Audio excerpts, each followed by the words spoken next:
Joe Strong on the Trapeze, or The Daring Feats of a Young Circus Performer by Vance Barnum. The Fire Trick. Better put on your pigeon omelet trick now, Joe. All right, that ought to go well. And are you getting ready for... The fire trick, interrupted Professor Alonso Rosello, as he and his young assistant, Joe Strong, stood bowing and smiling in response to the applause of the crowd that had gathered in the theater to witness the feats of black art, magic, illusion, legerdemain, prestidigitation, and allied sciences. That was what the program called it, anyhow. The fire trick, repeated Joe. Do you think it will work all right now? I think it will. I've had the apparatus overhauled, and you know we can depend on the electric current here. It isn't likely to fail just at the wrong moment. No, that's so. Still... Again Joe had to bow, as did Professor Rosello, for the applause continued. They were both sharing it, for both had taken part in a novel trick, and it had been successfully performed. Joe had taken his place in a chair on the stage, and, after having been covered by a black cloth by the professor, had, when the cloth was removed a moment later, totally disappeared. Then he was seen walking down the aisle of the theater, coming in from the lobby. There was much wonder as to how the trick was done, especially since the chair had been placed over a sheet of paper on the stage, and, before and after the trick, the professor had exhibited the sheet, the front page of a local paper, apparently unbroken. This trick is explained in detail in the first volume of this series, entitled Joe Strong, the Boy Wizard. The audience seems to be in good humor tonight, observed the professor to Joe, as they bowed again. The two could carry on a low-voiced conversation while taking their applause. Yes, I'm glad to see them that way, answered the youth. It's not much fun playing to a frosty house. I should say not. Well, Joe, get ready for your pigeon omelet trick, and I'll prepare the fire apparatus. The professor, with a final bow, made an exit to one side of the stage, which was fitted up with oriental splendor. As he went off, and as Joe Strong picked up some apparatus from a table near him, a disturbed look came over the face of the boy wizard. I don't like that fire trick, he mused. It's altogether too uncertain. It's spectacular and all that, and when it works right, it makes a big hit. But I don't like it. Well, I suppose he'll do it anyhow, or try to. I'll be on the lookout, though. If the current fails as it did last time... Joe shrugged his shoulders and went on with his trick. Since he had become associated with Professor Rosello, Joe had adopted the philosophic frame of mind that characterizes many public performers, especially those who risk bodily injury in thrilling the public. That is, he was willing to take the chance of accident rather than disappoint an audience. The show must go on, was the motto, no matter how the performer suffered. The public does not often realize its own cruelty in insisting on being amused or thrilled. Yes, I'll have to keep my eyes open, thought Joe. After all, though, maybe nothing will happen. And yet I have a feeling as if something would. It's foolish, I know, but... Again Joe shrugged his shoulders.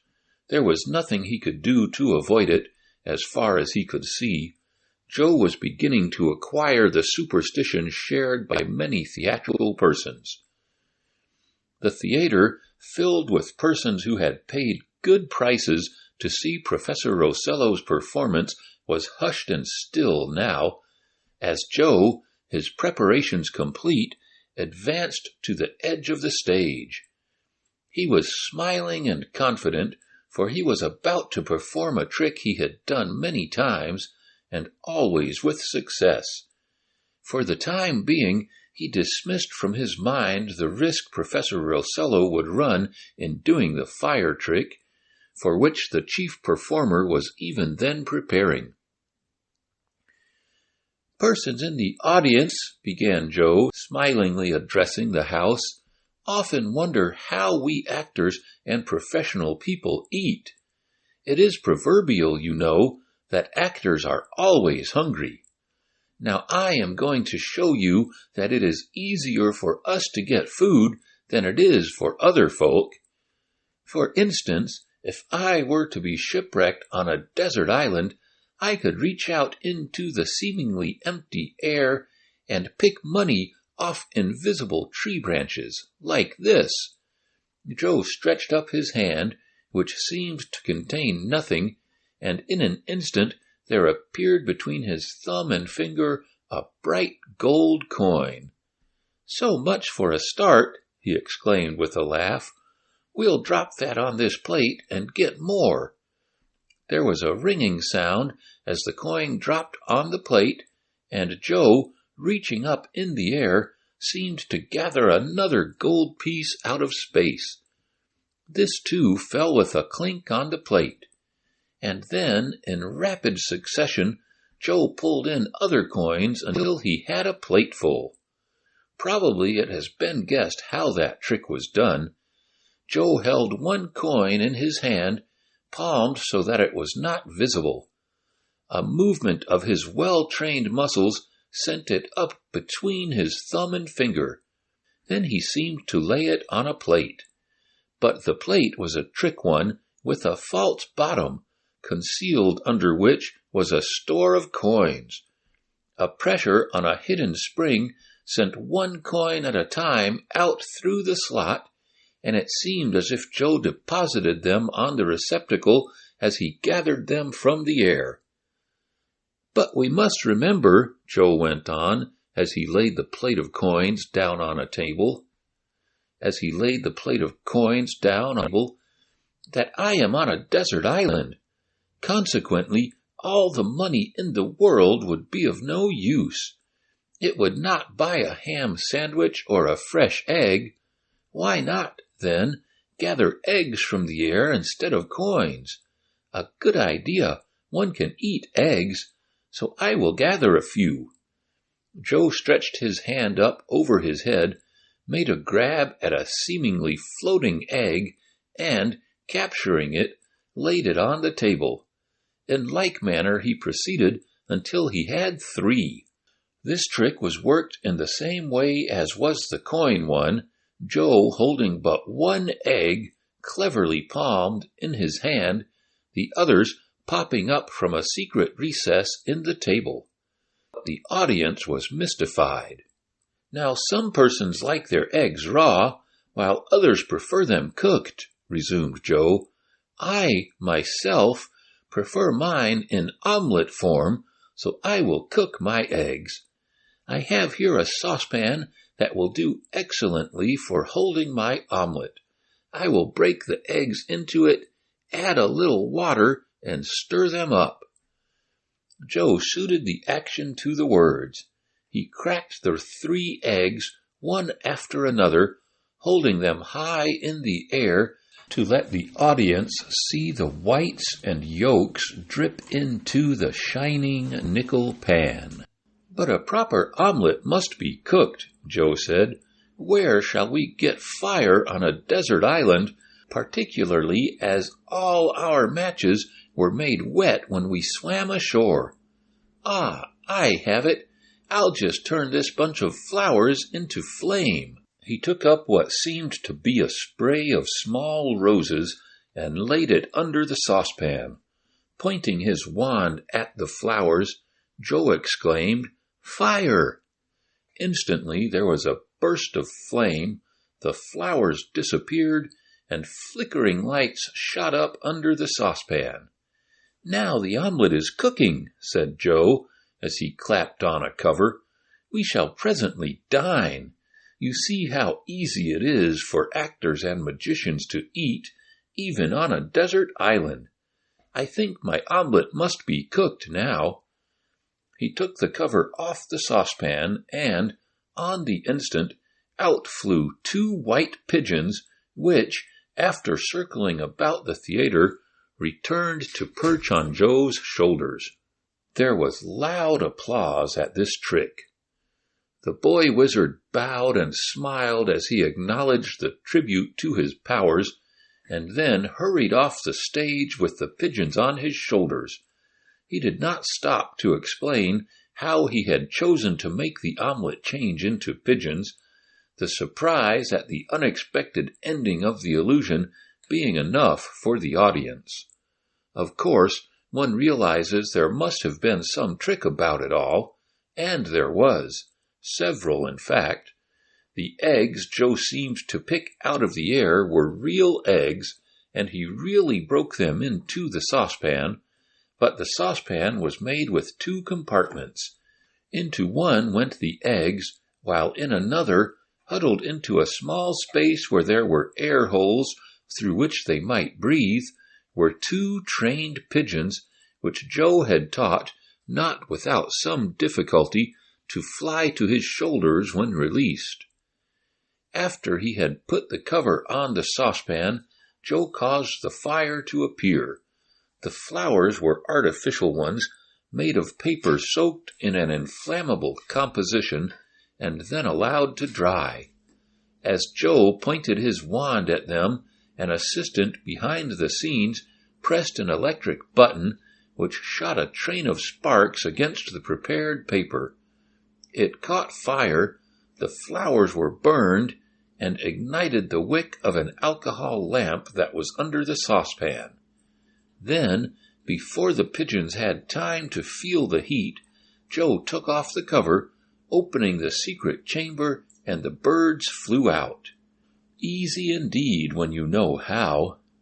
Joe walked off the stage to give place to Professor Rosello, who was going next to give his fire trick. This was an effective illusion, and was worked as follows. Professor Rosello came out on the stage attired in a flowing silk robe of Japanese design. His helpers wheeled out a long, narrow box, which was stood upright. The professor, after some patter or stage talk, announced that he would take his place in the small box or cabinet, which would then be lifted free from the stage to show that it was not connected with hidden wires. As soon as the cabinet was set down again, the house would be plunged in darkness, and inside the cabinet would be seen a bony skeleton outlined in fire, the professor having disappeared. This would last for several seconds, and then the illuminated skeleton would disappear, and the magician again be seen in the box. "And in order to show you that I do not actually leave the box while the trick is in progress, except in spirit," the professor went on to state, "I will suffer myself to be tied in with ropes, a committee from the audience being invited to make the knots." He took his place in the upright cabinet, and 3 men volunteered to tie him in with ropes which were fastened at the back of the box, 2 ends being left free. The cabinet containing the professor was lifted up and set down on the stage again. Then the ropes were tied, Joe supervising this. "Tie any kind of knot you like, gentlemen," Joe urged. "Only make them so you can quickly loosen them again, as the professor is very much exhausted after this illusion." This, of course, was merely stage talk for effect. Finally, the knots were tied, the committee retired, and Joe, taking his place near the imprisoned performer, asked, "Are you ready?" He looked keenly at the professor as he asked this. "It's all right, Joe. I guess it's going to work properly," was the low-voiced response. Then aloud, Professor Rosello replied, "I am ready." "Light out!" called Joe sharply. This was a signal for the stage electrician to plunge the house into darkness. It was done at once. Then, to the no small terror of some in the audience, there appeared in the upright cabinet the figure of a grinning skeleton outlined in flickering flames. It was startling, and there was a moment of silence before thunderous applause broke out at the effectiveness of the trick. The clapping was at its height when Joe, who always stood near the cabinet when this trick was being done, heard the agonized voice of the professor calling to him, "Joe, Joe, something has gone wrong. There must be a short circuit. I'm on fire, Joe. I'm being burned. Help me." Joe's responsibility. Joe Strong was in a quandary. He did not quite know what to do. To give an alarm, to let the audience know something had gone wrong with the trick, that the professor was in danger of being burned to death. To even utter the word fire might cause a terrible panic, even though the heavy asbestos curtain were rung down on the instant. On the contrary, Joe could not stand idly by without doing something to save his friend, Professor Rosello, from the great danger. The applause kept up, none in the audience suspecting anything wrong. "Quick, Joe," whispered the performer. "The current is burning me. I can't stand it any longer." "I'll save you," hoarsely answered the young magician, and then, on the darkened stage, he lifted the cabinet, performer and all, to one side. This was not an easy feat to do.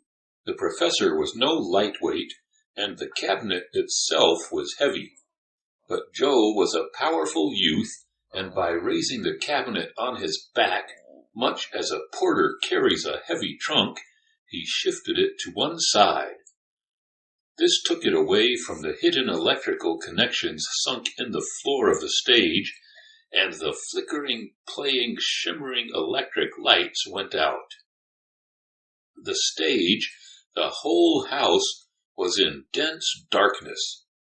There was a sudden silence which might precede a panic of fear. Joe's work was not yet done. What could he do to reassure the audience and, at the same time, to bring the illusion to a satisfactory conclusion? While he is quickly debating this in his mind, I will take just a moment to tell my new readers something of Joe Strong and how he came to be following the calling of a stage magician. In the first volume of this series, entitled Joe Strong, the Boy Wizard, or The Secrets of Magic Exposed, Joe was introduced as a youth of about 17 years, living in the country town of Bedford. He was talking one day with some of his chums and explaining to them how this same Professor Rosello had done a trick in the local theater the night before, when suddenly there came a fire alarm from a fireworks factory nearby. Some powder exploded, and Joe managed to save the professor, whose real name was Peter Crabb, from severe injury, if not from death. In doing this, Joe spoiled his suit of clothes, and on returning home, his foster father, Deacon Amos Blackford, threatened to punish him. Joe was an orphan.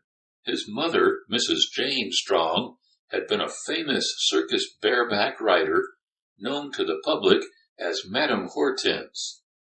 Joe's father was Alexander Strong, or, to give him his stage name, Professor Moretti.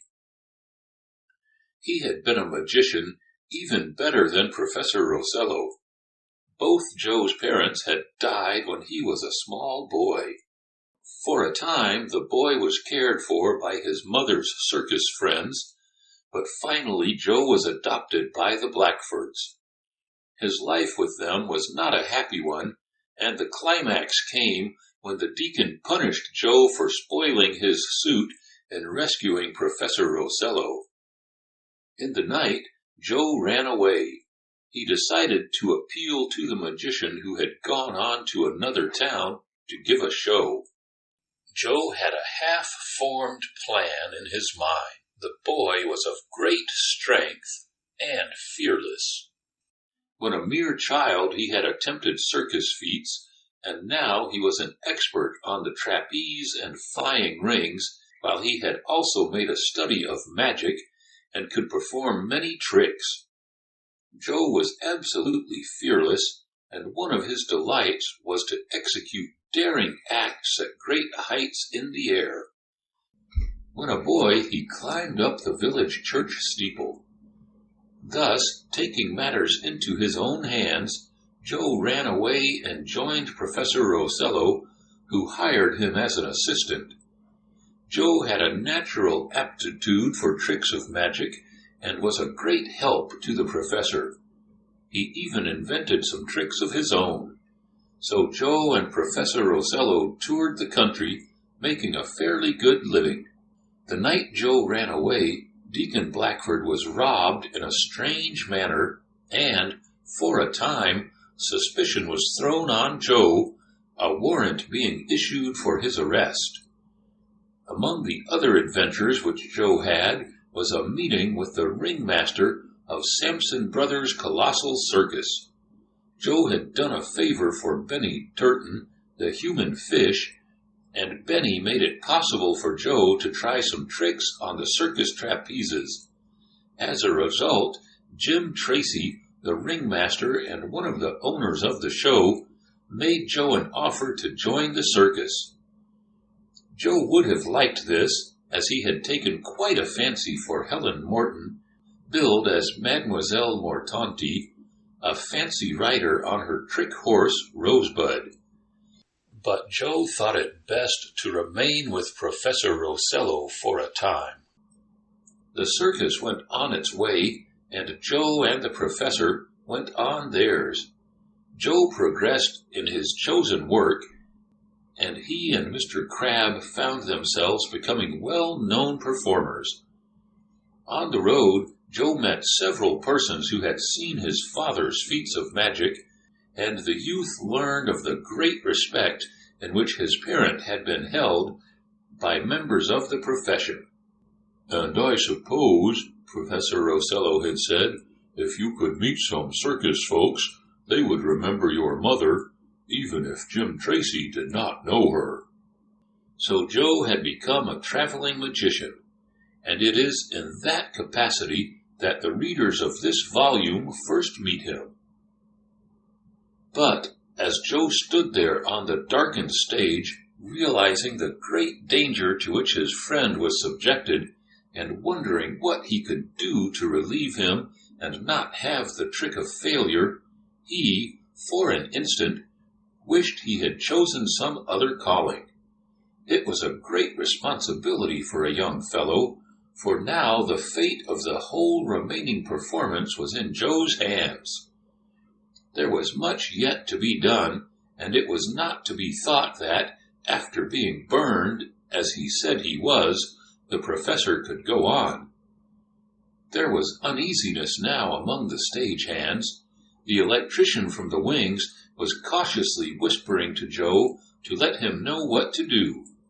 As yet, the audience had not realized anything was wrong. "Are you badly hurt?" Joe asked the professor in a whisper, standing near the now dark cabinet. "I'm burned on my back, yes. I'm glad you shut off the current when you did, or I'd have been killed." "I didn't shut off the current," Joe answered. "I just pulled the connecting legs of the cabinet out of the sockets in the stage floor." "That was just as good. The current's off, but something has to be done." "What went wrong?" asked Joe. "One of the wire connections in here. I can feel it now with my fingers. A wire has broken. If I could twist it together—" "I'll do it," volunteered Joe. He had to work the dark, as a glimmer of light would show that the cabinet had been moved, and the audience would suspect that something was wrong. But Joe knew every inch of the cabinet, for he and the professor had worked this trick out between them. In an instant he had twisted the wire ends together, pushing them to one side so they would not come in contact with the professor's body, for the ends were not now insulated. "It's all right," Joe whispered. "Can you manage to finish the trick if I put the cabinet back in the connections?" "Yes, I think so. Go ahead." Joe called to the leader of the orchestra, "Louder!" The musicians had been softly playing some shivery music. At once they struck into a blare of sound. This would cover any noise Joe might make in putting the cabinet back in place, so that the two metal legs would rest in the electric sockets in the stage, which contained the conductors that supplied the electric current needed. In another moment, Joe lifted the cabinet, Professor Rosello and all, back to where it had stood at first.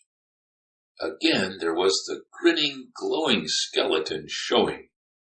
The applause was renewed, and then the glow died out, and as the house lights flashed up, there stood the professor in the cabinet, as at first, in his flowing silk robe. Close observers might have noticed that he was quite pale, and he had to grit his teeth to keep back a moan of pain from the burns he had received. "Now, gentlemen," said Joe to the committee, which had stepped down off the stage, "if you will kindly examine the knots and loosen them, I shall be obliged to you. Quickly, if you please, as this act is very tiring on the professor." Joe wanted to get his friend back of the scenes as soon as he could to have his burns dressed. "Are the knots just as you tied them?" asked Joe. The men admitted they were. "Proving conclusively," the young wizard went on, "that the professor did not leave the cabinet to produce the effect you have just witnessed." The professor bowed to the applause as he stepped out of the cabinet, which was at once taken away by assistants. Then Joe walked back of the scenes with his friends, a pantomimist engaging the attention of the audience while the next part of the program was being prepared. But could the show go on with the professor disabled? That was what Joe wondered. He felt, more than ever, the weight of responsibility on his shoulders. Another offer. Professor Rosello sank into a chair when he reached his dressing room. "Quick, get a doctor," called Joe to one of the two helpers who traveled with them. "Bring him in through the stage door. Don't let it be known out in front." One of the stage hands gave the helper the address of the nearest physician, and, fortunately, he was in his office. The doctor came at once and put a soothing ointment on the burns of the professor's back, where the electric sparks had penetrated his clothing. "That's better," remarked the magician with a sigh of relief. "I guess we'll have to ring down the curtain, Joe. I can't go on." "I'll finish the show," declared the boy wizard. "Can you do it?" "Not as well as you, of course, but I think I can keep them interested, so they will feel they have had their money's worth. I'll carry on the show. I can vary my egg and watch tricks a bit, and I'll do that wine and water one, bringing the live guinea pig out of the bottle." "All right, Joe, if you think you can. I'm not equal to any more. I think I'd better go to the hotel." "I think so too, Professor. Now don't worry, I'll carry on the show as best I can." "And I think you can do it well, Joe. I'm proud of you. If it hadn't been for you stopping the electric current when you did, I would be dead now." "Oh, I hardly think it was as bad as that." "Yes, it was. One of the wires broke. After this, I'll examine every connection a minute before I go into the cabinet. You saved my life. This is the second time. Once at the fireworks factory, and again tonight. I'll be so deeply in your debt, Joe, that I can never pay you." "Oh, don't worry about that," laughed the boy wizard, now much relieved in mind. With the professor safe, he could go out on the stage with a light heart and an easy mind. He was used to facing the public, but this meant that he would have to do more tricks than usual, and some that were particularly the professor's own, though Joe knew how they were worked. When the physician had relieved the sufferer, Joe called a carriage and sent the magician to the hotel where they were staying. Then, the pantomimist having finished, Joe prepared to go on with some illusions. And right here, while Joe is making his preparations, a description of the fire trick can be given. The cabinet was, of course, a trick one. That is, it was provided with hidden electric contrivances so that when the professor stepped into it, by merely pressing a button, he could have a shower of sparks shot out all around him. As he was insulated, these sparks could not injure him. On the heavy silk robe he wore, there had been painted the grinning skeleton. It was painted with a secret chemical paint, and when subjected to a flow of electricity, the bones and skull showed outlined in fire. The professor, keeping well back toward the rear of the cabinet, was invisible. Tying the ropes about him was not necessary, as he did not leave the cabinet anyhow, but it added to the effectiveness of the illusion. But on this evening, after the electric wire broke, causing a short circuit, the tying of the ropes was well nigh fatal, for the professor could not move in order to escape, and had to stay while the current burned him. Luckily, however, Joe acted in time. As has been intimated, the two front legs of the cabinet were really the positive and negative termini for the wires that were inside the box. These legs stood in two sockets in the floor of the stage, and to them ran the wires from the theater's circuit. When the helpers lifted the cabinet up to show ostensibly that it had no connection with the floor, they put the legs down in the hidden sockets. Thus the connections were made. As can be seen, Joe had but to lift the cabinet away to break the connection. In spite of the accident, the trick had ended satisfactorily, thanks to the quick work of Joe Strong. His strength, too, played not a little part in this, for ordinarily the cabinet required 2 men to shift it. But Joe had a knack of using his powerful muscles to the best advantage, and it was this, with his most marvelous nerve, that enabled him to do so many sensational things about which this and future volumes concerning our hero will tell. The professor having been sent to his hotel to rest, and the pantomimist having finished his act, Joe went out on the stage to continue the performance. He made no reference to the non-appearance of the chief performer, letting it be taken for granted that Professor Rosello had finished his part in the entertainment. "I would now like to borrow a gold gentleman's watch," began Joe, this misplacement of words never failing to bring out a laugh. He then proceeded to perform the trick of apparently smashing a borrowed watch, firing the fragments from a pistol at a potted plant, and causing the reunited watch to appear among the roots of the pulled-up flower. As this trick has been described in detail in the first volume of this series, exposing just how it is done, the description will not be repeated here. In that book will also be found the details of how Joe made an ordinary egg float or sink in a jar of water at his pleasure. This is a trick one can easily do at home without apparatus. Joe did that trick now, and also the one of lighting a candle, causing it to go out and relight itself again while he stood at one side of the stage, merely pointing his wand at the flickering flame. See the first volume. Joe now essayed another trick.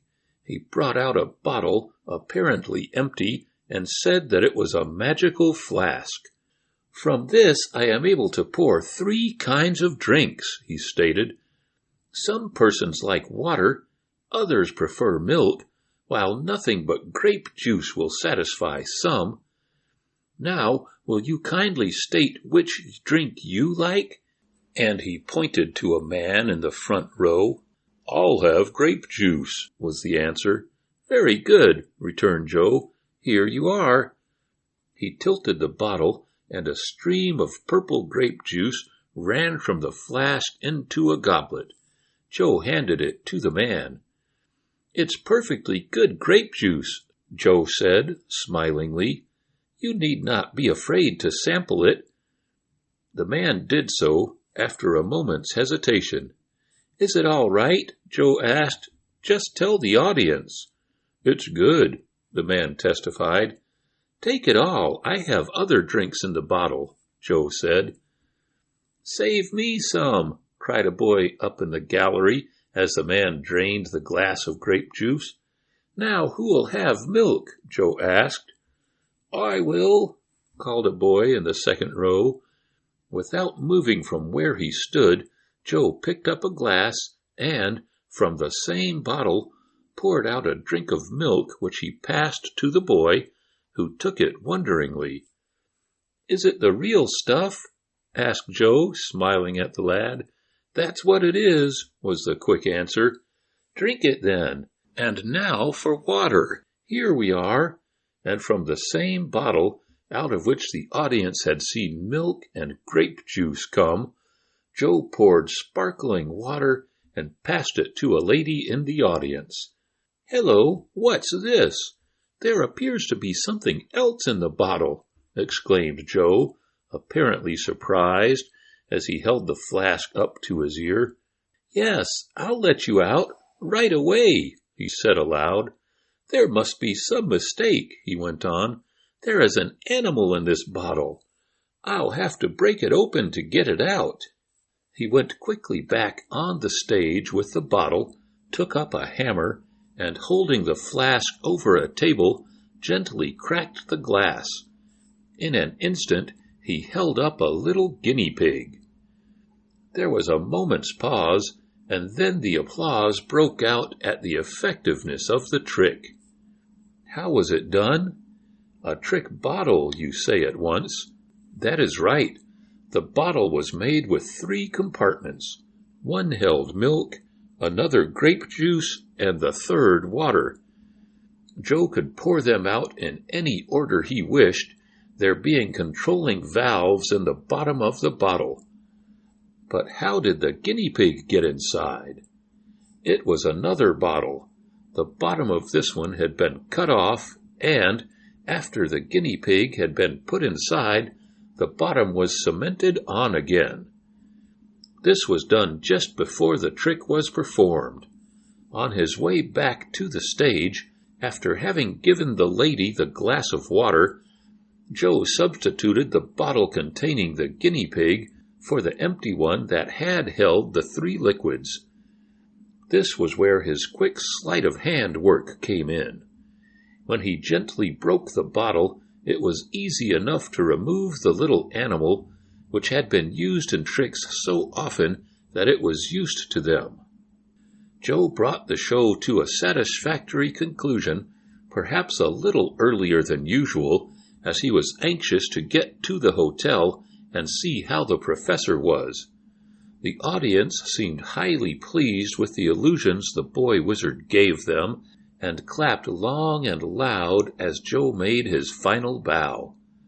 He left the theatrical people and his helpers to pack up, ready for the trip to the next town, and hastened to the hotel.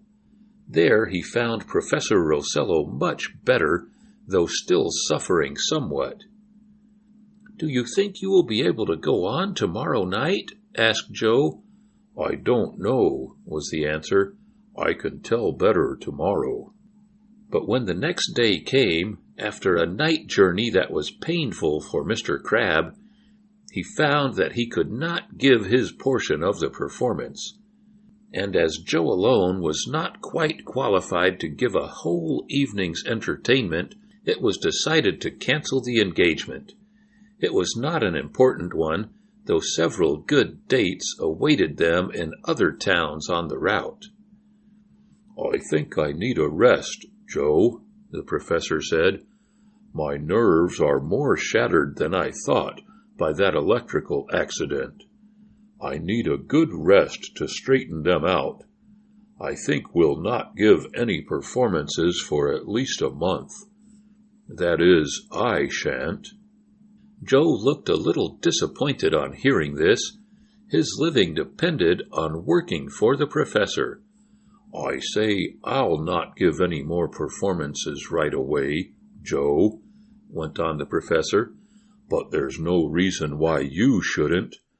I have been watching you of late, and I think you are very well qualified to go on with the show alone.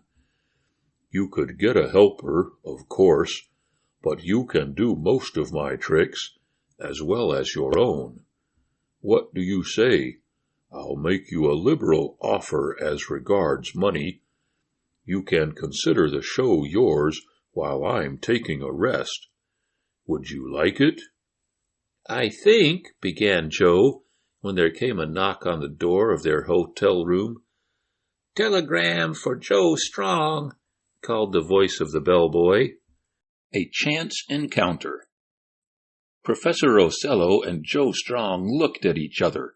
It was not unusual for the magician to receive telegrams in reference to his professional engagements, but Joe, up to now, had never received one of the lightning messages, which, to most of us, are unusual occurrences. "Are you sure it's for me?" Joe asked the boy as he opened the door. "It's got your name on it," was the answer. That seemed proof enough for anyone. "Maybe it's from your folks, the deacon," suggested the professor. "Something may have happened." He really hoped there had not, but in a way he wanted to prepare Joe for a possible shock. "I wonder if it can have anything to do with the deacon's robbery," mused Joe as he took the message from the waiting lad. "But no, it can't be that. Denton and Harrison are still in jail, or they were at last accounts, and the robbery is cleared up as much as it ever will be. Can't be that."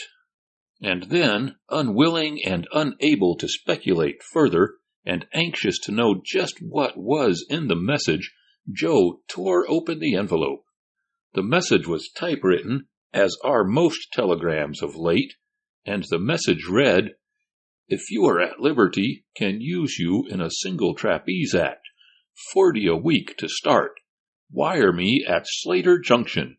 We show there in 3 days. Jim Tracy, Samson Bros Circus." "What is it?" asked the professor, as he noted a strange look on Joe's face. In fact, there was a combination of looks. There was surprise and doubt and pleased anticipation.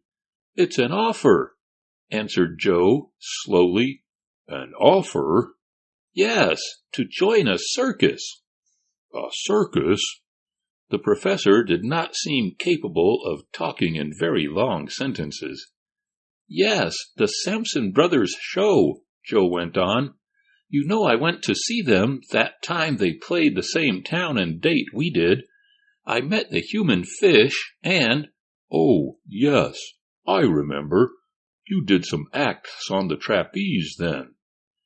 Yes, and this Jim Tracy, he's the ringmaster and one of the owners, made me a sort of offer then, but I didn't want to leave you.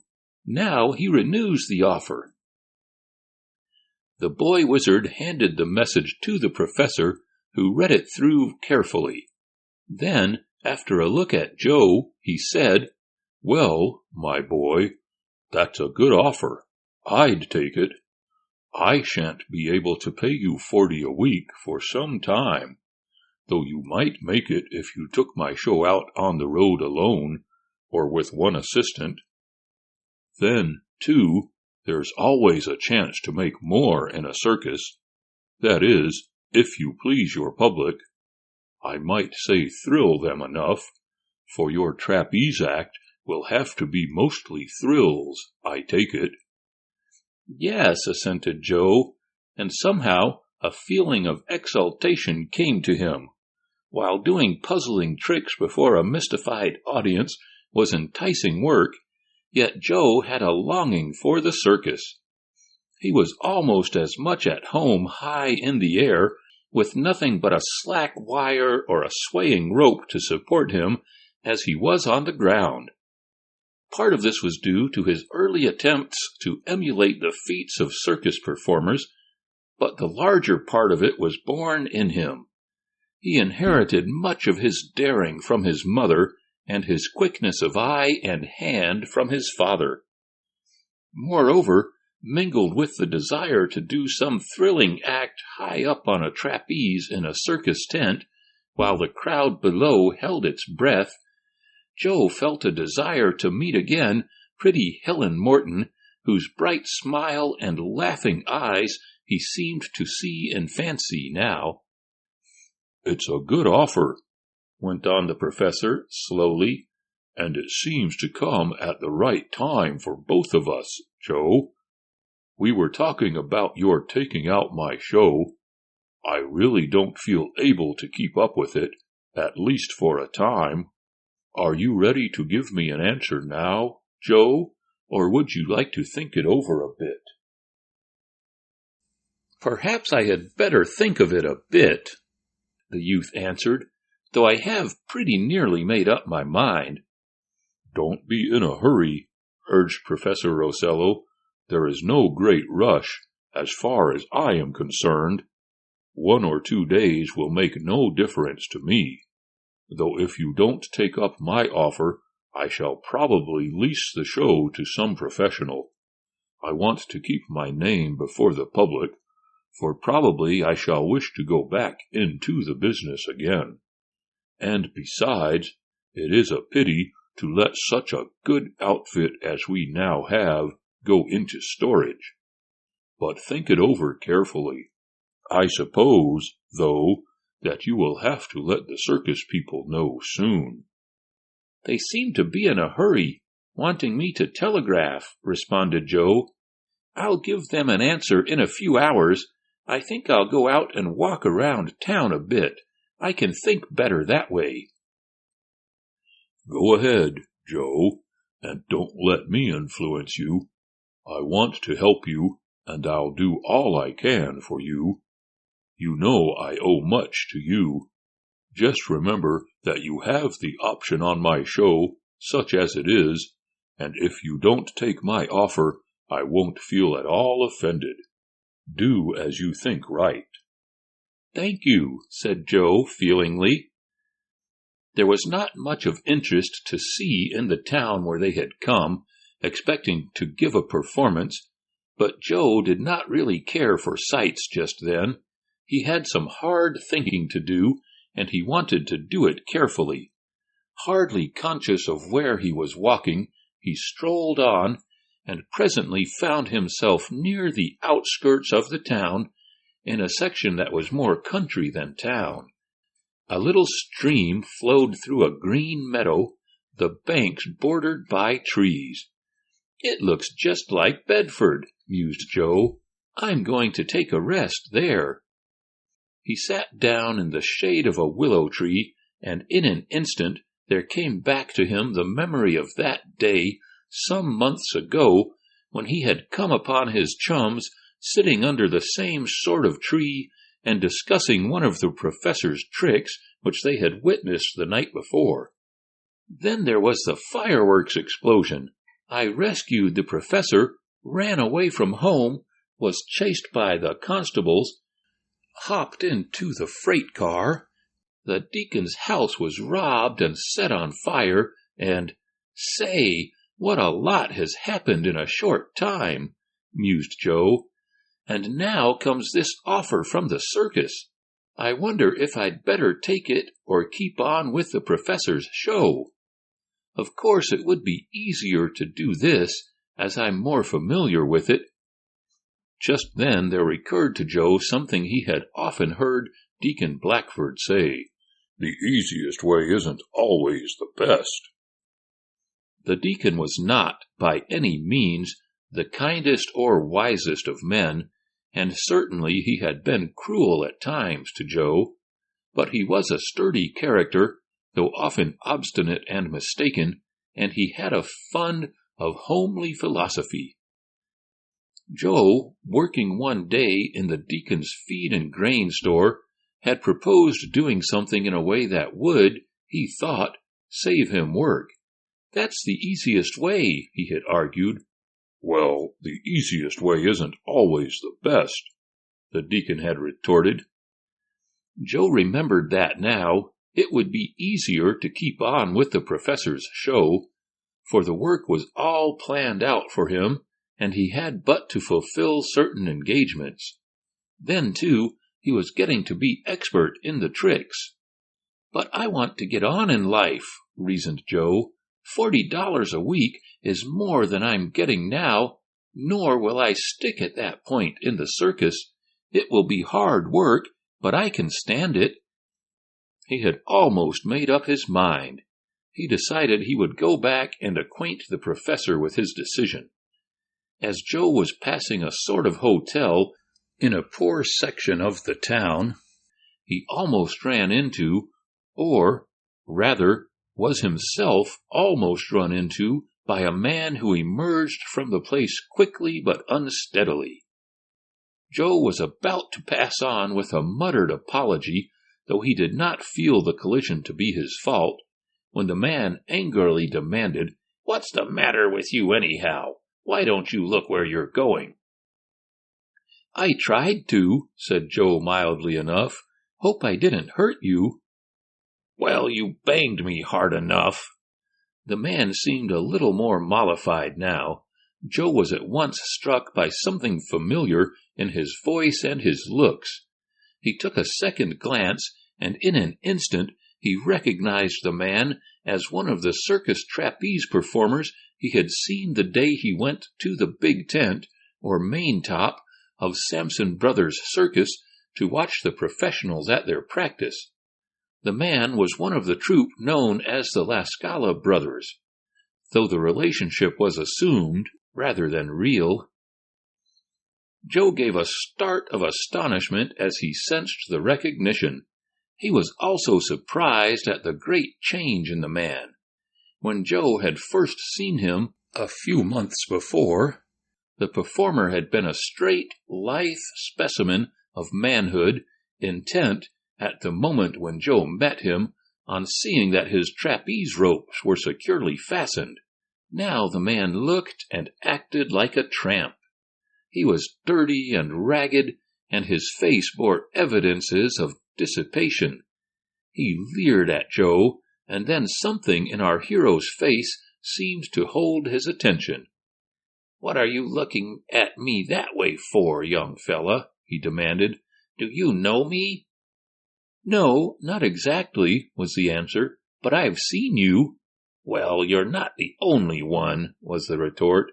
"A good many thousand people have seen me on the circus trapeze, and I'd be there today doing my act if it hadn't been for that mean Jim Tracy. He fired me, Jim did. Said he was going to get someone for the act who could stay sober. Huh? I'm sober enough for anybody, and I took only a little drink because I was sick. Even at that, I can beat anybody on the high bar. But he sacked me. Never mind, I'll get even with him, and if he puts anybody in my place, well, that fellow'd better look out, that's all."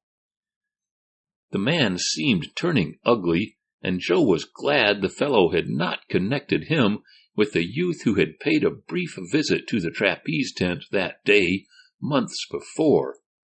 "I wonder if it's to take his place that Jim Tracy wants me," mused Joe as he turned aside. "I guess Jim put up with this fellow as long as he could. Poor chap. He was a good acrobat, too, one of the best in the country." Joe knew the La Scala brothers by reputation. "If I take his place," Joe was doing some quick thinking. "Oh, well, I've got to take chances," he told himself. "After all, we may never meet." Joe had fully made up his mind. Before going back to the professor, he stopped at the telegraph office and sent his message to Jim Tracy. "We'll join circus in 2 days." Off to the circus. "Well?" questioned Professor Rosello as Joe came back to the hotel. "Is it my show, or—" "The circus," answered Joe, and he did not smile. He was rather serious about it, for in spite of what his friend had said, Joe could but feel that the magician might be disappointed over the choice. But Professor Rosello was a broad-minded man, as well as a fair and generous one. "Joe, I'm sure you did just the right thing," he exclaimed, as he shook hands with the boy wizard, or rather with the former boy wizard, for the lad was about to give up that life. Yet Joe knew that he would not altogether give it up. He would always retain his knowledge and ability in the art of mystifying. "Yes, I thought it all over," said Joe, "and I concluded that I could do better on the trapeze than at sleight of hand. You see, if I want to be a successful circus performer, I have to begin soon. The older I get, the less active I'll be, and some tricks take years to polish off so one can do them easily." "I understand," the professor said. "I think you did the right thing for yourself." "Of course, if I could be any help to you, I wouldn't leave you this way," Joe went on earnestly. "I wouldn't desert in a time of trouble." "Oh, it isn't exactly trouble," replied the magician. "I really need a rest, and your not taking my offer won't mean any money lost to me, though, personally, I shall feel sorry at losing you. But I want you to do the best possible thing for yourself. Don't consider me at all. In fact, you don't have to. I am going to take a rest. I need it. I've been in this business nearly 30 years now, and time is beginning to tell. I think there is more of a future for you in the circus than there would be in magic. Not that you have exhausted the possibilities of magic by any means, but changes are taking place in the public. The moving pictures are drawing away from us the audiences we might otherwise attract. Then, too, there has been so much written and exposed concerning our tricks that it is very hard to get up an effective illusion. Even the children can now guess how many of the tricks are done. It may be that I shall give up altogether. At any rate, I will lease my show out for a time. I'm going to take a rest. And now about your plans. What are you going to do?" "I don't exactly know," was the hesitating answer. "I have telegraphed to Mr. Tracy that I would join his circus in 2 days. I think I'll need that much time to get ready." "Yes, We can settle up our business arrangements in that time, Joe. As I said, I'll be very sorry to lose you, but it is all for the best. We may see each other occasionally. Shall you tell the deacon of the change? I think not. He and I don't get along very well, and he hasn't much real interest in me now that he feels I am following in the footsteps of my father, and if he knew that I was taking up the profession my mother felt called to, he would have even less regard for me. I'll not write to him at all. Perhaps that is wise. I wonder, Joe, if in traveling about with Sampson Brothers' show you will meet anyone who knew your mother. I wish that would happen, Joe answered. I'd like to hear about her. I shall ask for information about her. Joe related his encounter with one of the La Scala brothers, which one he did not know. I wonder if he'll try to make trouble, he asked. I hardly think so, answered the professor. He's probably a bad egg and talks big. Just go on your own way, do the best you can, keep straight, and you'll be all right. They talked for some little time further, discussing matters that needed to be settled between them and making arrangements for Joe to leave. Now that he had come to a decision, he was very glad that he was going with the circus. I'll be glad to meet Benny Turton, the human fish, again, said Joe to himself. His act is sure a queer one. I wonder if I could stay under water as long as he does. I'm going to try it some day, if I get a chance at his tank. And Helen, I'll be glad to see her again, too. Joe did not admit, even to himself, just how glad he would be to meet the pretty circus rider again. But he surely anticipated pleasure in renewing the acquaintance. That is, if she'll notice me, thought Joe. I wonder what the social standing is between trick and fancy riders and the various trapeze performers. The next day was a busy one. Joe had to pack his belongings. Some he arranged to store with the professor's things. He also helped his friend, the magician, to prepare an advertisement for the theatrical papers announcing that the Rosello show was for lease, along with the advance bookings. Joe also went over the apparatus with the professor, making a list of some necessary repairs that would have to be made. And now, Joe, said the professor, when the time for parting came, I want you to feel free to use any of my tricks, or those you got up yourself, whenever you want to. Use the tricks? Queried Joe. Yes, it may be that you'll find a chance to use them in the circus, or to entertain your friends privately. I want you to feel free to do so. There will not be any professional jealousy on my part. Joe was glad to hear this. The professor was unlike most professional persons who entertain the public. Well, goodbye, said Joe, as the professor went with him to the railroad station, the burns having progressed rapidly in their healing. You'll always be able to write me in care of the circus. Yes, I can keep track of your show through the theatrical papers, Joe. Let me hear from you occasionally.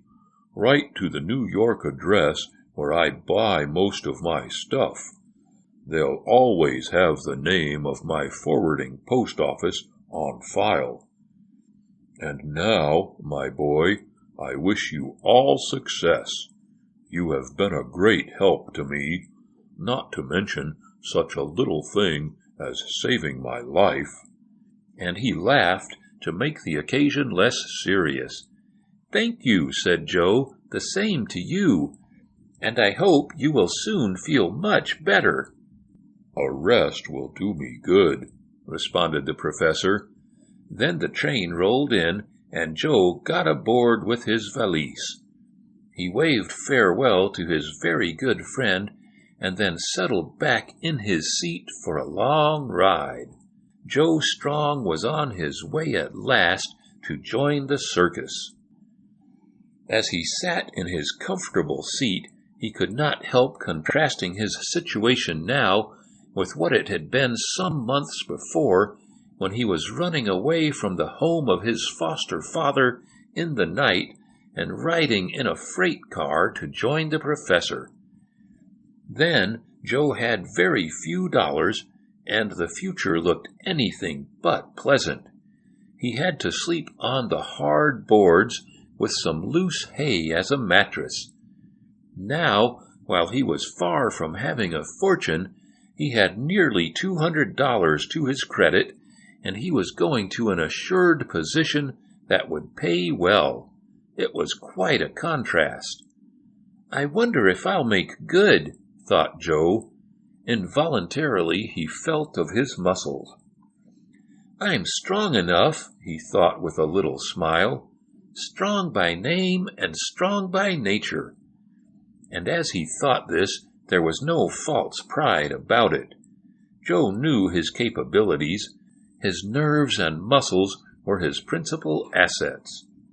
"I guess I'll have to learn some new stunts," Joe thought, "but Jim Tracy will probably coach me and tell me what they want.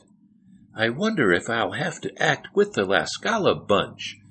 They may not be very friendly toward me for taking the place of one of their number. Well, I can't help it. It isn't my doing. I'm hired to do certain work. For trapeze performing is work, though it may look like fun to the public. Well, I'm on my way, as the fellow said when the powder mill blew up." And Joe smiled whimsically. It was a long and tiresome trip to the town where the circus was performing, and Joe did not reach the lot until the afternoon performance was over. The sight of the tents, the smell that came from the crushed grass, the sawdust, the jungle odor of wild animals, all this was as perfume to Joe Strong. He breathed in deep of it, and his eyes lighted up as he saw the fluttering flags and noted the activity of the circus men who were getting ready for the night show, filling the portable gasoline lamps, putting on new mantles which would glow later with white incandescence to show off the spectacle in the maintop. As Joe took in all this, he said to himself, "I'm to be a part of it. That's the best ever." It was some little time before he could find Jim Tracy, but at length he came upon the ringmaster, who was trying to do a dozen things at once and settle half a dozen other matters on which his opinion was wanted. "Oh, hello, Joe," Jim called to the young performer. "Glad you got here. We need you. Want to go on tonight?" "Just as you say, but I really need a little practice." "All right, then just hang around and pick up information. We don't have to travel tonight, so you'll have it easy to start. I'll show you where you'll dress when you get going. I'll have to give you someone else's suit until we can order one your size, but I guess you won't mind." "No, indeed." Joe was looking about with eager eyes, hoping for a glimpse of Helen Morton. However, he was not gratified just then. "Now, Joe," went on the ringmaster, coming over after having settled a dispute concerning differences of opinions between a woman with trained dogs and a clown who exhibited an educated pig. "If you'll come with me, Well, what is it now?" asked Jim Tracy, exasperation in his voice. A dark-complexioned, foreign-looking man had approached him and had said something in a low voice. "No, I won't take him back, and you needn't ask," declared Jim. You can tell Sim Dobley, otherwise known as Raffaello La Scala, that he's done his last hanging by his heels in my show. I don't want anything more to do with him. I don't care if he is outside. You tell him to stay there. He doesn't come in unless he buys a ticket. And as for taking him back, nothing doing. Take it from me." The foreign-looking man turned aside, muttering, and Joe followed the ringmaster. Joe makes a hit. "Those fellows are always making trouble," murmured the ringmaster as he walked with Joe toward a tent where the young performer could leave his valise. "What fellows are they?" the lad asked. But he felt that he knew what the answer was going to be. "The La Scala brothers," replied Jim. There were two brothers in the business, Sid and Tonzo La Scala. They used to be together and have a wonderful act, but Sid died, and Tonzo got a fellow countryman to take his place, using the same name. They were good, too. Then about 4 years ago they added a third man. Why they ever took up with Sim Dobley I can't imagine, but they did. Whatever else I'll say about Sim, I have to give him credit for being a wonder on a trapeze. That is, when he was sober.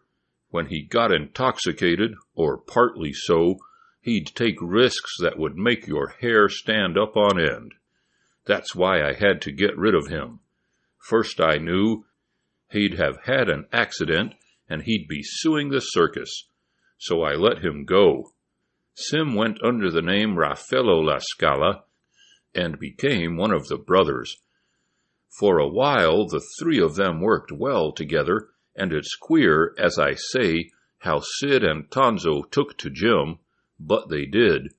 You'd think he was a regular brother. In fact, all three of 'em seemed to be real blood brothers. Sid and Tonzo are Spaniards, but Sim is a plain Yankee. He used to say he learned to do trapeze tricks in his father's barn. "That's where I practiced," said Joe. "Well, it's as good a place as any, I reckon. Anyhow, I had to get rid of Sim, and now Tonzo comes and asks me to put him back. He says Sim is behaving himself and will keep straight. He's somewhere on the grounds now, Tonzo told me, but I don't want anything to do with him. I'll stand a whole lot from a man, but when I reach the limit, I'm through for good. That's what I am with Sim Dobley, otherwise known as Raffaello La Scala. You're to take his place, Joe." "I am?" There was no mistaking the surprise in the youth's voice. "Why, what's the matter? Don't you want to?" asked Jim, in some astonishment. "Yes, of course. I'll do anything in the show along the lines of trapeze work you want me to. But, well, maybe I'd better tell you all about it."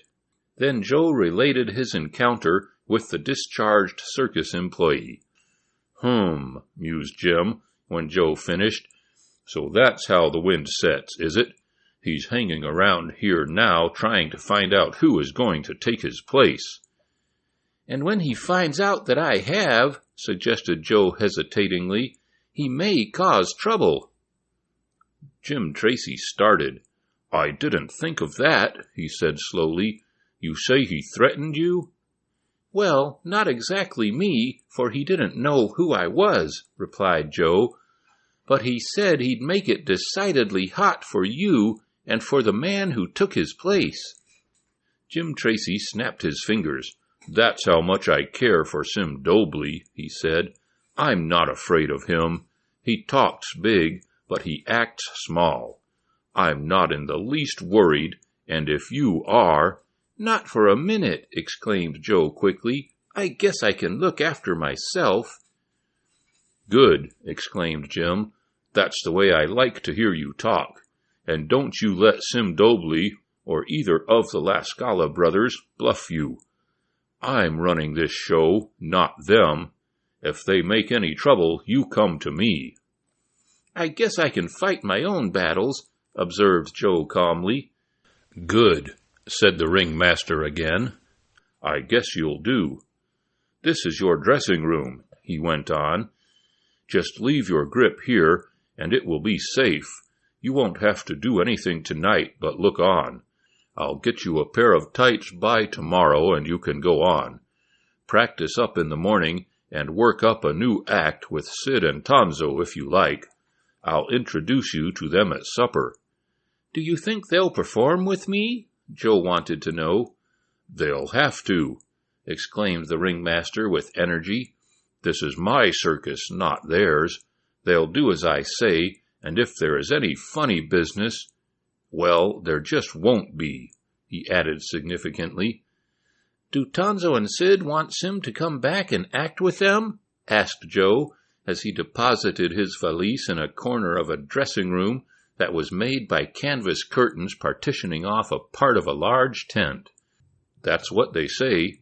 Tonzo told me that Sim would behave himself, but I'm through with Sim, and he might as well understand that first as last.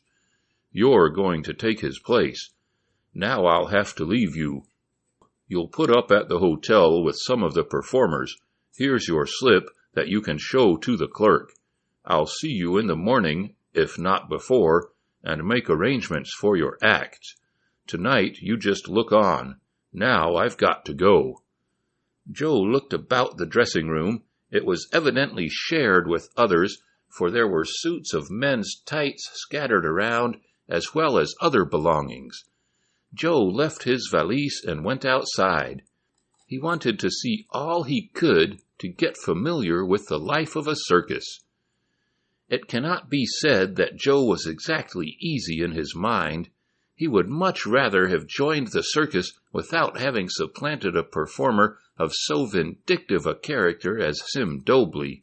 But, as it had to be, the lad decided to make the best of it. "I'll be on the watch for trouble," he murmured as he went out of the dressing tent. A busy scene was being enacted on the circus lots. In fact, many scenes. It was feeding time for some of the animals and for most of the performers and helpers. The latter would dine in one of the big tents, under which long tables were already set, and from the distance Joe could catch an odor of the cooking. "My, but that smells good," he told himself.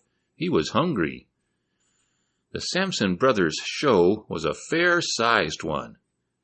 It used a number of railroad cars to transport the wagons, cages, and performers from place to place. On the road, of course, the performers and helpers slept in the circus sleeping cars. But when the show remained more than one night in a place, some of the performers were occasionally allowed to sleep at the local hotels, getting their meals on the circus grounds. For the cooking for and feeding of a big show is down to an exact science. As Joe wandered forth, he heard a voice calling to him. "Well, where in the world did you come from?" "Oh, hello," cried our hero, as turning he saw Benny Turton, the human fish, walking toward him. "I'm glad to see you again," went on Benny, as he shook hands with Joe. "And I'm glad to see you." "What are you doing here?" the human fish asked. "Oh, I'm part of the show now," replied Joe a bit proudly. "Get out, are you really?" "I sure am," and Joe told the circumstances. "Well, I'm glad to hear it," said Ben. "Real glad." "How's your act going?" asked Joe. The human fish paused a moment before answering. "Oh, I suppose it goes as well as ever," he said slowly. "Only Oh, what's the use of telling my troubles?" he asked with a smile. "I reckon you have some of your own." "Not very big ones," confessed Joe. "But is anything the matter?" "No. Oh, no. Never mind me. Tell me about yourself." Joe told something of his experiences since last seeing Ben, and as he talked, he looked at the youth who performed such thrilling feats underwater in the big tank. Joe thought Benny looked paler and thinner than before. "I guess the water work isn't any too healthy for him," mused Joe. "It must be hard to be under that pressure so long. I feel sorry for him." "What are you two talking about? Going to get up a new act that will make us all take back seats?" asked a merry voice. Joe recognized it at once, and, with a glad smile, he turned to see Helen Morton coming toward him. "I thought I knew you even from your back," she told Joe as she shook hands with him. "Does Rosebud want any sugar?" he asked, smiling. "No, thank you. He's had his share today. But it was good of you to remember. I must introduce you to my horse." "I shall be happy to meet him," returned Joe with his best stage bow. Helen laughed merrily as she walked across the grounds with Joe and Benny. "It's almost supper time," she said, "and I'm starved. Can't we all eat together?" "I don't see why not," Ben answered, and they were soon at a table where many other performers sat, all seemingly talking at once. Joe was very much interested. He was more than interested in two dark-complexioned men who regarded him curiously. One was the person who had spoken to Jim Tracy, the other Joe had not seen before. "They're the La Scala brothers," Ben informed him. "That is, there are two of them. The third—" "I'm to be the third," Joe broke in. "You are?" asked Ben, and he regarded his friend curiously. "Well, look out for yourself. That's all I've got to say." "Why has he to look out for himself?" inquired Helen, who had caught the words. "Are you going to eat all there is on the table, Ben, so there won't be any for Mr. Strong? Is that why he must look out?" "No, not that," Ben answered. It was something else." "Oh, secrets!" and Helen pretended to be offended. "It wasn't anything," Joe assured her, and he tried to forget the warning Ben had so kindly given him. Joe attended the performance that night as a sort of privileged character. He went behind the scenes and also sat in the tent. He was most interested in the feats of the two La Scala brothers, and he decided that, with a little practice, he could do most of the feats they presented. That night, at the hotel, Joe was introduced to Sid and Tonzo. They bowed and shook hands, and, as far as Joe could see, they did not resent his joining their troupe. They seemed pleasant, and Joe felt that perhaps the difficulties had been exaggerated. Nothing was said of Sim Dobley, and though Joe had been on the watch for the deposed performer that afternoon and evening, he had not seen him. "You will perhaps like to practice with us," suggested Tonzo after a while. "I think it would be wise," agreed Joe. "Very well, then. We will meet you at the tent in the morning." Bright and early, Joe was on hand. Jim Tracy found him a pair of pink tights that would do very well for a time, and ordered him a new regular suit. At the request of Tonzo La Scala, Joe went through a number of tricks, improvising them as he progressed. Next, the two Spaniards did their act, and showed Joe what he was to do, as well as when to do it, so as to make it all harmonize. Then hard practice began, and was kept up until the time for the afternoon show. Joe did not feel at all nervous as he prepared for his entrance. His work on the stage with Professor Rosello stood him in good stead. In another moment he was swinging aloft with his two fellow performers in death-defying dives and other alliterative acts set down on the show bills. "Can you catch me if I jump from the high swinging trapeze and vault toward you somersaulting?" Joe asked Tonzo during a pause in their act. "Of a certainty, yes. I can catch you, but can you jump it?" "Sure," declared Joe. "I've done it before." "It is a big jump, Mr. Strong," Tonzo warned him. "Even your predecessor would have hesitated." "I'll take the chance," Joe said. "Now this is the way I'll do it. I'll get a good momentum, swinging back and forth. You stand upon the high platform, holding your trapeze and waiting. When I give the word and start on my final swing, you jump off, hang by your knees, hands down. I'll leap toward you, turn over 3 times, and grab your hands. Do you get me?" "Of a certainty, yes, but it is not an easy trick." "I know it. That's why I'm going to do it. Do you get me?" "If he doesn't get you, as you call it, Mr. Strong," put in Sid, "you will have a bad fall. Of course there is the life net, but if you do not land right—" "Oh, I'll land all right," said Joe, though not boastingly. The time for the new trick came.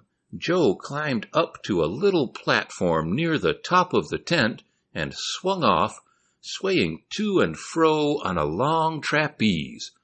On the other side of the tent, Tonzo took his place on a similar platform fastened to a pole. He was waiting for Joe to give the word. To and fro, in longer and longer arcs, Joe swung. He hung by his hands. Carefully, his eye gauged the distance he must hurl himself across. Finally, he had momentum enough. "Come on," he cried to Tonzo. The latter leaped out on his trapeze, swinging by his knees. Right toward Joe he swung. "Here I come," Joe shouted, amid breathless silence among the spectators below. They realized that something unusual was going on. "Go!" shouted Sid, who was waiting down on the ground for the conclusion of the trick. Joe let go. He felt himself hurling through the air. Quickly he doubled himself in a ball and turned the somersaults. Then he straightened out, dropped a few feet, and his hands squarely met those of Tonzo. The latter clasped Joe's in a firm grip and, holding him, swung to and fro on the long trapeze. A roar of applause broke out at Joe's daring feat. He had made a hit, a big hit, for the applause kept up after he had dropped to the life net. He stood beside Tonzo and Sid, all 3 bowing and smiling. Joe turns a trick. "That's the idea," exclaimed Jim Tracy, hurrying over to where the 3 gymnasts stood. "Give 'em some more of that, Joe." "I haven't any more like that, just now," answered the young circus performer, panting slightly, for he was a bit out of breath from his exertion and the anxiety lest his trick should fail. "Well, do it again at tonight's performance, then," urged the ringmaster, and Joe nodded in agreement. "It was a good trick, my boy," said Tonzo La Scala, "but don't try it too often." "Why not?" Joe asked. "Because it's risky. I might not catch you some day." "I'd only fall into the life net if you did miss," said Joe coolly, though, for a moment, he thought there might be a hidden meaning in what his fellow performer said. "Well, it's not everyone who knows how to fall into a life net," put in Sid La Scala. "If one lands on his head, the neck is likely to be dislocated." "I know how to fall," Joe declared, and, though he spoke positively, he was not in the least boastful. "Here, I'll show you," he went on.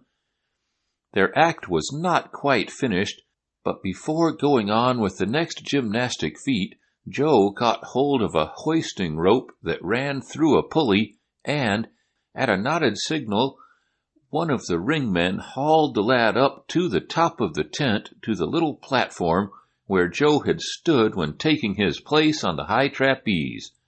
Joe signaled to the ringmaster that he was going to make a jump into the net from that height, and at once the crowd again became aware that something unusual was going on. It was a jump seldom made, at least in the Sampson Brothers circus. The platform was fully 20 feet higher than the trapeze from which Joe and his fellow performer had dropped a few minutes before. And, as Sid La Scala had said, there was a risk even in jumping into a life net. But Joe Strong seemed to know what he was about. "Say, he's going to do some jump," exclaimed Benny Turton, who came into the ring at that moment, dressed in his shimmering, scaly suit, ready to do his human fish act. "That's what," cried Jim Tracy. "Give him the long roll and the boom," he called to the leader of the musicians. As Joe poised for his jump, the snare drummer rattled out a ruffle, and as it started, Joe leaned forward and leaped. Down he went for a few feet as straight as an arrow. Then he suddenly doubled up into a sort of ball and began turning over and over. The crowd held its breath.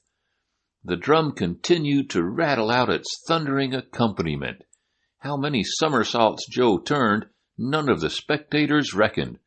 But the youthful performer kept count of them, for he wanted to straighten out to land on his feet in the net. "He'll never do it," predicted Tonzo La Scala. And it did begin to look as though Joe had miscalculated.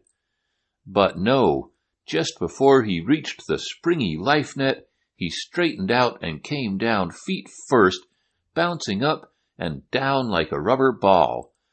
The instant he landed, the bass drum gave forth a thundering boom, and as Joe rose and came down again, the drummer punctuated each descent with a bang, until the crowd that had applauded madly at the jump was laughing at the queer effect of Joe's bouncing to the accompaniment of the drum. "He did it!" cried Jim Tracy. "It was a great jump. We'll feature that now." He looked at Sid and Tonzo La Scala as though asking why they had not worked something like this into their acts previously. But the Spaniards only shrugged their shoulders and raised their eyebrows. "That was great, Joe!" exclaimed Benny Turton as Joe leaped to the ground over the edge of the life net. "Great!"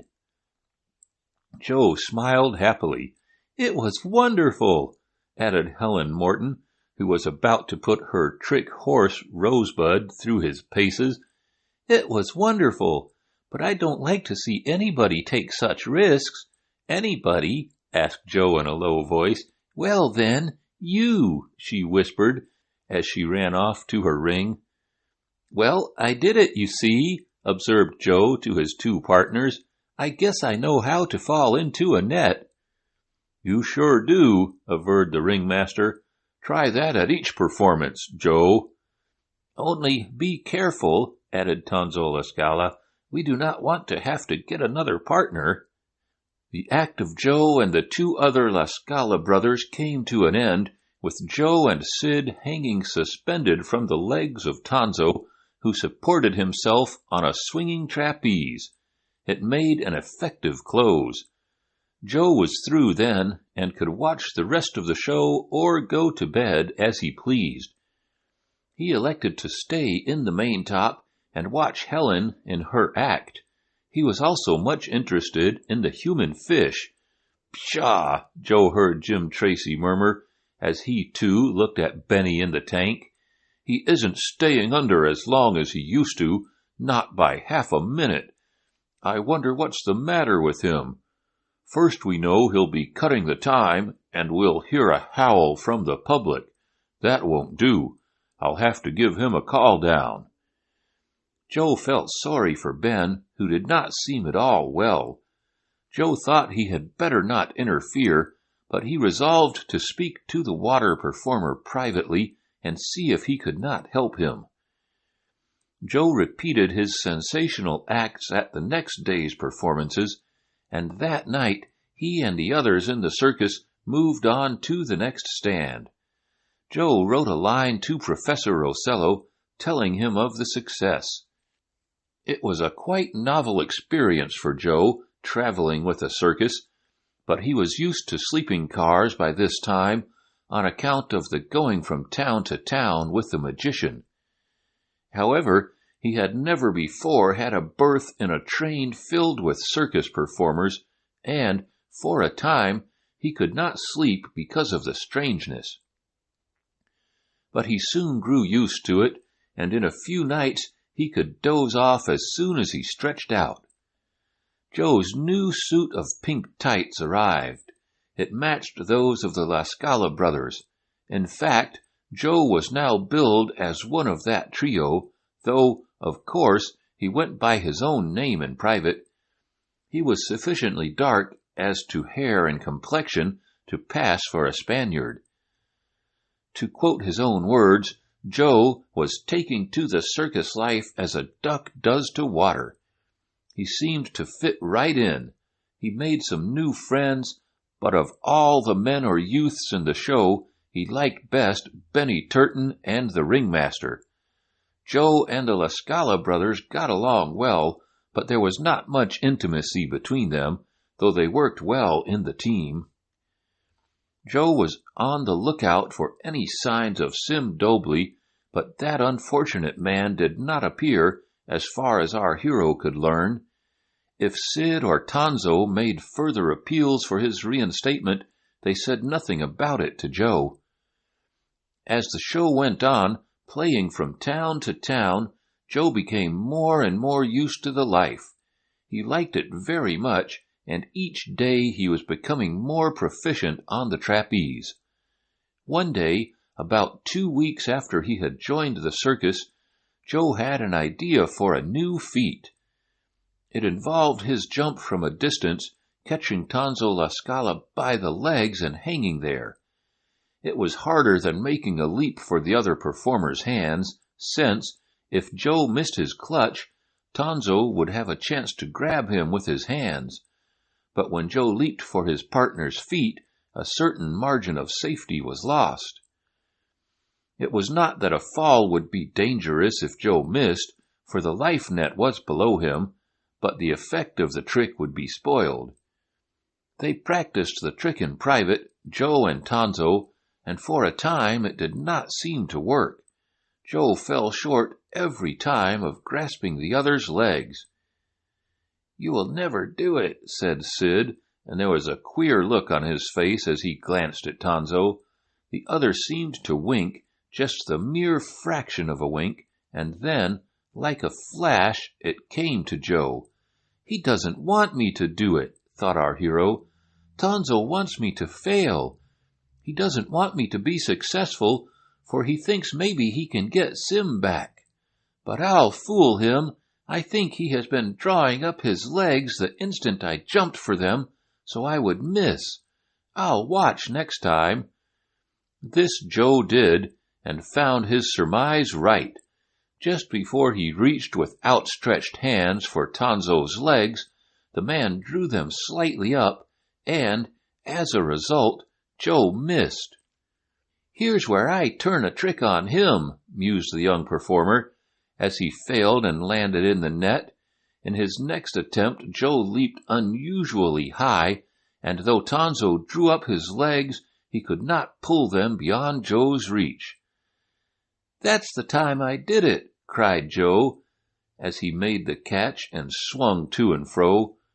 Sid, on the ground below, shrugged his shoulders and said something to Tonzo in Spanish. Helen's letter. "Now I wonder," mused Joe as he leaped out of the net, "what they said to each other.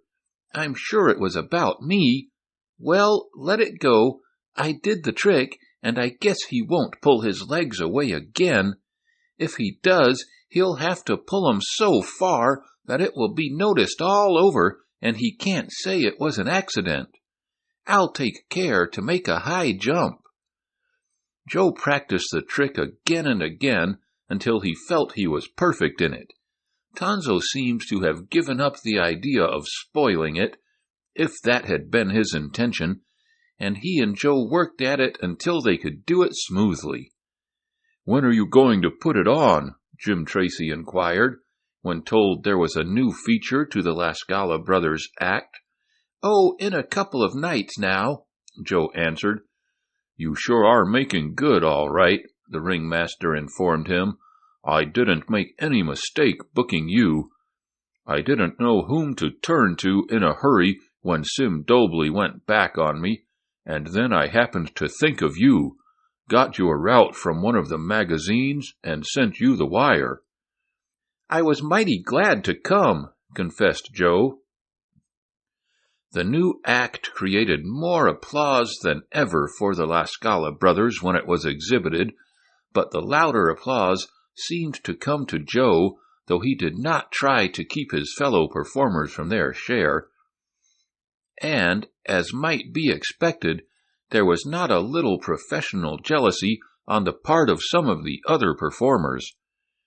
If Sid and Tonzo were jealous of him, they took pains to hide that fact from Joe, but some of the others were not so careful. A few of the other gymnasts openly declared that the La Scala brothers were getting altogether too much public attention. "They detract from me," declared Madame Bullriva, the strong woman, whose star feat was to get beneath a board platform on which stood 12 men and raise it from the sawhorses across which it lay. True, she only raised it a few inches, but the act was billed big. "I don't get half the applause I used to," she complained to Jim Tracy. "You let those Spanish onions have too much time in the ring, and give that Joe Strong a ruffle of drums and the big boom every time he makes the long jump." "But it's worth it," said the ringmaster. "It's a big drawing card." "So's my act, but I don't get a single drum beat. Can't I have some music with my act?" "I'll see," promised the ringmaster, but he had many other things to think of, and the act of Madame Bullriva went unheralded, to her great disgust.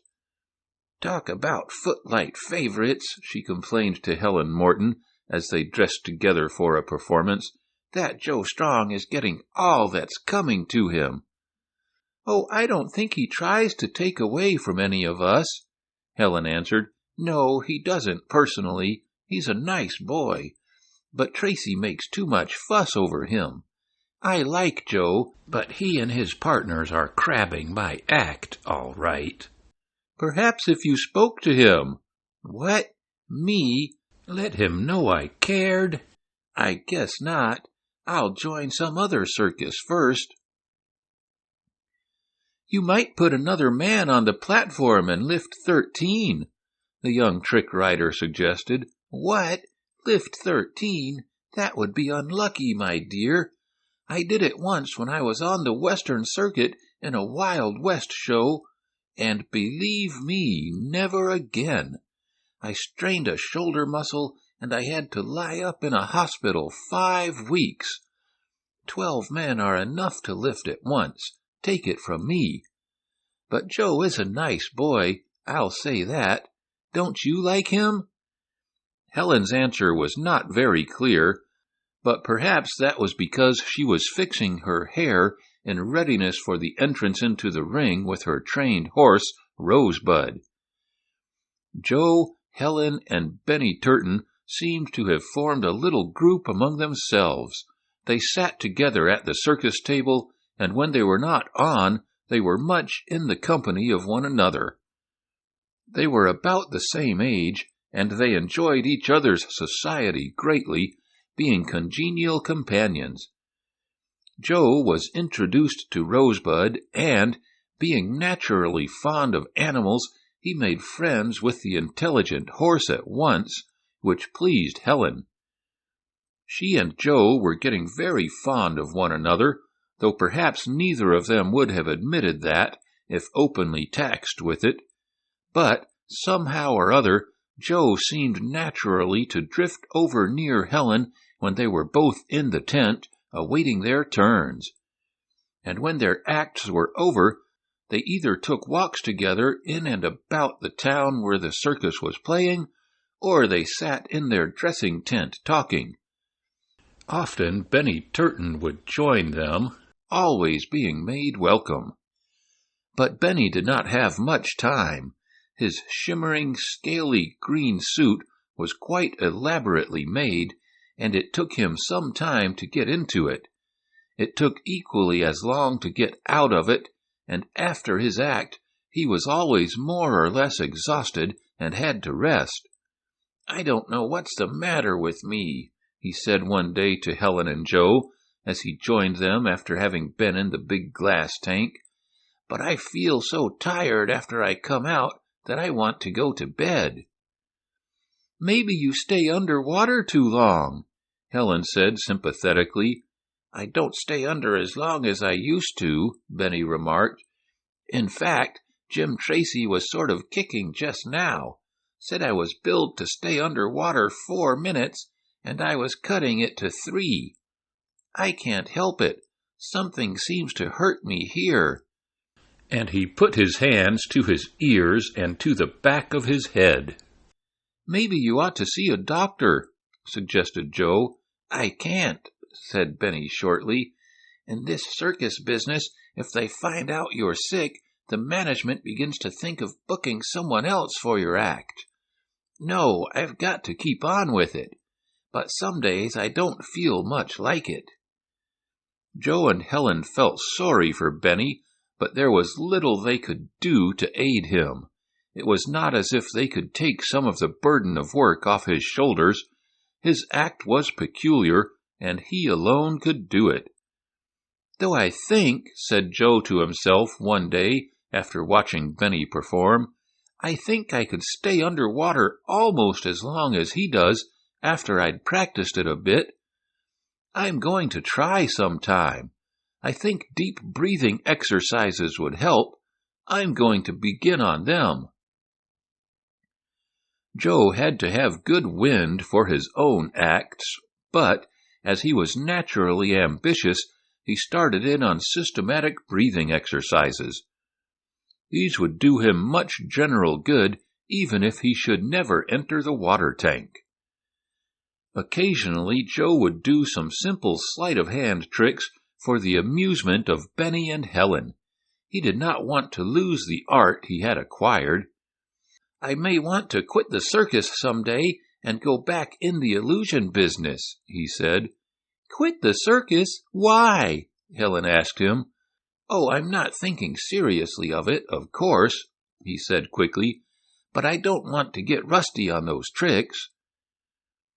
Joe heard occasionally from Professor Rosello, who had leased his show and was taking a much-needed rest. He inquired as to Joe's progress, and was glad, he said, to hear our hero was doing well. One day, when the circus was playing a large manufacturing city on a 2 days' date, Joe had another glimpse of the man he had supplanted. The young trapeze artist went out of the tent when his share in the afternoon performance was over, and as he paused to look at the crowd in front of the sideshow tent, he heard someone addressing him. "So you're the chap that took my place, are you?" a vindictive voice asked. "I've been wanting to see you."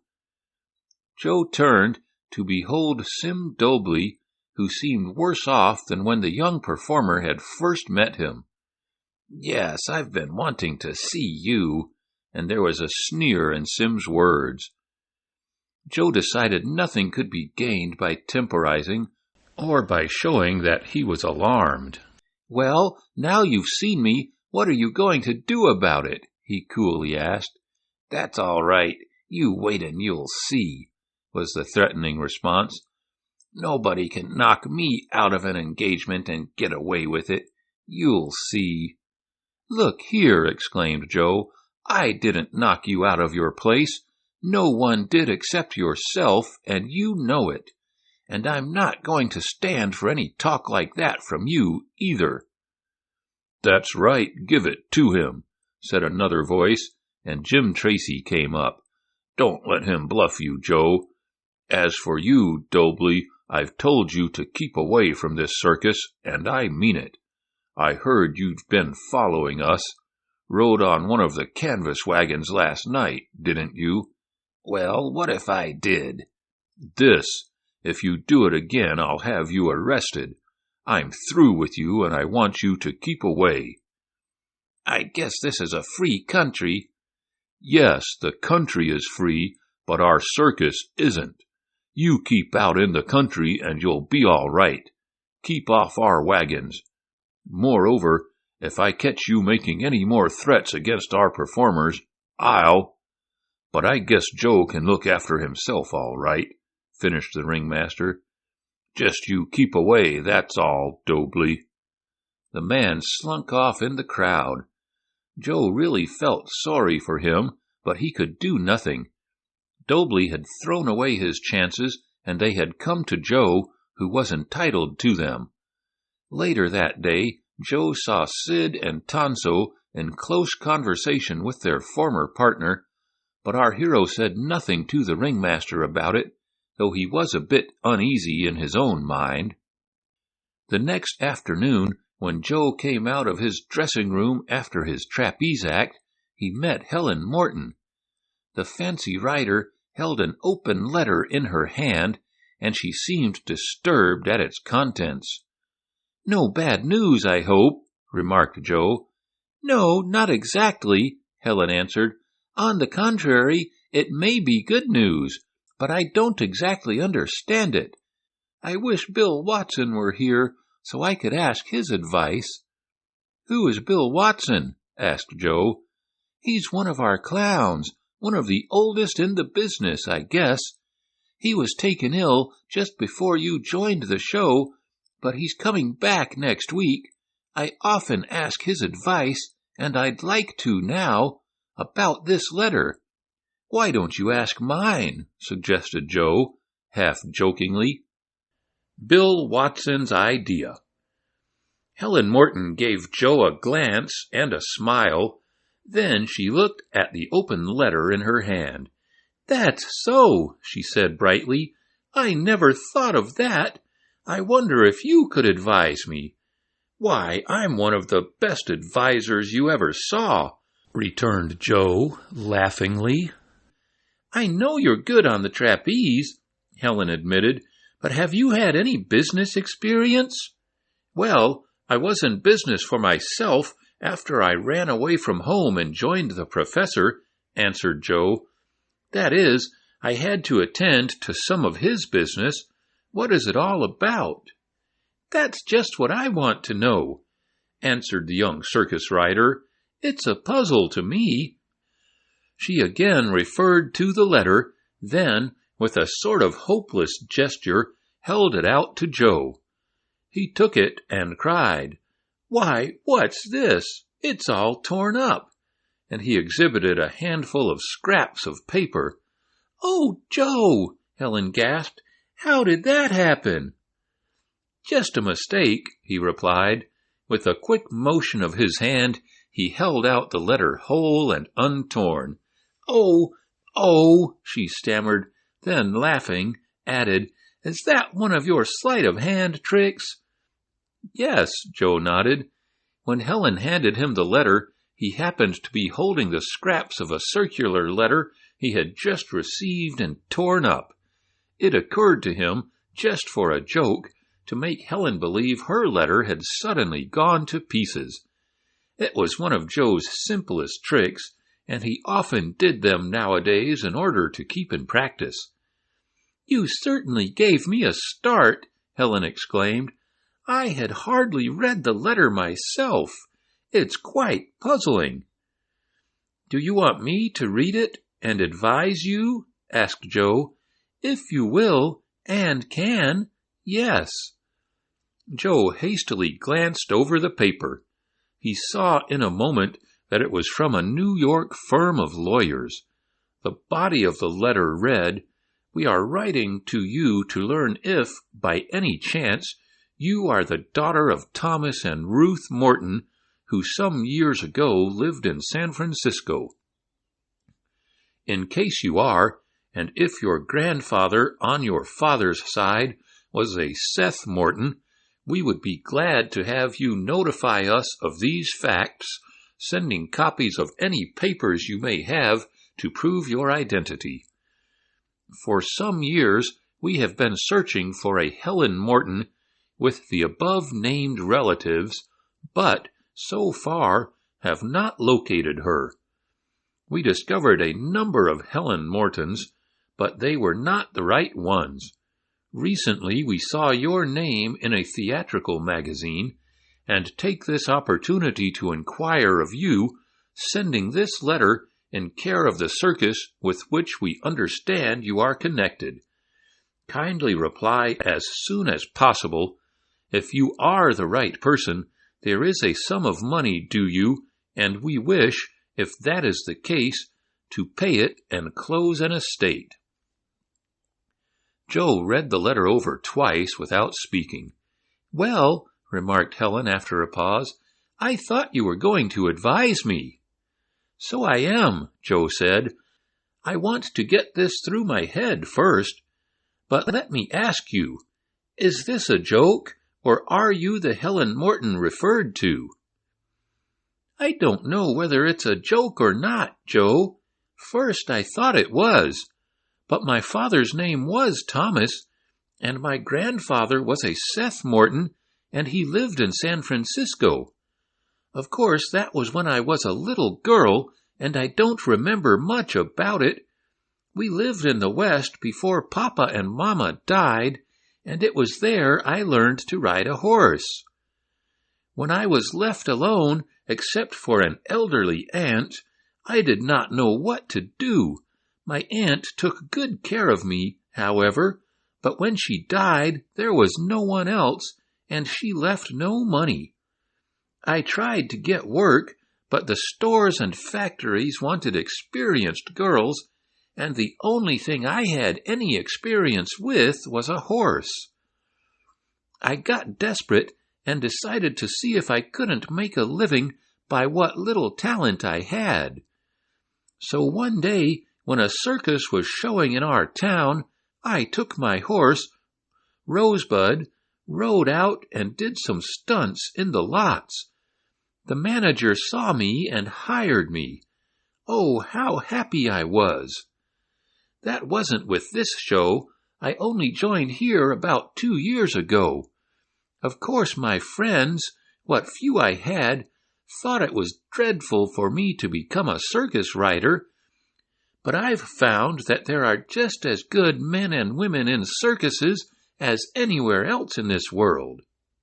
And her cheeks grew red, probably at the memory of something that had been said against circus folks. "I know," said Joe quietly. "My mother was a circus rider." "So you have told me. But now about this letter, Joe. I wish Bill Watson were here. He might know what to do about it." "Well, I can't say that I do, in spite of my boast," Joe answered. "It may be a joke, and, again, it may be the real thing. You may be an heiress, Miss Morton," and Joe bowed teasingly. "I thought you were going to call me Helen, if I called you Joe," she said. "So I am. That was only in fun." For soon after their acquaintance began, these two young persons had fallen into the habit of dropping the formal Miss and Mr. "Well, what would you do, Joe?" Helen asked. "I think I'd answer this letter seriously," replied the young performer. "If it is a joke, you can't lose more than a 2-cent stamp, and, on the other hand, if it's serious, they'll want to hear from you. You may be the very person they want. This letterhead doesn't look much like a joke." The paper on which the letter was written was of excellent quality, and Joe could tell by passing his fingers over the names, addresses, and other matter that it was engraved, not printed. "If it's a joke, they went to a lot of work to get it up," he continued. "Have you any papers to prove your identity?" "Yes, I have some birth and marriage certificates and an old Bible that was Grandfather Seth's. I wouldn't want to send them off to New York, though." "It won't be necessary, at least not at first.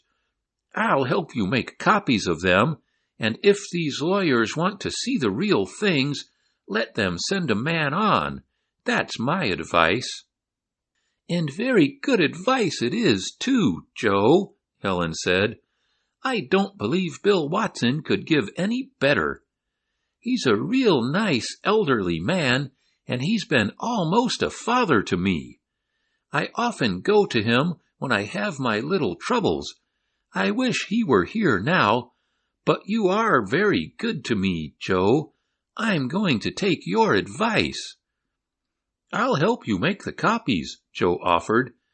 "Did you ever have any idea that your grandfather left valuable property?"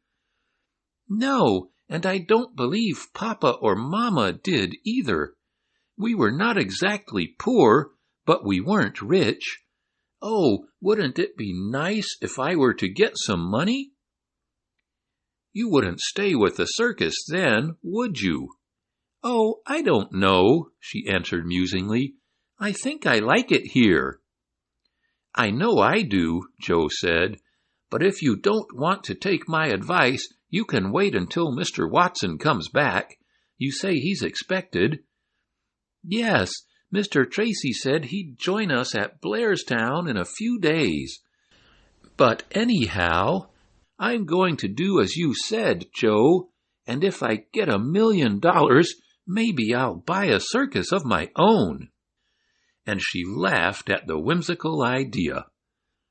Taking some spare time, she and Joe made copies of certain certificates Helen had in her trunk, and they also copied the record from the old Bible. Joe got the press agent of the show to typewrite a letter to go with the copies, and they were sent to the New York lawyers. "Now we'll wait and see what comes of it," Helen said, "but I'm not going to lose any sleep over it. I never inherited a fortune, and I don't expect to." A few days later, when the show reached Blairstown, Bill Watson, a veteran clown, joined the troupe of funmakers. He was made royally welcome, for his presence had been missed. "Bill, I want to introduce to you a new friend of mine," said Helen when she had the opportunity. "He's one of our newest and best performers, aside from you and me," she joked. "What's the name?" asked jovial Bill, holding out his hand. "Joe Strong." "Been in the business long?" "Not very. I was with Professor Rosello before I came here." "Never heard of him," and Bill shook his head. "He was a conjurer," explained Joe. "My father was, too. He was Professor Moretti, and my mother was Madame Hortense. She was Janet Willoughby before her marriage," broke in Bill Watson, speaking calmly. "What?" cried Joe. "Did you know her? Them?" "I knew both of them," said Bill. "I didn't connect your name with them at first, Strong not being uncommon. But when you mentioned your father, the professor, why, it came to me in a flash. So you're Madame Hortense's son, eh?" "Did you know my mother well?" asked Joe. "Know her?" cried the veteran clown. "I should say I did. Why, she and I were great friends, and so were your father and I, but I did not see so much of him, as he was in a different line. But your mother, Joe, the profession lost a fine performer when she died. I never thought I'd meet her son, and in a circus at that. But I'm glad you're with us, and I want to say that if you have Helen here on your side, you've got one of the finest little girls in all the world." "I found that out as soon as I joined," said Joe. "Trust you young chaps for not losing any chances like that," chuckled the clown. "Well, I'm glad you two are friends. They tell me you're quite an addition to the La Scala troupe." "I'm glad I've been able to do so well," Joe said. "And how have you been, Helen?" the old clown wanted to know. "First rate. And oh, Bill, we have such a mystery for you, Joe and I." "A mystery, Helen?" "Yes, I'm going to be an heiress. Wait until I show you the letter. Which she did, to the no small astonishment of Bill Watson. Well, well, he said over and over again, when Helen and Joe told of the answer they had sent to the New York lawyers. Suppose you do get some money, Helen. It's too good to suppose. I can't imagine anyone leaving me money. I wish I knew a fairy godmother who would leave me some, murmured Joe, but that wouldn't happen in a blue moon. Bill Watson turned and looked rather curiously at the young circus performer. Well, now, do you know, Joe Strong, he said, I have an idea. An idea? Cried Helen gaily. How nice, Bill. Tell us about it. Now, just a moment, young lady. Don't get too excited with an old man just off a sick bed. But Joe's speaking that way. I call you Joe, as I knew your folks so well. Joe's speaking that way gave me an idea. I wouldn't be so terribly surprised, my boy, if you did have money left you some day. How? Asked Joe in surprise. Why, your mother, whom, as I said, I knew very well, came of a very rich and aristocratic family in England. She was disowned by them when she married your father, as if public performers weren't as good as aristocrats any day. But never mind about that. Your mother certainly was rich when she was a girl, Joe, and it may be she is entitled to money from the English estates now. Or, rather, you would be, since she is dead. That's my idea. In the tank. Are you really serious in that? Asked Joe of the old clown, after a moment's consideration.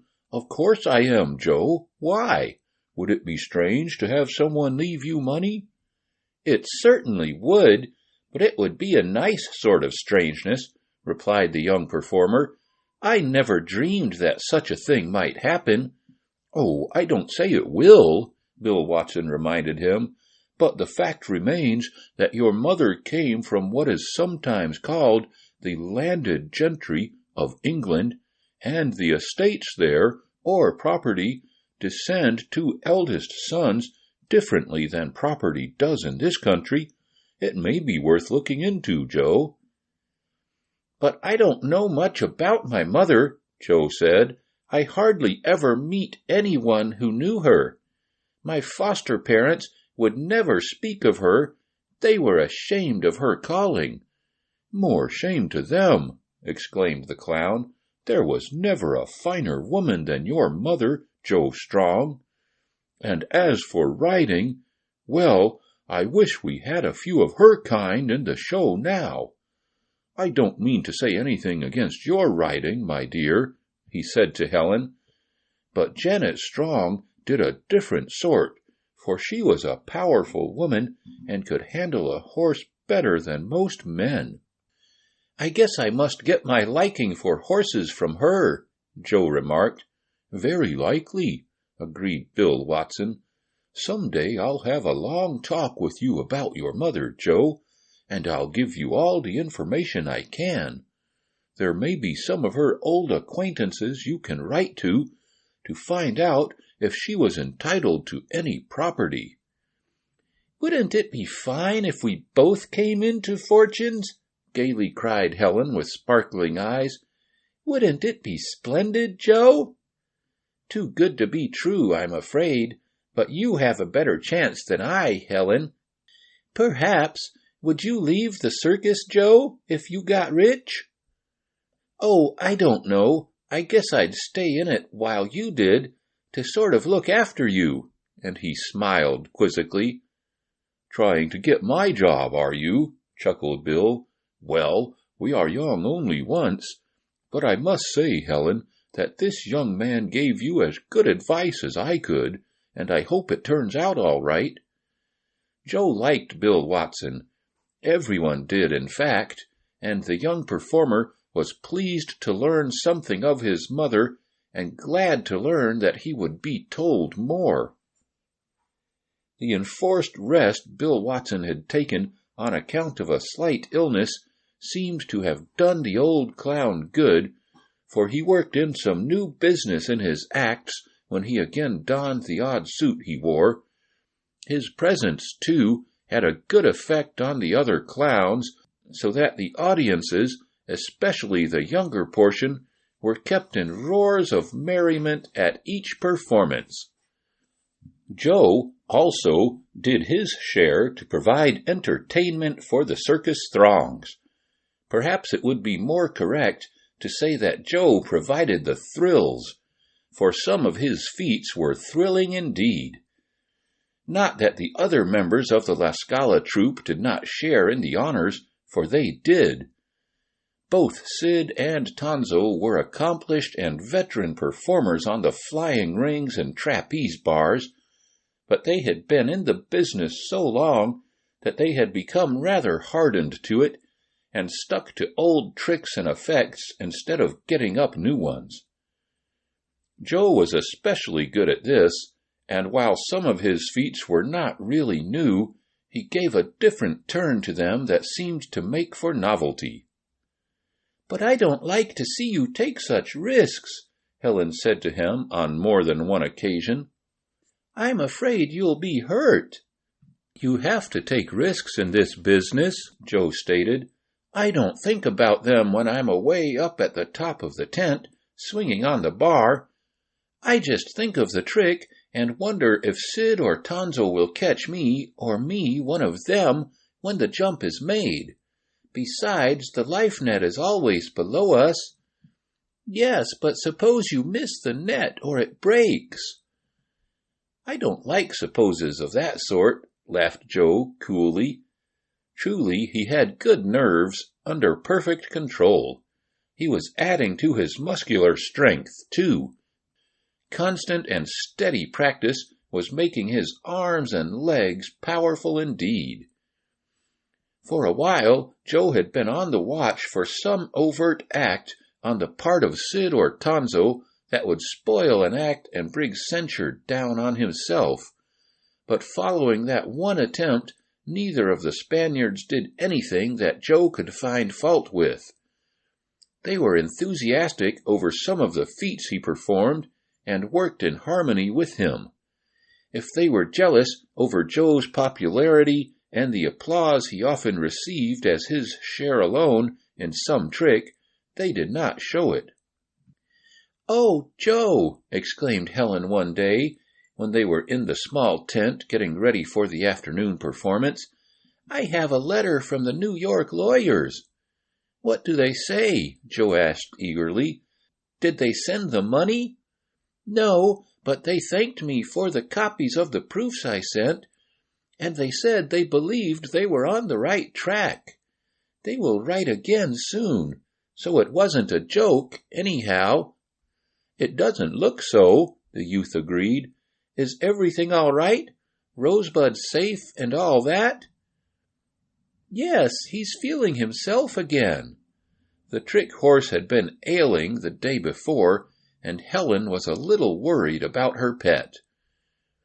Joe and Helen wandered into the main tent, which was now set up. Joe wanted to get in a little practice on the trapeze, while Helen went in to watch, as she often did. The men were setting up the big glass tank in which the human fish performed, and when Joe came down from his trapeze, rather warm and tired, the water looked very inviting. "I've a good notion to go in for a swim," he said to Helen. "Why don't you?" she dared him. "It would do you good. It's such a hot day, I almost wish I could myself." "I believe I will," Joe said. "I've got a bathing suit in my trunk." The big tent was almost deserted at this hour, for the parade was in progress. Joe and Helen did not take part in this. Joe came back attired for a swim, and going up the steps by which Benny mounted to the platform on the edge of the tank before he plunged in, Joe poised there.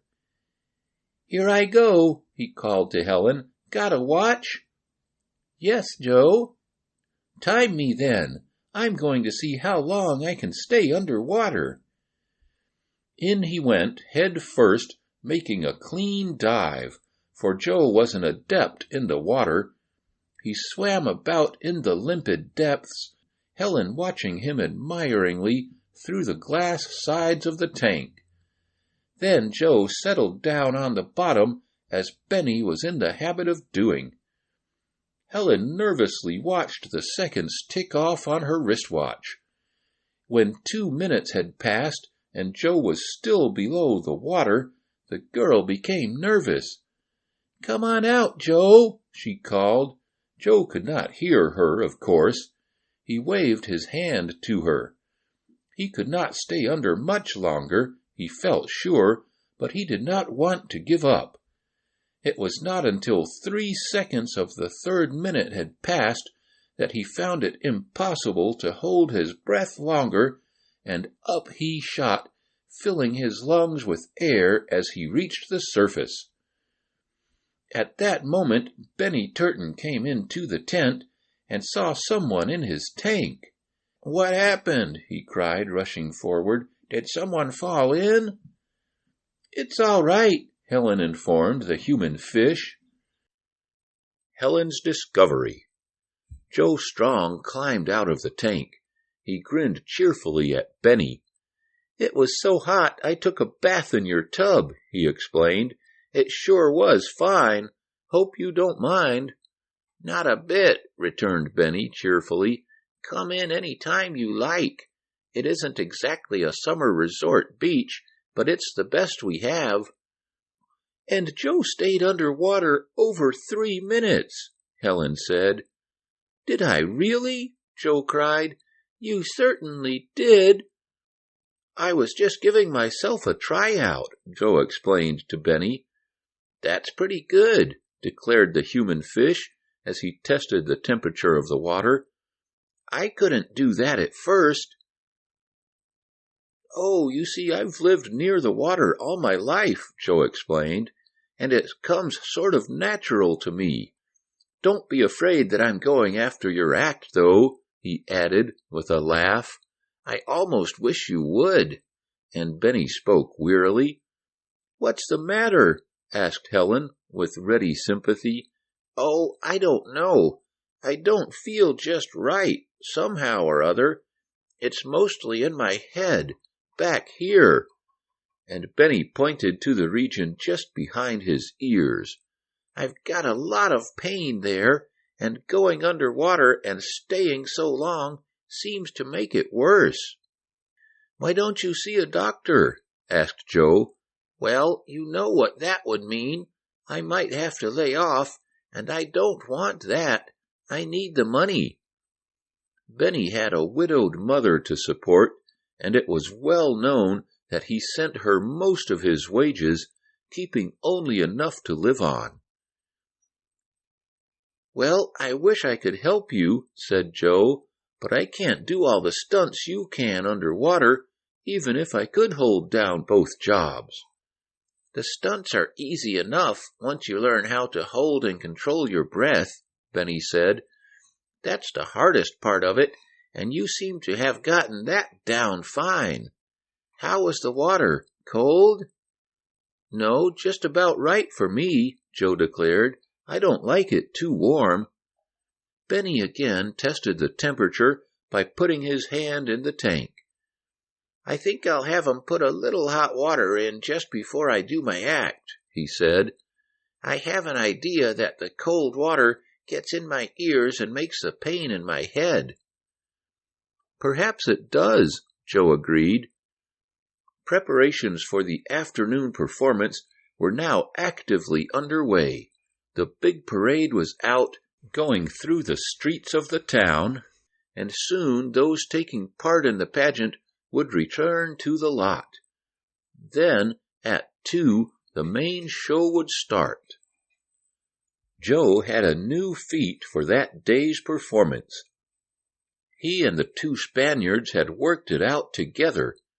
It was quite an elaborate act and involved some risk, though at practice it had gone well. Joe was to take his place on the small, high, elevated platform at one side of the tent, and Tonzo would occupy a similar place on the other side. Joe was to swing off, holding to the flying rings, which, for this trick, had been attached to unusually long ropes. Opposite him, Tonzo was to swing from a regulation trapeze, which also was provided with a long rope. After the two had acquired sufficient momentum, they were to let go at a certain signal and pass each other in the air, Joe under Tonzo. Then Joe would catch the trapeze bar and Tonzo the rings, exchanging places. Once they had a good grip, Sid was to swing from a third trapeze and, letting go, grasp Tonzo's hands, that performer, meanwhile, having slipped his legs through the rings, hanging head downward. When Sid had thus caught bold, he was to signal to Joe, who was to make a second flying leap and grasp Sid's down-hanging legs. As said before, the feat went well in practice, and the ringmaster was depending on it for a thriller. But whether it would go all right before a crowded tent was another matter. Joe was a little nervous over it, that is, as nervous as he ever allowed himself to get, for he had evolved the feat, and Sid and Tonzo had not been over-enthusiastic about it. However, it must be attempted in public sooner or later, and this was the day set for it. Before the show began, Sid and Tonzo went over every rope, bar, and ring. They wanted no falls, even though the life net was below them. "Is everything all right?" Joe asked his partners. "Yes," they told him. The usual announcement was made of the La Scala brothers' act, and on this occasion Jim Tracy, who was making the presentation, added something about a death-defying double exchange and triple suspension act never before attempted in any circus ring or arena throughout the world. That was Joe's trick. The three performers went through some of their usual exploits, ordinary enough to them, but rather thrilling for all that. Then came the preparations for the new feat. Joe and Tonzo took their places on the small platforms, high up on the tent poles. The eyes of all in their vicinity were watching them eagerly. Sid was in his place, ready to swing off when the two had crossed each other in the air and had made the exchange. "Are you ready?" called Jim Tracy in his loud voice. "Ready," answered Joe's voice from high up in the tent. "Ready," responded Tonzo, after a moment's hesitation, during which he pretended to fix one slipper. This was done for dramatic effect and to heighten the suspense. Helen, who had just finished her tricks with Rosebud, paused at the edge of a ring to watch the new act. "Then go!" shouted the ringmaster. Joe and Tonzo swung off together and then swayed to and fro like giant pendulums, Joe on the rings and Tonzo on the trapeze. "Ready?" cried Joe to his swinging partner. "Yes," answered Tonzo. "Come on," Joe said. It was time to make the exchange. This was one of the critical parts of the trick. Joe let go the rings and hurled himself forward, his eyes on the swinging trapeze bar, his hands outstretched to grasp it. He passed the form of his partner in mid-air, and the next instant he was swinging from the trapeze. He could not turn to look, but he felt sure, from the burst of applause which came, that Tonzo had successfully done his part. Again, Tonzo and Joe were swinging in long arcs, so manipulating their bodies as to give added momentum to the long ropes. "Ready down there?" asked Joe of Sid. "Ready," he answered. "Then go." Sid swung off as Tonzo hung head downward with outstretched hands. Sid easily caught them, for this was a trick they often did together. Now must come Joe's second leap, and it was not so easy as the first, nor did he have as good a chance of catching Sid's legs as he would have at Tonzo's hands. However, it was all in a day's work, and he did not hesitate at taking chances. He reached the height of his swing and started downward in a long sweep. "Here I come," he called. He let go the trapeze bar and made a dive for Sid's dangling legs. For the fraction of a second, Joe thought he was going to miss, but he did not. He caught Sid by the ankles, and the three hung there, swinging in mid-air. Tonzo, of course, supporting the dragging weight of the bodies of Joe and Sid, but Tonzo was a giant in his strength. There was a burst of music, a rattle and boom of drums, as the feat came to a successful and startling finish. Then, as Joe dropped lightly into the life net, turning over in a succession of somersaults, the applause broke out in a roar. Sid and Tonzo dropped down beside Joe, and the three stood with arms over one another's shoulders, bowing and smiling at the furor they had caused. "A dandy stunt," cried Jim Tracy, highly pleased, as he went over to another ring to make an announcement. "Couldn't be better." This ended the work of Joe and his partners for the afternoon, the new feat being a climax. They ran out of the tent amid continuous applause, and Joe saw Helen waiting for him. "Oh, I'm so glad," she whispered, "so glad." It was about a week after this, the show meanwhile having moved on from town to town, that one of the trapeze performers who did a lone act, that is, all by himself, was taken ill. "I'll just shift you to his place, Joe," said Jim. "You can easily do what he did, and maybe improve on it." "But what about my La Scala act?" "Oh, I'm not going to take you out of that. You'll do the most sensational things with them, but they can have someone else for the ordinary stunts. I want you to have some individual work." Joe was glad enough for this chance, for it meant more money for him, and also brought him more prominently before the public. But the La Scala brothers were not so well pleased. They did not say anything, but Joe was sure they were more jealous of him than before. He was going above them on the circus ladder of success and popularity. But it was none of Joe's planning. His success was merited. The mail had been distributed one day, and Helen had a letter from the New York lawyers stating that a member of the firm was coming on to inspect the old Bible and the other original proofs of her identity. "I must tell Joe," she said, and on inquiry learned that he was in the main tent practicing. As she walked past the dressing room, which Joe and the La Scala brothers used, she saw a strange sight. Sid and Tonzo were doing something to a trapeze. They had pushed up the outer silk covering of the rope, covering put on for ornamental purposes, and Tonzo was pouring something from a bottle on the hempen strands. "I wonder what he is doing that for," mused Helen. "Can it be that?" She got no further in her musing, for she heard Sid speaking, and she listened to what he said.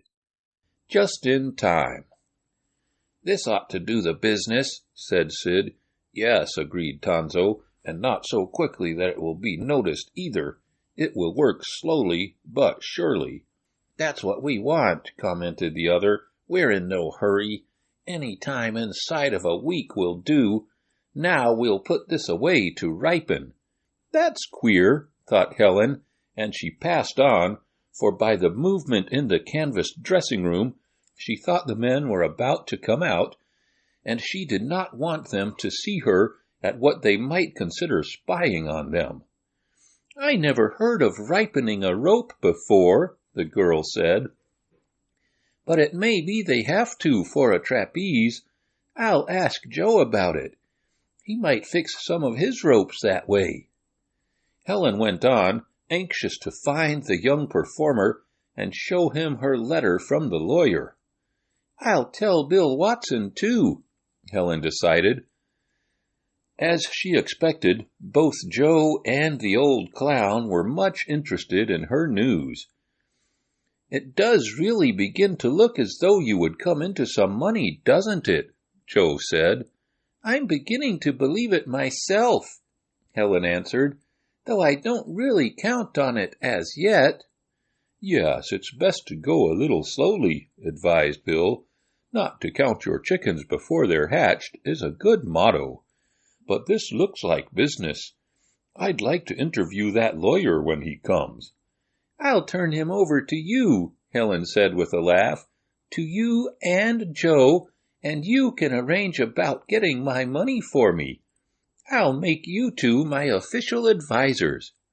"I accept with pleasure," Joe answered with a bow. "And that reminds me," went on Bill, "I'm going to give you the addresses of some people who might know about your mother's folks in England, Joe. As I told you, they disowned her when she married your father, though there wasn't a finer man going. But he was an American, and that was one thing they had against him, and another was that he was a public performer. I think, too, that they rather blamed him for your mother's going into the circus business, Joe. Your mother was always a good horsewoman, so I have understood.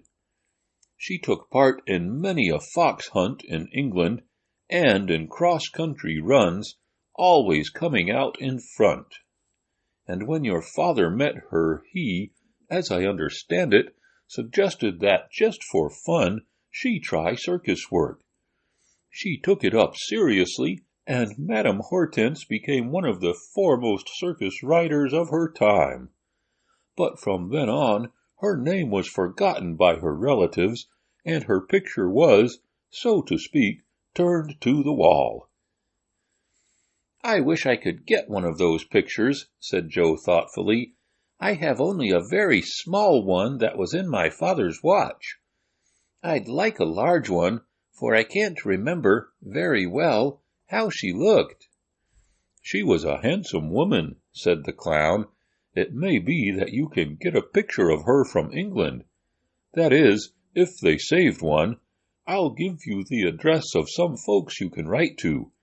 It might be well to get a firm of lawyers here to take the matter up for you." "I believe it would be best," agreed Joe. "Why not let my lawyers—" "Notice that, my," laughed Helen. "Why not let my lawyers act for you, Joe? That is, after we see what sort they are. They seem honest." "Another good idea," commented the young performer. "I'll do it. You say one of them is coming to see you?" "So he says in this letter." "Does he know where to find you?" "Yes, I have told him the places where the circus will show for the next 2 weeks. He can find the place easily enough and inquire for me. Oh, I'm so anxious to know how rich I'm going to be." "I don't blame you," chuckled Bill. "Now, Joe, if I had a pencil and paper, I'd give you those addresses I spoke of." Joe supplied what was needed and obtained the names of some men and women, circus performers, who had been associated with his mother. Joe wrote to them, asking the names of his mother's relatives in England and their addresses. Helen's attention was so taken up with the affairs of her inheritance that she forgot about the queer actions of Sid and Tonzo until after the performance that night. Then, as she and Joe were going to the train to take the sleeping cars for the next stop, Helen asked, "Joe, did you ever hear of ripening trapeze ropes?" "Ripening trapeze ropes?" he repeated. "No. What do you mean?" Helen then told what she had seen and heard in the dressing tent. Joe shook his head. "It may be some secret process they have of treating ropes to make them tougher so they'll last longer," Joe said. "They may call it ripening, but I never heard of it. I'll ask them." "Don't tell them I saw them," Helen cautioned him. "Of course not," Joe answered. "Perhaps it may be a professional secret with them, and they won't tell me anyhow. But I'll ask." But when Joe, as casually as he could, inquired of Sid and Tonzo what they knew of ripening trapeze ropes, the two Spaniards shook their heads, though, unseen by Joe, a quick look passed between them. "I sometimes oil my ropes to make them pliable," Tonzo admitted. "Olive oil I use, but it does not make them ripe." "I guess that must have been it," thought Joe. "Helen was probably mistaken. It might have been a word that sounded like ripening." So he said no more about it then, though when he reported to Helen the result of his questioning, she shook her head. "I'm sure I heard aright," she declared, "and they were pouring something from a bottle on the trapeze rope from which they had pushed the silk covering." "It might have been olive oil," Joe said. "It might," Helen admitted, "but I don't believe it was. They don't handle any of your ropes, do they?" "I always look after my own. Why?" "Oh, I just wanted to know." And that was all the answer Helen would give. As Joe went to his dressing room for that afternoon's performance, he passed Senor Bogardi, the lion tamer. Something in the man's manner attracted Joe's attention, and he asked him, "Aren't you feeling well today, Senor?" "Oh, yes, as well as usual. It's my princess who is not well." "Princess? The big lioness?" "Yes, I do not know what to make of her actions. She is never rough with me, but a little while ago, when I went in her cage, she growled and struck at me. I had to hit her, which I seldom do, and that did not improve her temper. I do not know what to make of her. I have to put her through her paces in the cage this afternoon, and I do not want any accident to happen." "It is not that I am afraid for myself," went on the tamer, and Joe knew he spoke the truth, for he was absolutely fearless. "But if she comes for me, and I have to do something, it may start a panic. No, I do not like it," and he shook his head dubiously. "Oh, well, maybe it will come out all right," Joe assured him. "But you'd better tell Jim and have some extra men around. She can't get out of her cage, can she?" "Oh, no, nothing like that." "Well, we shall see." It was almost time for the performance to begin. The crowd was already streaming into the animal tent and slowly filtering into the main top, where the performance took place. Before that, however, there was a sort of show in the animal arena, Senor Bogardi's appearance in the cage with the lioness being one of the features. Joe had gone to his dressing tent and was coming out again when he heard unusual roars from the animal tent. The lions often let their thunderous voices boom out, sometimes startling the crowd, but, somehow or other, this sounded differently to Joe. "I wonder if that's Princess cutting up," he reflected. "Guess I'll go in and have a look. I hope nothing happens to the Senor." Though lion tamers, as well as other performers with wild beasts, seemed to take matters easily, Slipping into the cage with the ferocious creatures as a matter of course, they take their lives in their hands whenever they do it. No one can say when a lion or a tiger may suddenly turn fierce and spring upon its trainer. And there is not much chance of escape. The claws of a lion or a tiger go deep, even in one swift blow of its powerful paws.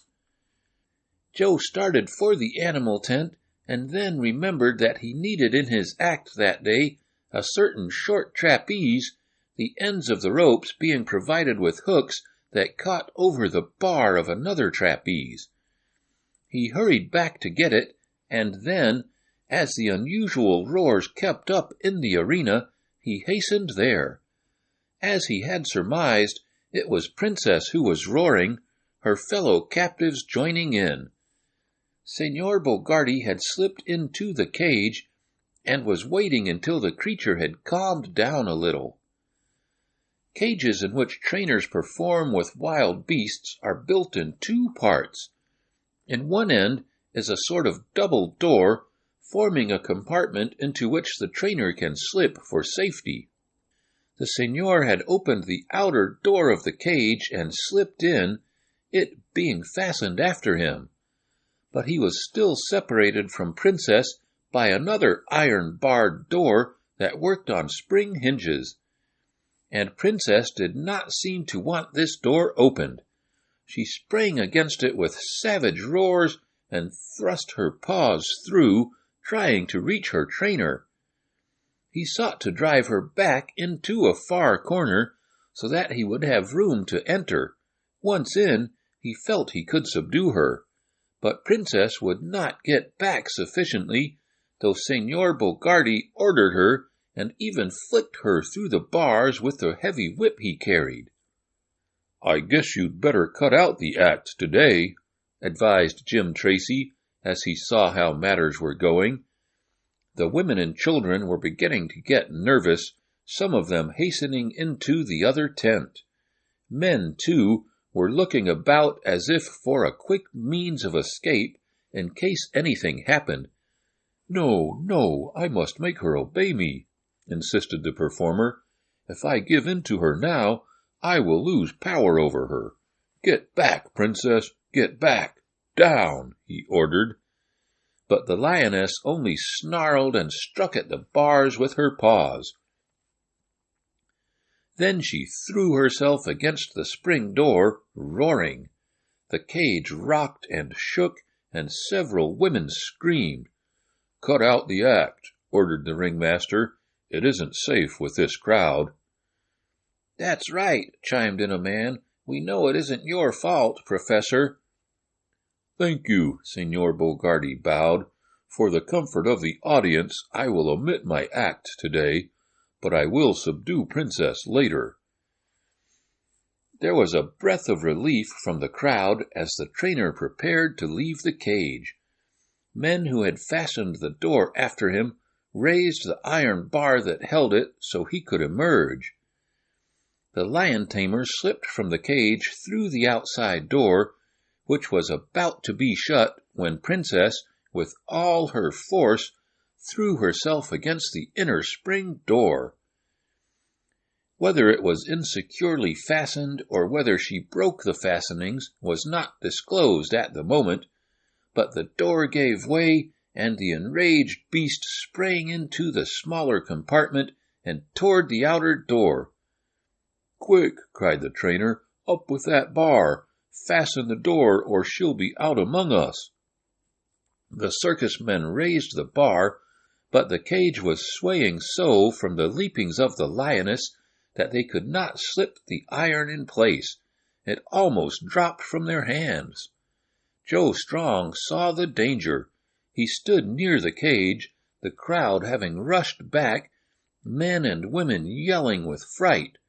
Joe saw the outer door swing open. In another instant the lioness would be out. At that moment the men dropped the iron bar. "Quick, something to fasten the door, to hold it," cried the lion tamer.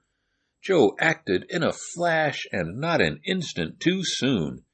he forced the strong hickory bar of his small trapeze into the places meant to receive the iron bar, and as the lioness, with a roar of rage, flung herself against the door, it did not give way, but held. Joe had prevented her escape. "A bad blow. Quick now, with the iron bar," cried Signor Bogardi. "That trapeze stick won't hold long." But it held long enough. As the lioness, flung back into a corner of her cage by her impact against the steel door, gathered herself for another spring, the men slipped into place the iron bar, Joe pulling out his trapeze.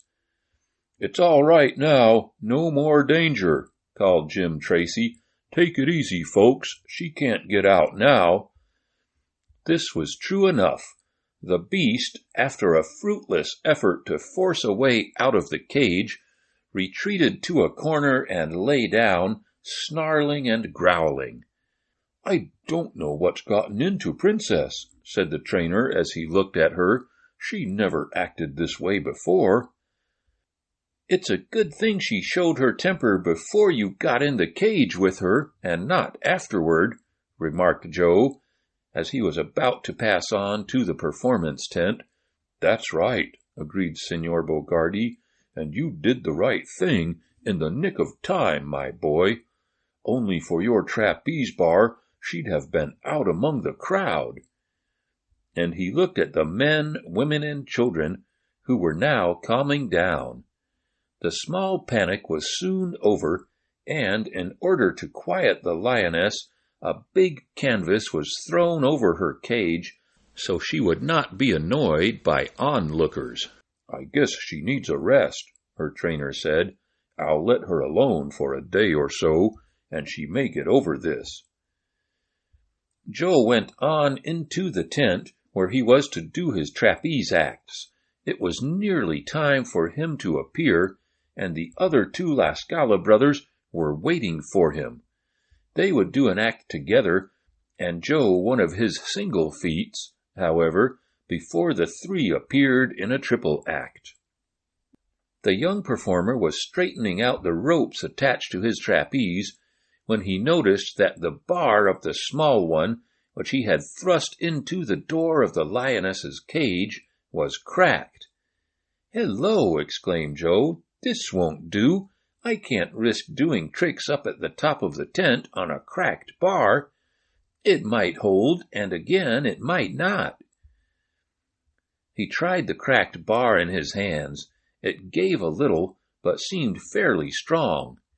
"I wonder if I could get another," mused Joe. "Guess I'd better try." He walked over to where the La Scala brothers stood near their apparatus. "What's the matter?" asked Sid, seeing Joe trailing the broken trapeze after him. "This bar is cracked. It's my short trapeze that I fastened to the big one. I used it just now to hold the door so the lioness wouldn't get out, and the wood is cracked. I was wondering if you had a spare one like this." "We have," exclaimed Tonso quickly. "Get the little short one, the one with the silk coverings on the ropes," he said to Sid. "Joe can use that." "I'll be back with it in a second," Sid stated as he hurried off to the dressing tent, for it was nearly time for the performance to begin.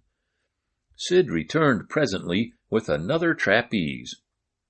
At this moment, Helen came in with her horse, Rosebud, for she was about to do her act. "What's the matter, Joe?" asked Helen, for she knew that at this point in the performance he ought to be on the other side of the tent doing his act. "Oh, I cracked a trapeze bar," Joe replied, as he stepped up beside the girl and patted Rosebud. "Sid is going to get me another. Here he comes now with it." At the sight of the trapeze the circus man was bringing up, Helen was conscious of a strange feeling. She saw the silk-covered ropes, and the recollection of that scene in the tent came vividly to her. "I guess this will do you, Joe," remarked Sid, holding out the trapeze, It's the only one we have like yours." "Thanks," responded the young performer. "That will do nicely.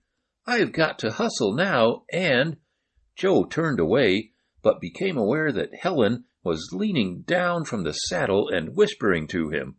"Joe! Joe!" she exclaimed, making sure the La Scala brothers could not hear her, for they were on the other side of Rosebud. "Joe, don't use the trapeze." "Why not?" "Because I'm sure that's the one I saw those two men ripening, as they call it. They had pulled back the silk cover and were pouring something on the rope. Look at it before you use it. Be careful." Then she flicked Rosebud with the whip and rode into the ring to do her act amid a blare of trumpets. Joe stood there, holding the trapeze. The two Spaniards were starting their act now, and were high up in the air. "Whew!" whistled Joe. "I wonder what's up. Can it be that this rope is doctored? I won't let them see me looking at it." He hurried over to his own particular place in the tent. "Lively, Joe," called Jim Tracy. "You're late as it is." "I'll be right on the job in a moment," the young performer answered. "I had to get another trapeze. The lioness cracked mine." "Oh, all right, but hustle." Under pretense of fastening the short trapeze to the larger one, Joe pushed back the loose silk covering the ropes. To his surprise, on one rope was a dark stain. Joe rubbed his fingers over the strands. They were rotten and crumbled at the touch. Joe smelled of the dark stain. "Acid!" exclaimed Joe. "Someone spilled acid on this rope. Talk about putting on something to ripen it. This is something to rot it." He tested the rope in his hands. It did not part, but some of the strands gave, and he did not doubt but that if he trusted his weight to it, it would break and give him a fall. "Now I wonder if they did that on purpose to queer me," mused Joe. "If they did, they waited for a most opportune time to give me the doctored trapeze. They couldn't have known I was going to break mine. I wonder if they did it on purpose. Of course I wouldn't have been killed, and probably not even much hurt, if the rope did break," thought Joe. "I'd only fall into the life net, but it sure would spoil my act and make me look like an amateur. Maybe that's their game. If it was—" Joe paused and looked over in the direction of the two Spaniards. They were going through their act, but Joe thought he had a glimpse of Tonzo looking over toward him.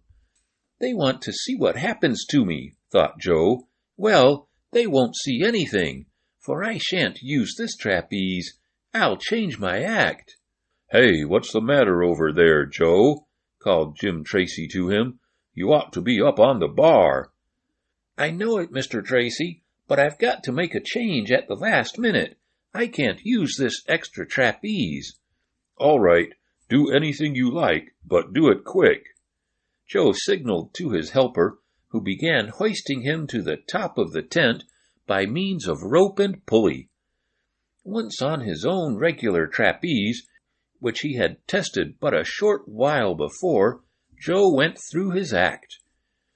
He had to improvise some acts to take the place of those he did on the short trapeze, but he did these extra exploits so well and so easily that no one in the audience suspected that it was anything but the regular procedure.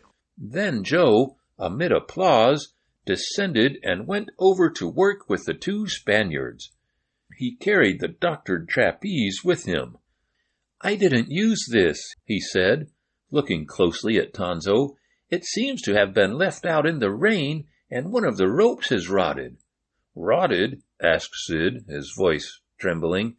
"Something like that, yes," answered Joe. "Ah, that is too bad," exclaimed Tonzo. And neither by a false note nor by a change in his face did he betray anything. "I'm glad you discovered the defect in time." "So am I," said Joe significantly. Come on now." "Probably they fixed the rope with acid and kept it ready against the chance that someday I might use it," reflected Joe. "The worst that could happen would be to spoil my tricks. I couldn't get much hurt falling into the net, and they knew that. But it was a mean act, all right, and I shan't forget it. I guess they want to discourage me so they can get their former partner back, but I'm going to stick." "Did you find out anything, Joe?" asked Helen, when she had a chance to speak to him alone. "I sure did, thanks to you, little girl. I might have had a ridiculous fall if I'd used their trapeze. You were right in what you suspected. Oh, Joe, I'm so glad I saw it in time to warn you." "So am I, Helen. It was a mean piece of business, and cunning. I never suspected them of it." "Oh, but you will be careful after this, won't you, Joe?" "Indeed I will. I want to live long enough to see you get your fortune. By the way, when is that lawyer coming?" "He is to meet me day after tomorrow." "I'll be on hand," Joe promised. It rained the next day, and working in a circus during a rain is not exactly fun. Still, the show goes on, rain or shine, as it says on the posters, and the performers do not get the worst of it. It is the wagon and canvas men who suffer in a storm. "And this is a bad one," Joe remarked when he went in the tent that afternoon for his act. "It's getting worse. I hope they have the tent up good and strong." "Why?" asked Helen. "Because the wind's increasing. Look at that," he exclaimed, as a gust careened the big, heavy canvas shelter. "If some of the tent pegs pull out, there'll be trouble." Helen looked anxious as she set off to put Rosebud through his tricks, and Joe was not a little apprehensive as he was hoisted to the top of the tent. He saw the big pole to which his trapeze was fastened swaying as the wind shook the maintop. Helen's inheritance. Joe Strong had scarcely begun his act when he became aware that indeed the storm was no usual blow and bluster accompanied by rain. He could feel his trapeze swaying as the whole tent shook, and while this would not have deterred him from going on with his performance, he felt that an accident was likely to occur that would start a panic. "It surely does feel as if the old maintop was going to fall," thought Joe as he swung head downward by his knees, preparatory to doing another act. He could see that many in the audience were getting uneasy, and some were leaving their seats, though the red-capped ushers were going about calling, "Sit still, keep your seats, there is no danger, the tent is perfectly safe." Jim Tracy had ordered this done.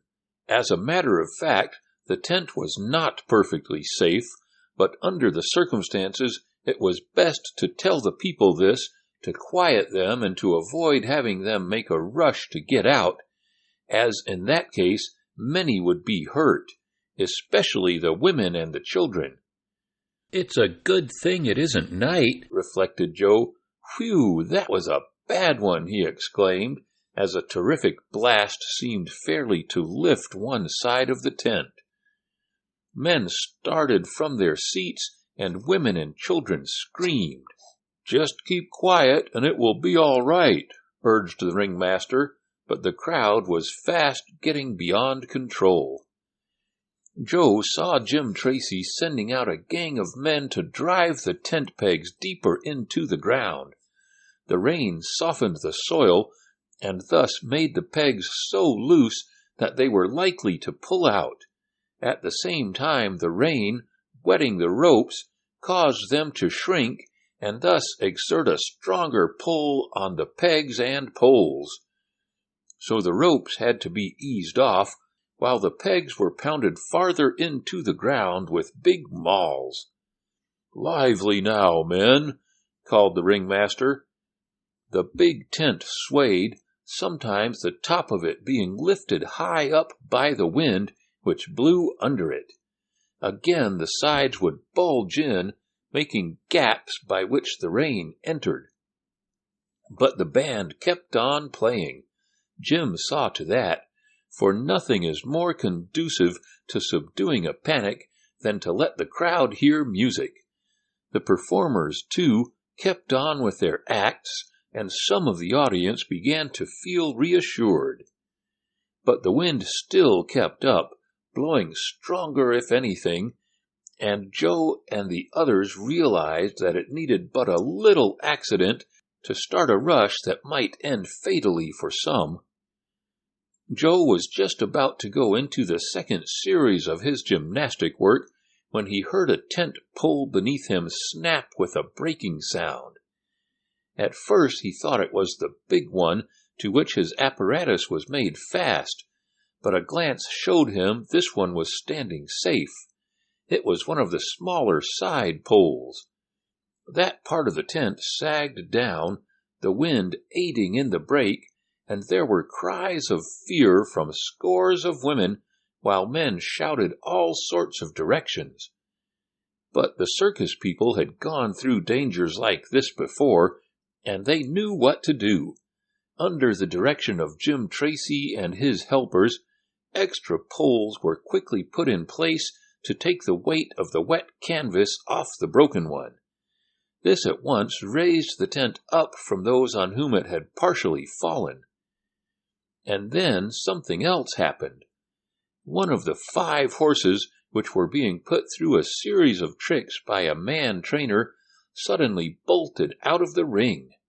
Joe, high up in the tent, saw him running and noted that the animal was headed for the ring where Helen Morton was performing with Rosebud. "He's going to run into her," thought Joe. "I've got to do something." He must think and act quickly. While attendants were running after the bolting horse, Joe, looking down, saw that the animal would pass close to his life net. In an instant, Joe had decided what to do. He poised on the small platform from which he made his swings and dropped straight into the big net. Just as he had calculated, he bounced up again, and as he did so, he sprang out to one side. Joe's quick eyes and nerves had enabled him to judge the distance correctly. He leaped from the net just as the horse was opposite him and landed on his back in a riding position. It was the work of but a second to reach forward, grasp the little bridle which the animal wore, and pull him to one side. And it was not a second too soon, either, for the horse was on the edge of the ring in which Helen was performing with Rosebud. If the maddened animal had gone in, there would have been a collision in which the girl performer would, undoubtedly, have been injured. "Good work, Joe," cried the ringmaster, "but there's plenty more to be done. I guess we'll have to get all the men performers to help hold down the tent. I'm afraid she's going." "It does look so," Joe admitted as he leaped from the horse and gave him in charge of one of the attendants. "What can we do?" "Help drive in extra pins and attach more ropes. I'm going to dismiss the audience. We'll stay over here tomorrow and give an extra performance to make up for it." "I'll get a crowd together and we'll help the canvas men," offered Joe. "And I'll help," said Benny Turton, who had finished his tank act. "Come on," cried Joe as he led the way. Meanwhile, Jim Tracy had requested the audience to file out as quickly and in as orderly a manner as possible. The crowd was not large, as the weather had been threatening in the morning and many had stayed at home. But it was no easy matter to dismiss even a small throng in such a storm. However, it was accomplished, the band meanwhile playing its best, and under hard conditions, as part of the tent over them split and let the rain in on them. But the music served a good turn, and while the people were hurrying out, the canvas men, aided by the performers, Joe among them, drove in extra pegs, tightening those that had become loose, put on additional ropes, so that, by hard work, the big tent was prevented from blowing down. Once outside, the audience, though most of them were soon drenched, took it good-naturedly. They were given emergency tickets as they passed out, good for another admission. And then the storm, which seemed to have reached its height, settled down into a heavy rain. The wind died out somewhat, and there was no danger from the collapse of the tent. "Good work, boys," said the ringmaster, as the performers, all of them wet through, and in their performing suits too, came in. "Good work. If it hadn't been for you, I don't know what we would have done. I'll not forget it." There had been some trouble in the animal tent during the storm, the beasts, especially the elephants, evincing a desire to break loose. But their trainers quieted them, and soon the circus was almost normal again.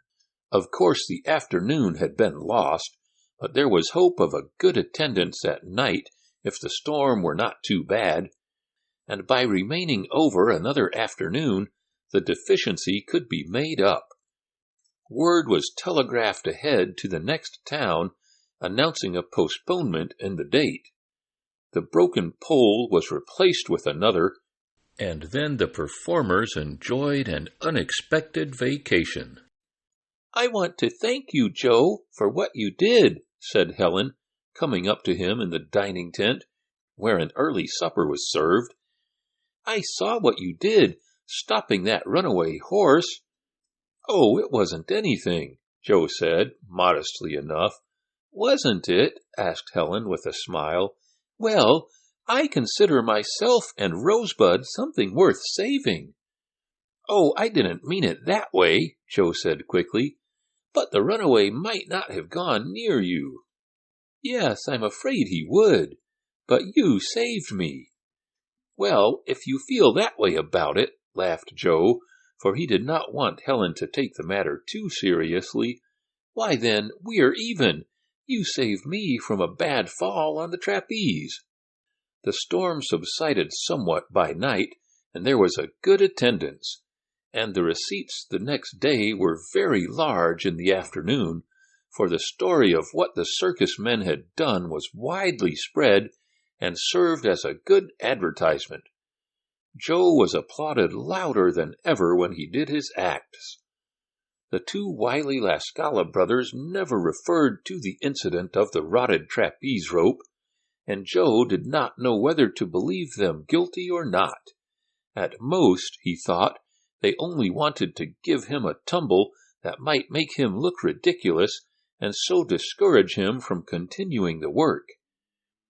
In that case, their deposed partner might get a chance. But Joe did not give up, and he kept a sharp lookout. He redoubled his vigilance regarding his ropes, bars, and rings, inspecting all of them just before each performance.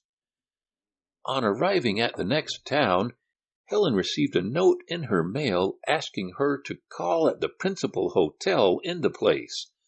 It was signed by one of the members of the law firm. "You come with me, Joe," she begged. "I don't want to go alone." "All right," agreed the young performer. "We'll go and get your inheritance." "If there's any to get," laughed Helen. "Oh, Joe, I'm so nervous." "Nervous?" he answered. "I wish I could be afflicted with nervousness like that. Money nervousness, I'd call it." They found Mr. Pike, the lawyer, to be an agreeable gentleman. He had requested Helen to bring with her the proofs of her identity, the old Bible and other books, which she did. These the lawyer examined carefully and asked the girl many questions, comparing her answers with some information in his notebook. Finally he said, "Well, there is no doubt but that you are the Miss Helen Morton we have been looking for so long, and I am happy to inform you that you are entitled to an inheritance from your grandfather's estate." "Really?" cried Helen eagerly. "Really," answered the lawyer with a smile. "It isn't a very large fortune, but it will yield you a neat little income every year. In fact, there is quite an accumulation due you, and I shall be happy to send it on as soon as I get back to New York. I congratulate you." A warning. Helen could hardly believe the good news, though she had hoped, since hearing from the law firm, that she might be entitled to some money. Helen had always been careful not to hope too much. "For I don't want to be badly disappointed," she told Joe. "Well," he remarked, "I wish my chances were as good as yours." For the answers he received from the letters he wrote concerning his mother's relatives in England were disappointing. As far as these letters went, there was no estate in which Joe might share, though Bill Watson insisted that the late Mrs. Strong came of a wealthy family.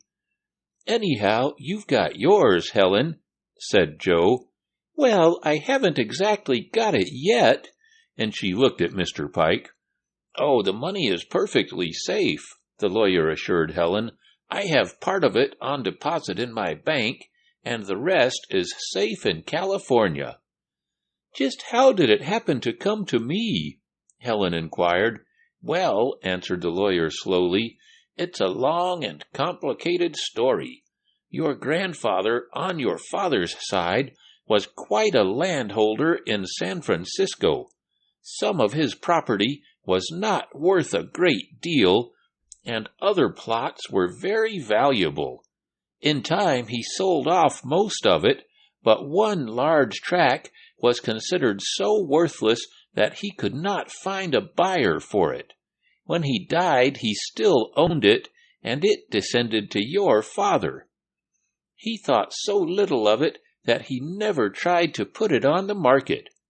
But during the last few years, the city has grown out in the direction of this land, and recently the property was sold.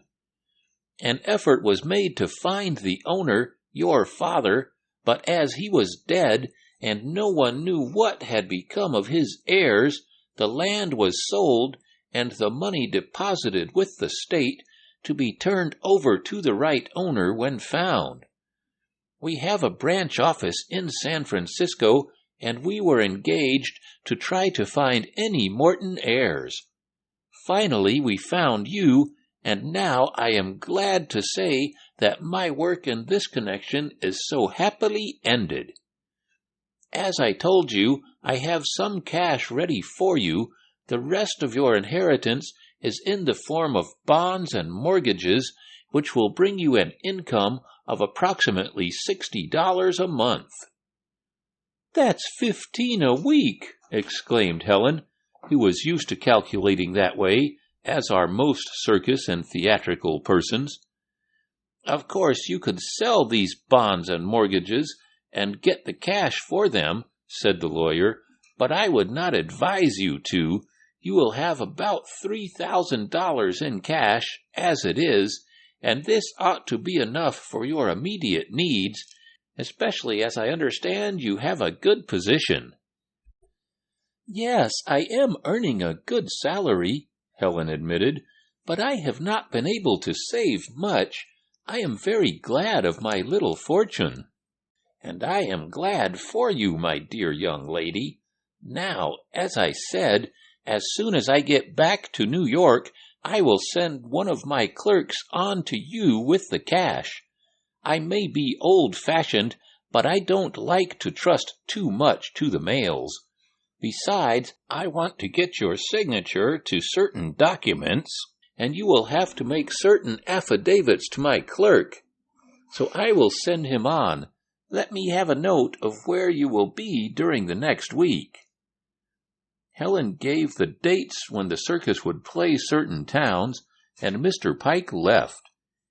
"Well, it's true, little girl, isn't it?" cried Joe as they walked back to the circus together. "Yes, and I'm very glad.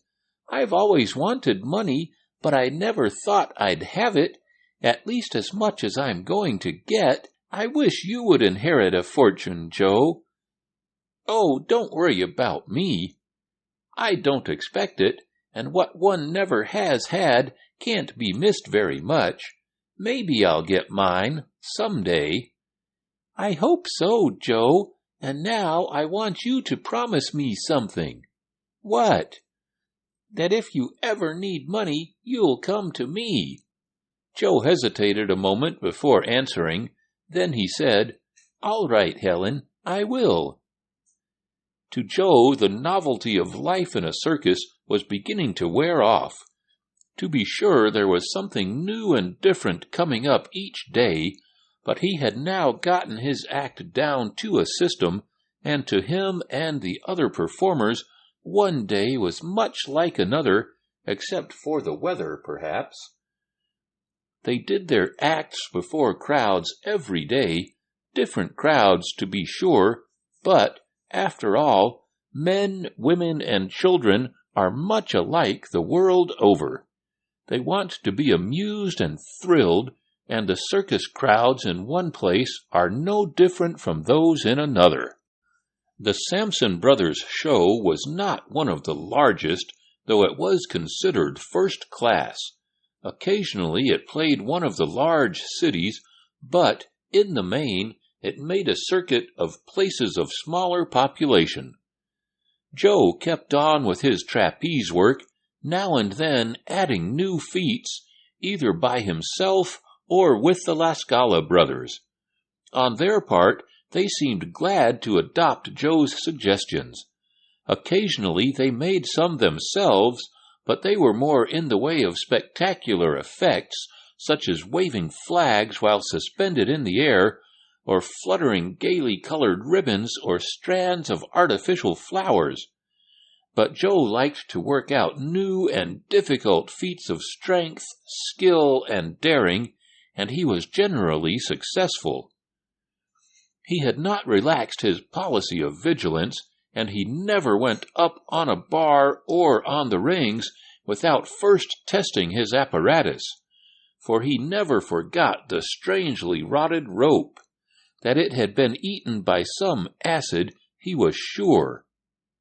He did not again get sight of that particular small trapeze, nor did he ask Sid or Tonzo what had become of it. He did not want to know. "It's best to let sleeping dogs lie," reasoned Joe, "but I'll be on the lookout." Matters had been going along well, and Joe had been given an increase of salary. "Well, if I can't get a fortune from some of my mother's rich and aristocratic ancestors," thought Joe with a smile, "I can make it myself by my trapeze work. And, after all, I guess that's the best way to get rich, though I'm not sure I'll ever get rich in the circus business." But the calm of Joe's life, that is, if one can call it calm to act in a circus, was rudely shaken one day when in his mail he found a badly scrawled note. There was no signature to it, but Joe easily guessed from whom it came.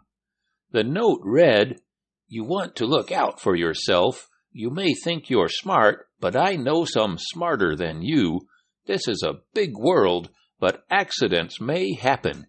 You want to be careful." "Some of Sim Dobley's work," mused Joe as he tore up the note and cast it aside. "He's trying to get my nerve. Well, I won't let that worry me. He won't dare do anything.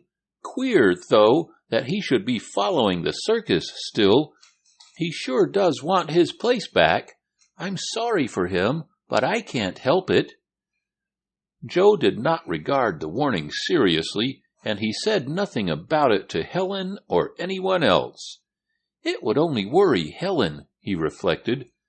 The show was over for the night, even while the performers in the big tent had been going through with their acts. Men had taken away the animal cages and loaded them on the flat railroad cars. Then the animal tent was taken down and packed into wagons with the poles and pegs. As each performer finished, he or she went to the dressing tent and packed his trunk for transportation. From the dressing tent, the actors went to the sleeping car and straight to bed. Joe's acts went very well that night. He was applauded again and again, and he was quite pleased as he ran out of the tent to make ready for the night journey. He saw Benny Turton changing into his ordinary clothes from his wet fish suit, which had to be packed in a rubber bag for transportation after the night performance, there being no time to dry it. "Well, how goes it, Ben?" asked Joe. "Oh, not very well," was the spiritless answer. "I've got lots of pain." "Too bad," said Joe in a comforting tone. "Maybe a good night's sleep will fix you up." "I hope so," said the human fish. The circus train was rumbling along the rails. It was the middle of the night, and they were almost due at the town where next they would show. Joe, as well as the others in his sleeping car, was suddenly awakened by a crash. The train swayed from side to side and rolled along unevenly with many a lurch and bump. "We're off the track!" cried Joe as he rolled from his berth, and the memory of the scrawled warning came vividly to him. The strike. The circus train bumped along for a few hundred feet, the engine meanwhile madly whistling, the wheels rattling over the wooden sleepers, and inside the various cars, where the performers had been suddenly awakened from their sleep, pandemonium reigned. "What's the matter?" called Benny Turton from his berth near Joe's. "Off the track, that's all," was the answer, given in a reassuring voice, for Joe had, somehow or other, grasped the fact that there was no great danger unless they ran into something, and this, as yet, had not happened. The train was off the track, or at least some of the coaches were, but it was quickly slowing down, and Joe, by a quick glance at his watch, made a mental calculation of their whereabouts.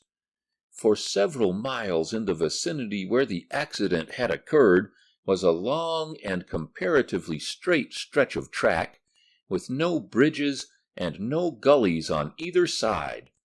A train running off the track, even if going at fairly fast speed, would hardly topple over. Before starting out that night, Joe had inquired of one of the men about the journey, and, learning that they were approaching his former home, the town of Bedford, he had looked up the route and the time of arrival at their next stopping place. He had a quick mind, and he remembered about where they should be at the time the accident occurred. In that way, he was able to determine that, unless they struck something, they were in comparatively little danger. "Off the track, that's all," repeated Benny Turton as he looked down from his berth at Joe. "Isn't that enough? Wow, what's going on now?"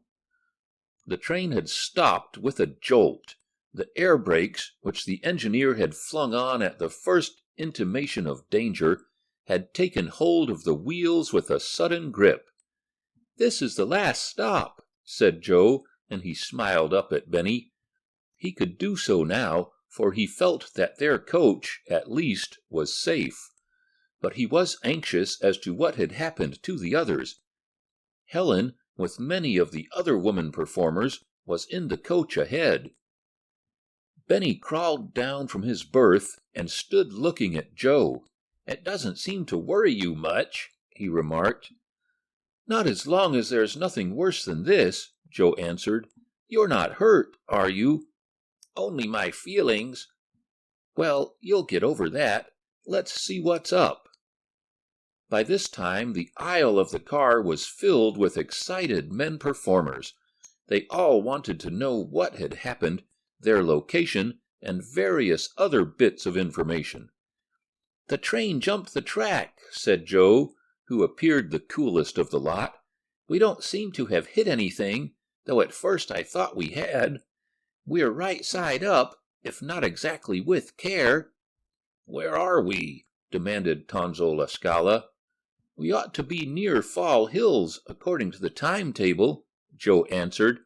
"If I could get a look out, I could tell." He went to the end of the car and peered out.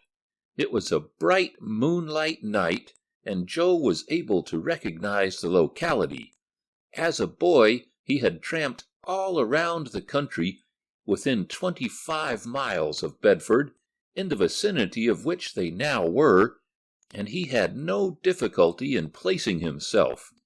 He found that he had guessed correctly. By this time there was an excited crowd of trainmen and circus employees outside the coaches which had left the rails. Joe and some of the others slipped on their clothes and went out to see what had happened. Joe's first glance was toward the coach in which he knew Helen rode. He was relieved to see that though it had also left the rails, it was standing upright. In fact, none of the cars had tilted more than was to be expected from the accident. "Well, this is a nice pickle," exclaimed Jim Tracy, bustling up. "This means no parade, and maybe no afternoon show. How long will it take you to get us back on the rails?" he asked one of the brakemen. "Hard to say," was the answer. "We'll have to send for the wrecking crew. Lucky it's no worse than a delay." "Yes, I suppose so," agreed the ringmaster. It was only one train of the several that made up the circus which had left the rails. The animal cars were on ahead, safe, and the sections following the derailed coaches had, by a fortunate chance, not left the rails. "What caused us to jump?" asked Benny. "There was a fish plate jammed in a switch," answered one of the brakemen. "We found it beside the track where we knocked it out, and that saved the other trains from doing as we did." "A fish plate in the switch?" repeated Joe. "Did it get there by accident?" "Ask me something easier," quoted the brakeman. "It might have, and again it might not. I understand you discharged a lot of men at your last stop, and it may be some of them tried to get even with you." It was true that a number of canvas men had been allowed to go because they were found useless, but none of the circus men believed that these individuals would do so desperate a deed as to try to wreck the train. Joe thought of the threatening letter he had received. Sim Dobley was the writer, he was sure, but even Sim would hardly try anything like this. He might feel vindictive against Joe and try to do him some harm or bring about Joe's discharge, but to wreck a train— "I don't believe he'd do that," reasoned Joe. "I won't mention the letter. It would hardly be fair. I don't want to get him into trouble, and I have no evidence against him." So Joe kept quiet. The circus trains ahead of the derailed one could keep on to their destination. After some delay, those in the rear were switched to another track, and so passed around the stalled cars. Then the wrecking crew arrived, and just as the first gray streaks of dawn showed, the last of the cars was put back on the track. "Well, we're off again," remarked Joe, as, with Benny and some of their friends, they got back in their berths. "Not much more chance for sleep, though," the human fish remarked, dolefully enough. "Oh, I think I can manage to get some," said Joe, as he covered up, for the morning was a bit chilly. "I hope my glass tank didn't get cracked in the mix-up," remarked Benny. "It wouldn't take much to make that leak, and I've had troubles enough of late without that." "Oh, I guess it's perfectly safe," remarked Joe sleepily. The excitement caused by the derailing was soon forgotten. Circus men are used to strenuous happenings. They live in the midst of excitement, and a little, more or less, does not bother them. Most of them slept even through the work of getting the train back on the rails. Of course the circus was late in getting in. that is, the derailed train with its quota of performers was. Early in the morning, when they should have been on the siding near the grounds, the train was still puffing onward.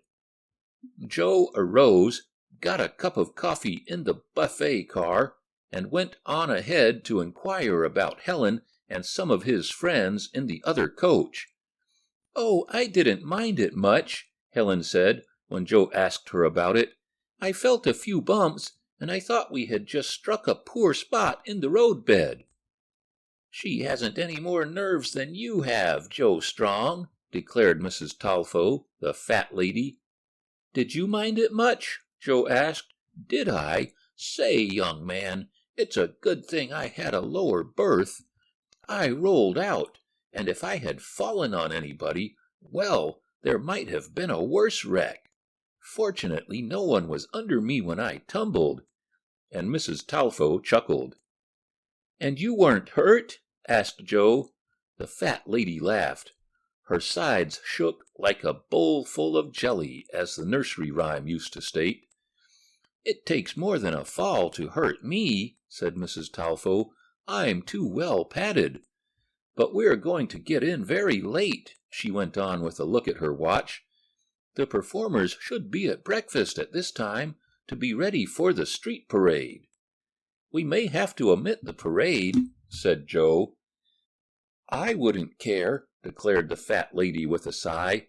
"It does jolt me something terrible to ride over cobble streets, and they never will let me stay out." "You're quite an attraction," said Joe with a smile.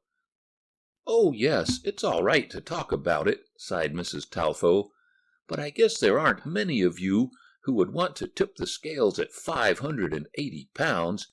Advertised weight, of course," she added with a smile. "It's no joke, especially in hot weather."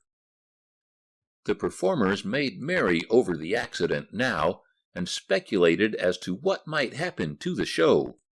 Their train carried a goodly number of the artists, as they were called on the bills, and without them a successful and complete show could not be given. "We may even have to omit the afternoon session," Joe stated. "Who said so?" Helen demanded. "Mr. Tracy." "Well, it's better to lose that than have the whole show wrecked," said the snake charmer. "I remember being in a circus wreck once, and I never want to see another." "Did any of the animals get loose?" asked Joe. "I should say they did. We lost a lion and a tiger, and for weeks afterward we had to keep men out hunting for the creatures, which the excited farmers said were taking calves and lambs. No, indeed. I don't want any more circus wrecks. This one was near enough." This brought up a fund of recollected circus stories, and from then on, until the train stopped on the siding near the grounds, the performers took turns in telling what they had known of wrecks and other accidents to the shows with which they had been connected. Joe listened eagerly. It was all new to him. "I only hope my glass tank isn't cracked," said Benny again. He seemed quite worried about this. "Well, if it's broken, they'll have to get you another," Joe told him. The tank was carried in one of the cars of the derailed train. "They might, and they might not," said Benny. "My act hasn't been going any too well of late, and maybe they'd be glad of a chance to drop it from the list. I only hope they don't, though, for I need the money." Benny spoke wistfully. He seemed greatly changed from the boy Joe had known at first.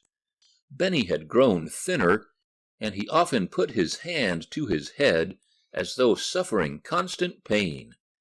Joe and Helen felt sorry for him. Still, there was little they could do except to cheer him up. Benny had to do his own act, which was a unique one that he had evolved after years of practice. It was not alone the staying under water that made it popular. It was the tricks that the lad did. "Well, we're here at last," said Joe, as he and his friends alighted from their sleeping car. Better late than never, I suppose." Men were busy on the circus grounds, putting up tents, arranging the horses and other animals, putting the wagons in their proper places, and doing the 101 things that need to be done. "I wonder what's going on over there," said Helen, as she pointed to a group of men about the place where the canvas for the main tent had been spread out in readiness for erection. "It looks like trouble." "It does," agreed Joe as he saw Jim Tracy excitedly talking to the canvas men. "I'm going to see what it is." He approached the ringmaster, who was also one of the owners of the show. "Anything wrong?" Joe asked. "Wrong? I should say so. As if I didn't already have troubles enough here. The tent men go on a strike for more money. I never saw such luck." Chapter 17 In Bedford. Joe Strong looked from the group of sullen, lowering canvas men to Jim Tracy. On the ringmaster's face were signs of anxiety. "Is it really a strike?" Joe asked. "That's what they call it," replied the circus owner. "I didn't know they belonged to a union, and I don't believe they do. They just want to make trouble, and they take advantage of me at a time when I'm tied up because we're late with the show." "What is it they want?" asked Helen. "More money," Jim Tracy replied. "I wouldn't mind giving it to them if I could afford it, or if they weren't getting the same wages that are paid other canvas men in other circuses, but they are. As a matter of fact, they get more and have better grub. I can't understand such tactics." "It looks as if some of them were coming over to speak to you," remarked Joe, as he observed one of the strikers detach himself from the group and approach the ringmaster. "Let him come," snapped Jim. "He'll get no satisfaction from me." The man seemed a bit embarrassed as he approached, chewing a straw nervously. He ignored several of the circus performers, Joe and Helen among them, who were grouped about Jim Tracy, and, addressing the owner, asked, "Well, have you made up your mind? Is it to be more money for us, or no show for you?" "It's going to be no to your unreasonable demand, and I want to tell you, here and now, that the show's going on. You can go back to your cowardly crowd that tries to hit a man when he's down, and tell 'em Jim Tracy said that," cried the ringmaster with vigor. "You'll get no more money from me. I'm paying you wages enough as it is." "All right, no money, no show," said the fellow impudently. "We'll give you half an hour to make up your mind, and if that's your answer, you can take the consequences." He started to walk away, and Tracy called after him, "If you try to interfere or make trouble, and if you try to stop the show, I'll have you all arrested if I have to send for special detectives." "Oh, we won't make any trouble except what you make for yourself," declared the striker. "We just won't do anything. That'll be the trouble. There's your main top, and there she'll stay. We won't pull a rope or drive a peg." He pointed to the pile of canvas, with its mass of ropes, poles, and pegs, that lay on the ground ready for erection. It should have been up by this time, and the parade ought to have been under way. But with the railroad accident, the delay, and the strike, the big tent in which Joe, Helen, and the others were to perform was not yet raised. "The cowards!" exclaimed Jim in a low voice, looking at Joe. "I wonder if I'd better give in to 'em." "Can you get others to take their places?" the young trapeze acrobat wanted to know. "Not here. I could if I were nearer New York, but as it is—" He threw up his hands with a gesture of despair. "I guess I'll have to give in," he said. "I can't afford not to give a show. Here, you," he called to the departing striker. "Wait a minute. Joe quickly exclaimed to the ringmaster. "I think we can find a way out of this." "How?" "Have you any men who know something about putting up the tent?" "I know all there is to be known about it myself, but it takes more than one man to raise a maintop. There are a lot of the animal men and wagon drivers who used to be canvas hands. They haven't struck, but there aren't enough of them. It's no use." "Yes, it is," cried Joe. "We men performers will turn canvas men for the time being.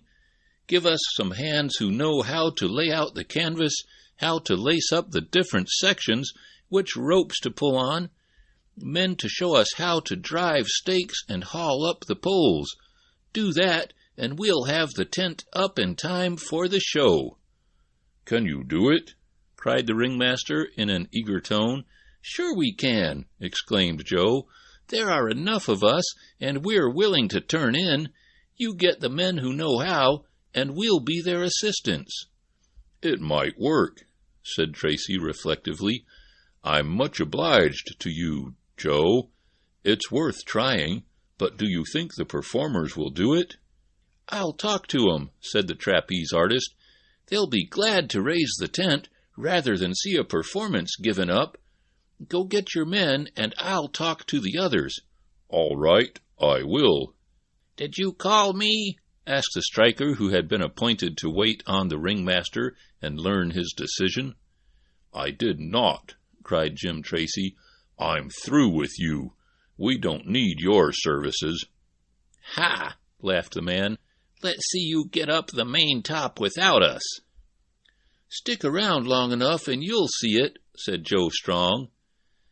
Joe found a group of the men performers gathered in the dressing tent discussing the situation, and while the ringmaster hastened to gather up such forces as he could muster, Joe made his little talk. "You're just the very one we want," he said to Tom Jefferson, the strong man. "You ought to be able to put up the tent alone. Come on now, gentlemen, we must all work together." And rapidly he explained the situation to some who did not understand it. "Will you help raise the tent?" Joe asked. "We will," cried the performers in a chorus. Soon there was a busy scene in the circus lots. Not that there is not always a busy time when the show is being made ready, but this was somewhat different.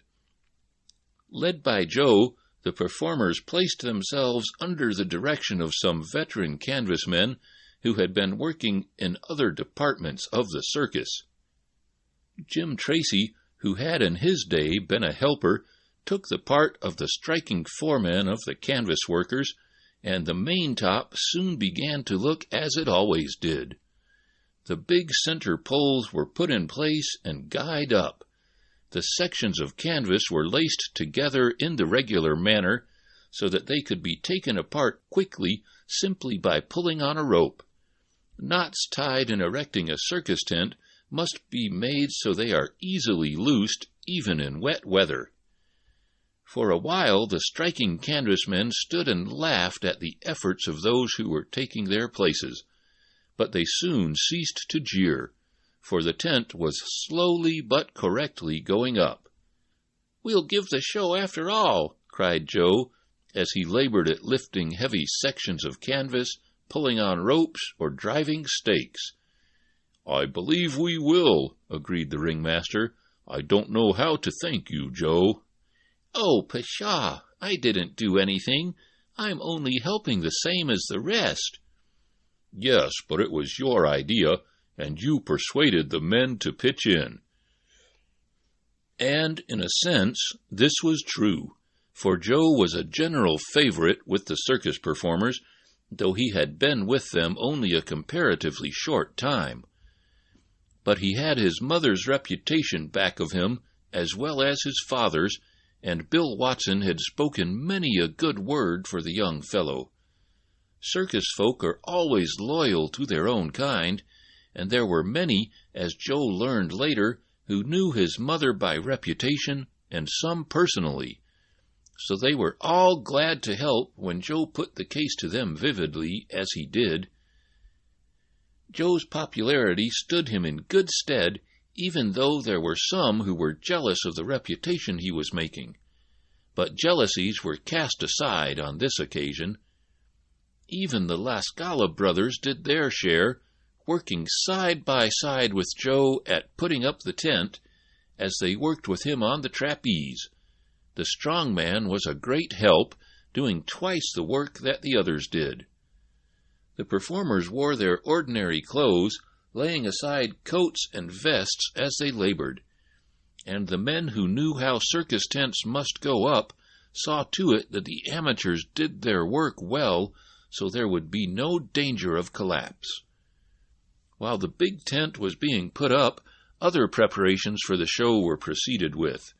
Mr. Boyd and Mr. Sampson, who were part owners with Jim Tracy, arranged for a small parade since it had been advertised.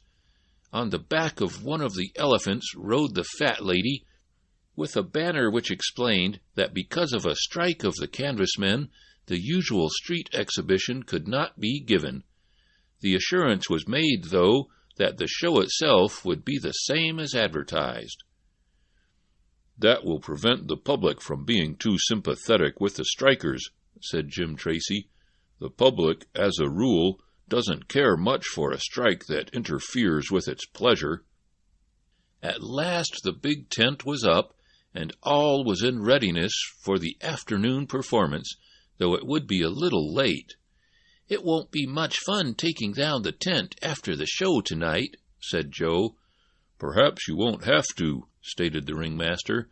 "I may be able to hire men to take the strikers' places before then." "But if you can't, we'll help out," declared the young trapeze performer, though he knew it would be anything but pleasant for himself and the others, after high-tension work before a big audience, to handle heavy canvas and ropes in the dark. The public seemed to take good-naturedly to the circus, not being over-critical of the lack of the usual big street parade. And men, women, and children came in throngs to the afternoon performance. The circus people fairly outdid themselves to give a good show, and Joe worked up a little novelty in one of his lone acts. He gave an exhibition of rope climbing, Jim Tracy introducing the act with a few remarks about the value of everyone's knowing how to ascend or descend a rope when, thereby, one's life might sometime be saved. "Professor Strong will now entertain you," announced the ringmaster, "and tell you something about rope work."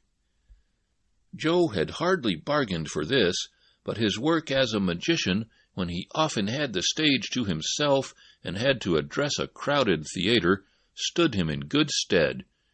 He was very self-confident, and he illustrated the way a beginner should learn to climb a rope. "Don't try to go up hand over hand at first," Joe said, "and don't climb away up to the top unless you're sure you know how to come down. You may get so exhausted that you'll slip and burn your hands severely, for the friction of rapidly sliding down a rope will cause bad burns." Joe showed how to begin by holding the rope between the soles of the feet, letting them take the weight instead of the hands and arms.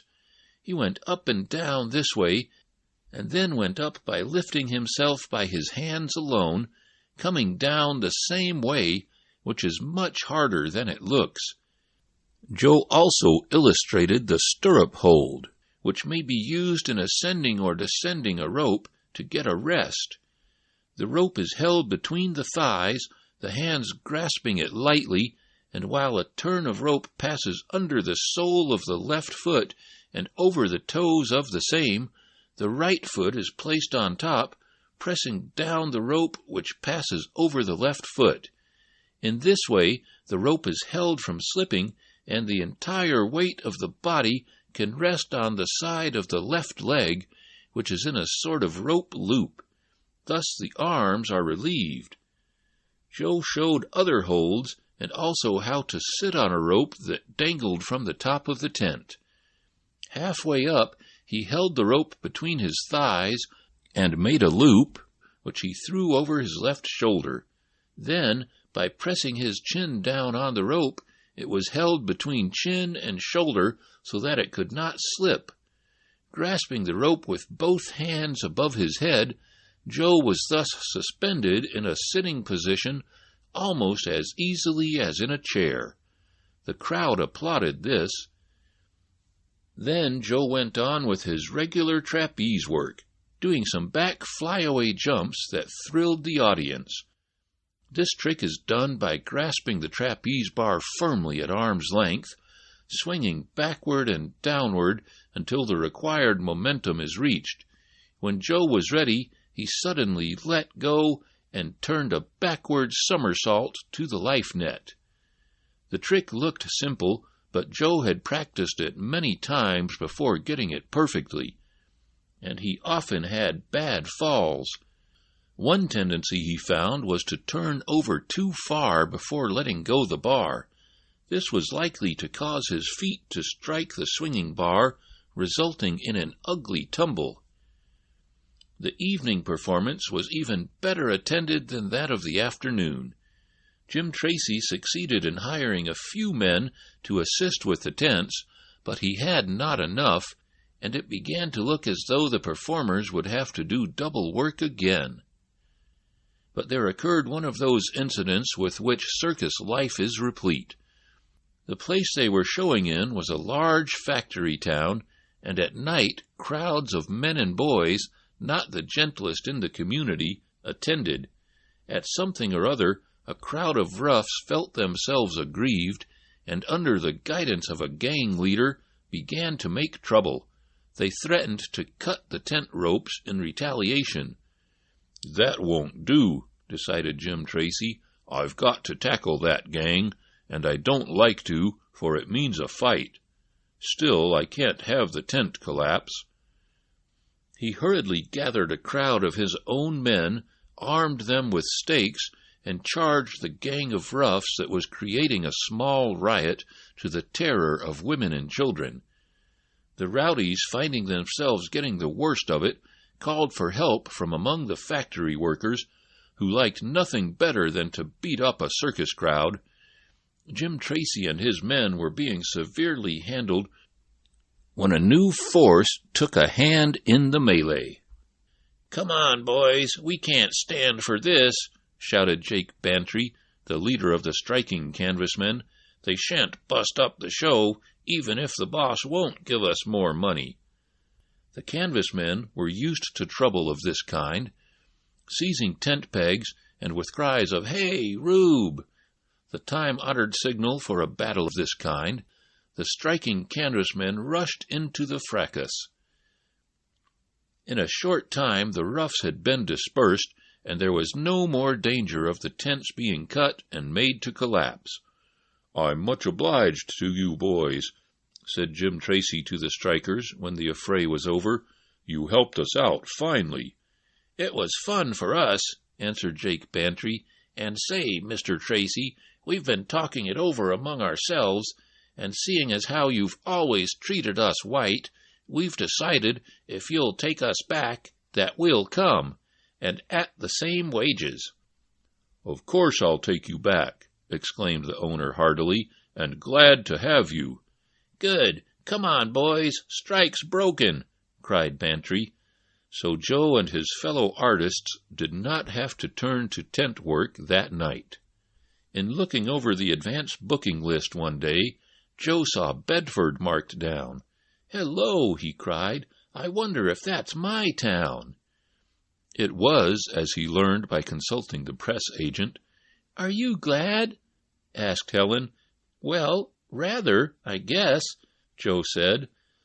And one morning Joe awakened in his berth and looked out to see the familiar scenes of the town where he had lived so long. "Bedford!" exclaimed Joe. "Well, I'm coming back in a very different way from the one I left it." And he chuckled as he thought of the side-door pullmen and the pursuing constables. Chapter 18. Helen's Money. After breakfast, Joe, who did not take part in the parade, set out to see the sights of his hometown, or, rather, he hoped to meet some of his former friends, for there were not many sights to see. Joe reflected as he passed along the familiar streets. It seems only like yesterday that I went away. Well, Timothy Donnelly has painted his house at last, I see, and they have a new front on the drugstore. Otherwise, things are about the same. I wonder if I'd better go to call on the deacon. I guess I will. I don't have any hard feelings toward him. Yes, I'll go to see him, and— Joe's thoughts were interrupted by a voice that exclaimed, "Say, look, there goes Joe Strong, who used to live here." The young circus performer turned and saw Willie Norman, a small boy who lived on the street where Joe formerly dwelt. "Hello, Willie," called Joe in greeting. "Hello," was the answer. "Say, is it true you're with the circus? Harry Martin said you were." "That's right, I am," Joe admitted. He had kept up a fitful correspondence with Harry and some of the other chums, and in one of his letters Joe had spoken of his change of work. "In a circus!" exclaimed Willie admiringly. "Do they let you feed the elephant?" he asked with awe. "No, I haven't gotten quite that far," laughed Joe. "I'm only a trapeze performer." "Say, I'd like to see you act," Willie went on, "but I ain't got a quarter." "Here's a free ticket," Joe said, giving his little admirer one. In anticipation of meeting some of his friends in Bedford that day, Joe had gotten a number of free admission tickets from the press agent, who was always well supplied with them. Willie's eyes glistened as he took the slip of pasteboard. "Gee Willikins!" he exclaimed. "Say, you're all right, Joe. I'm going to the circus. I wish I could run away and join one." "Don't you dare try it," Joe warned him. "You're too small." He went on, meeting many former acquaintances who turned to stare at the boy whose story had created such a stir in the town. Joe was looked upon by some as a hero, and by others as a lost sheep. It is needless to say that Deacon Blackford was one who held the latter opinion. Joe called on his former foster father, but did not find him at the house. Mrs. Blackford was in, however, and was greatly surprised to see Joe. She welcomed and kissed him, and there were traces of tears in her eyes.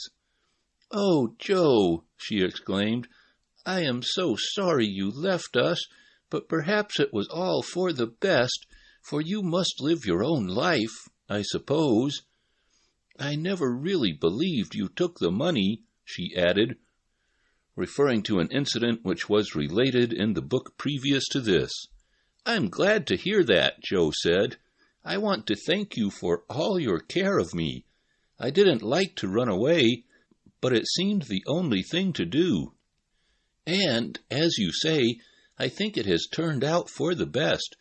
The circus life appeals to me, and I'm getting on in the business." Mrs. Blackford was really glad to see Joe.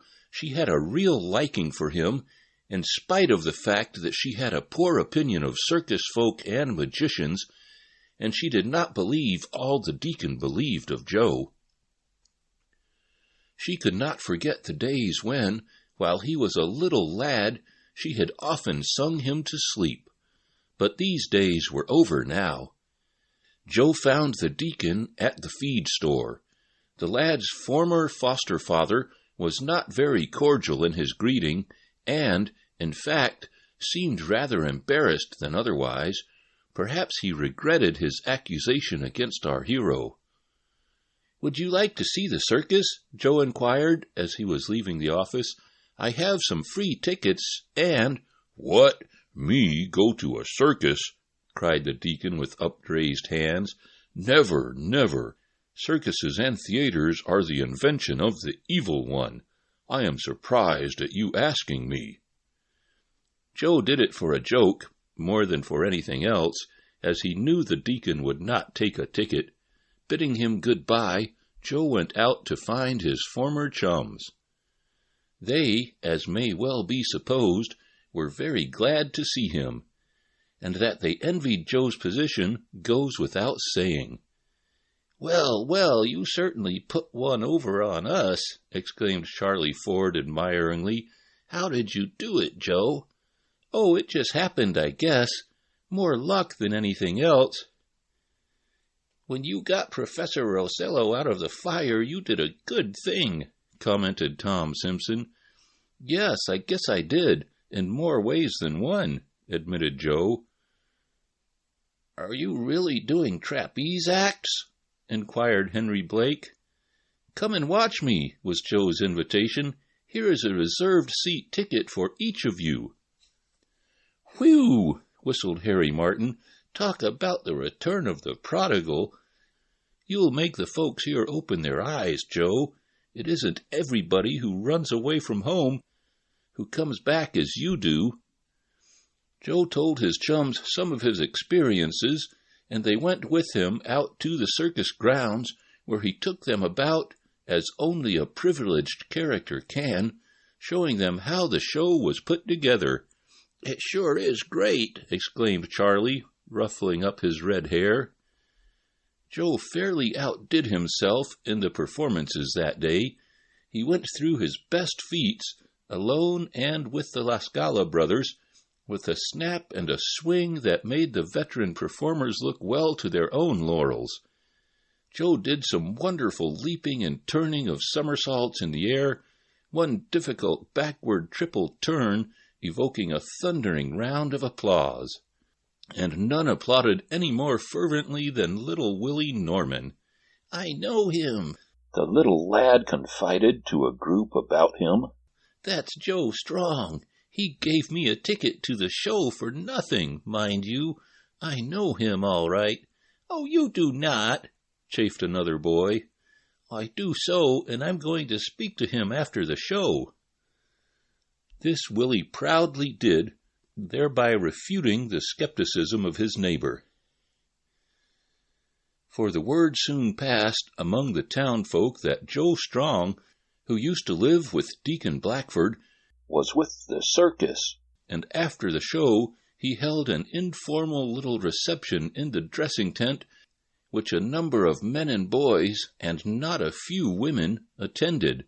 All were curious to see behind the scenes, and Joe showed them some interesting sights.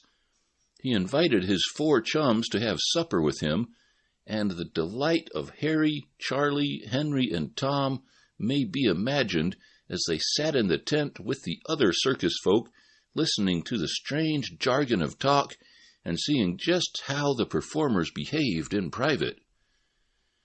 Altogether, Joe's appearance in Bedford made quite a sensation, and he was glad of the chance it afforded him to see his former friends and acquaintances, and also to let them see for themselves that circus people and actors are not all as black as they are painted. Joe was glad he could do this for the sake of his father and mother, as he realized that the wrong views held by Deacon and Mrs. Blackford were shared by many. Joe bade good-bye to his chums and traveled on with the show, leaving, probably, many rather envious hearts behind. For there is a glamour about a circus and the theater that blinds the youthful to the hard knocks and trouble that invariably accompany those who perform in public. Even with Joe's superb health, there were times when he would have been glad of a day's rest. But he had it only on Sundays, and whether he felt like it or not, he had to perform twice a day.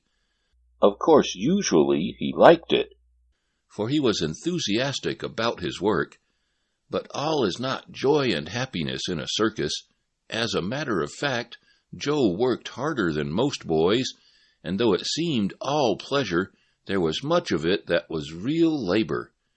New tricks are not learned in an hour, and many a long day Joe and his partners spent in perfecting what afterward looked to be a simple turn. But all in all, Joe liked it immensely, and he would not have changed for the world, at least just then. The circus reached the town of Portland, where they expected to do a good business as it was a large manufacturing place. Here Helen found awaiting her a letter from the law firm. "Oh, Joe," the girl exclaimed, "I'm going to get my money here, at least that part of my fortune which isn't tied up in bonds and mortgages. We must celebrate. I think I'll give a little dinner at the hotel for you, Bill Watson, and some of my friends." "All right, Helen, count me in." The letter stated that a representative of the firm would call upon Helen that day in Portland and turn over to her the cash due from her grandfather's estate. That afternoon, Helen sent word to Joe that she wanted to see him, and in her dressing room he found a young man toward whom Joe at once felt an instinctive dislike. The man had shifty eyes, and Joe always distrusted men who could not look him straight in the face. "This is Mr. Sanford from the law firm, Joe," said Helen.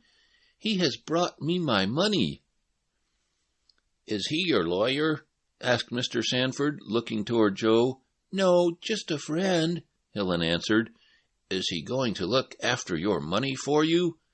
"I think Miss Morton is capable of looking after it herself," Joe put in, a bit sharply. "Oh, of course, I didn't mean anything. Now, if you'll give me your attention, Miss Morton, I'll go over the details with you." "You needn't wait, Joe, unless you want to," Helen said. "I'd like to have you arrange about the little supper at the hotel, if you will, though." "Sure I will," Joe exclaimed. The circus was to remain overnight, and this would give Helen a chance for her feast, which she thought had better take place at the Portland Hotel, as it would be more private than the circus tent. Joe went off to arrange for it, leaving Helen with the lawyer's clerk. Chapter 19. Joe is Suspicious. Joe's day was already a full one, though he did not tell Helen so. He gladly undertook to arrange the little supper for her at the hotel, and it was only a coincidence that it happened on the night of a day when he had decided to work in a new trick on his trapeze, when he performed alone. It was not exactly a new trick, in the sense that it had never been done before. In fact, there is very little new in trapeze work nowadays.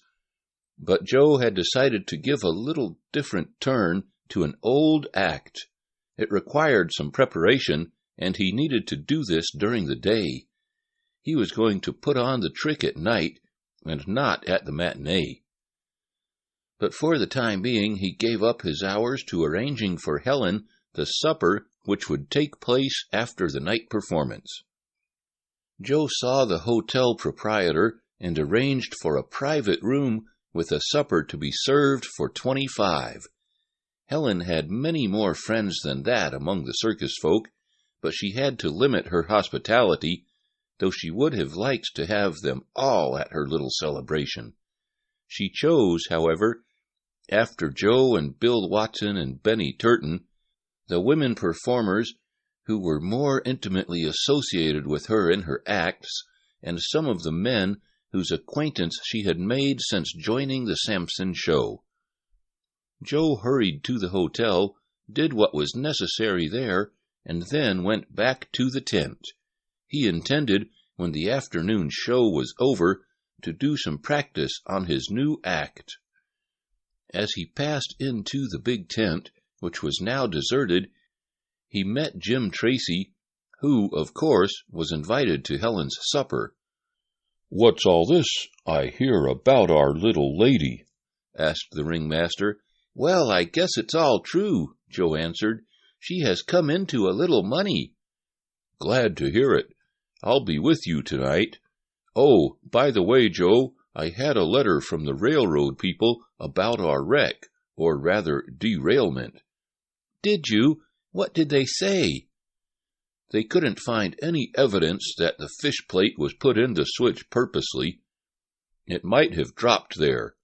Of course, some tramp might have put it there to get revenge for being put off a train, but it would be hard to prove.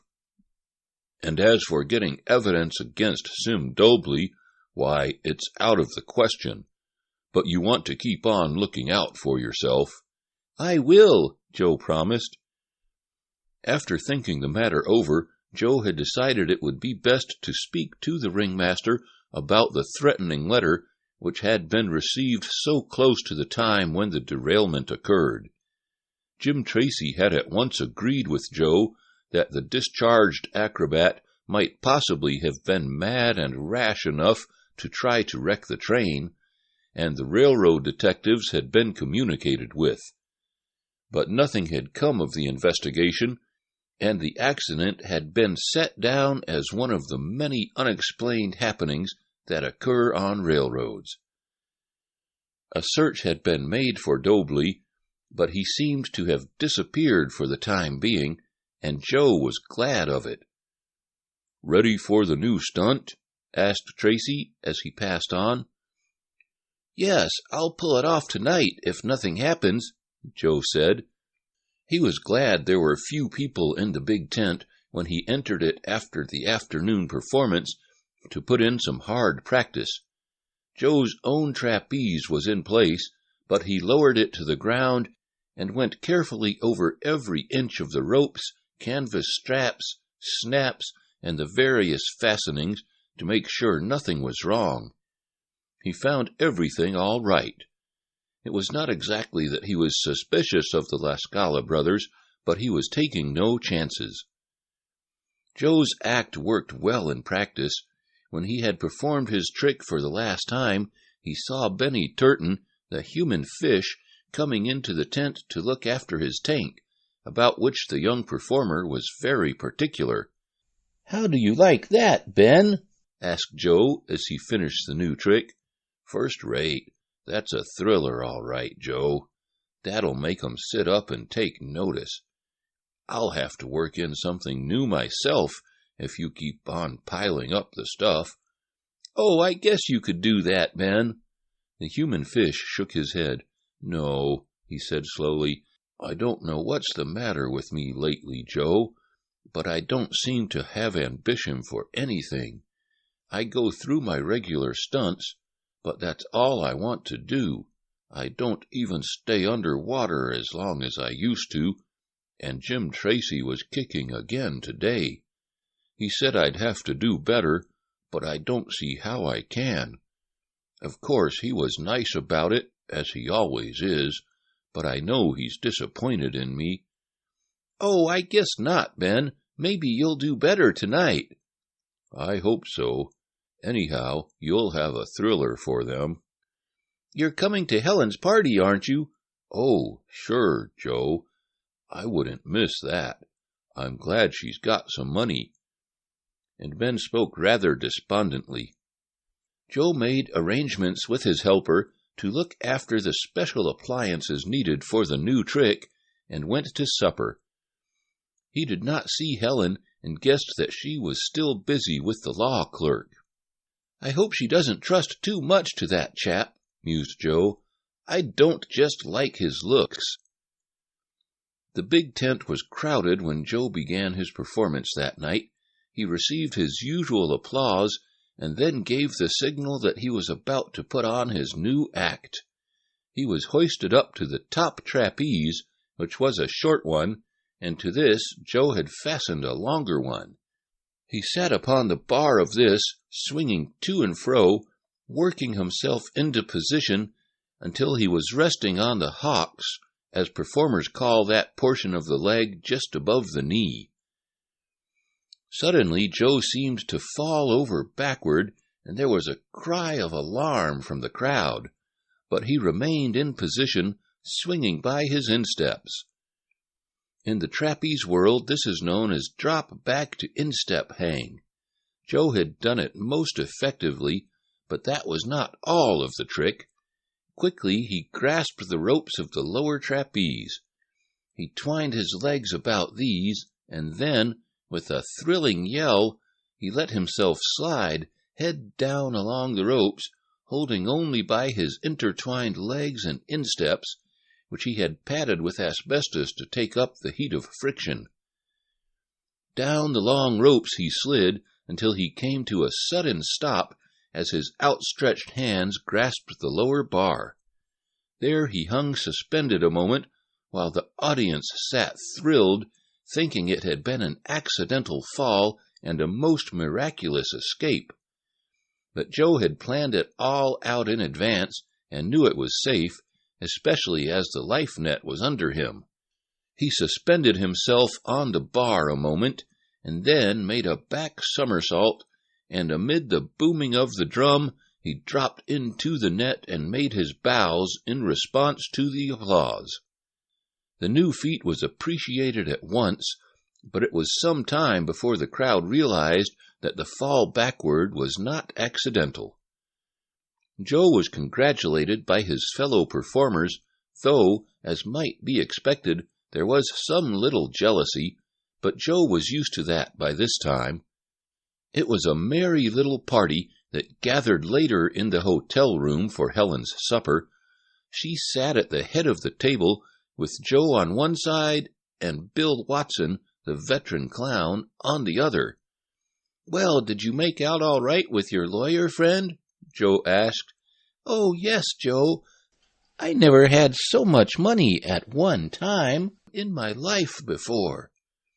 "What did you do with it?" "I kept out enough to pay for this supper, and the rest I put in the circus ticket wagon safe." "What, all your cash?" "Oh, I didn't take it all, Joe." "You didn't take it all?" "No, Mr. Sanford, he's the law clerk, you know, said I ought not to have so much money with me, so he offered to take care for me all I didn't want to use right away." "He's going to take care of it for you?" Joe repeated. "Yes, he says he can invest it for me. But eat your supper, Joe." Somehow or other, Joe Strong did not feel much like eating. He had a sudden and undefinable suspicion of that law clerk. Chapter 20. A Fall. There were merry hearts at the little celebration given by Helen Morton, Mademoiselle Mortini, in recognition of coming into her inheritance.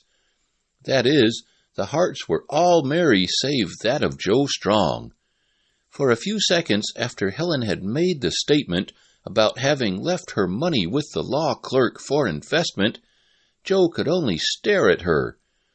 On her part, the young circus rider seemed to think there was nothing unusual in what she had done. "Congratulations, Miss Morton," called Bill Watson, as he waved his napkin in the air. "Congratulations." "Why don't you call me Helen as you used to?" asked the girl. "Oh, you're quite a rich young lady now, and I don't think you would want me to be so familiar," he replied with a laugh. "Goodness, I hope everyone isn't going to get so formal all at once," she remarked, with a look at Joe. "I won't, not unless you want me to," he answered.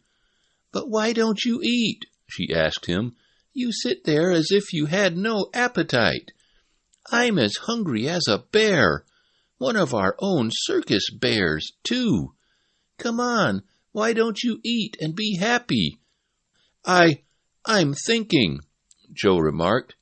"This isn't the time to think," she exclaimed. "Oh, I'm so glad I have a little money. I won't have to worry now if I shouldn't be able to go on with my circus act. And I could take a vacation if I wanted to, couldn't I?" "Are you going to?" asked Joe. Somehow he felt a sudden sinking sensation in the region of his heart. At least he judged it was his heart that was affected. "No, not right away," Helen answered. "I'm going to stay with the show until it goes into winter quarters, anyhow." "And after that?" "Oh, I don't know." The little celebration went merrily on. Helen's health was proposed many times, being pledged in lemonade, grape juice, and ginger ale. She blushed with pleasure as she sat between Joe and the veteran clown, for many nice things were said about her as one after another of her guests congratulated her on her good fortune. "Speech! Speech!" someone called out. "What do they mean?" asked Helen of Bill Watson. "They want you to say something," the clown said.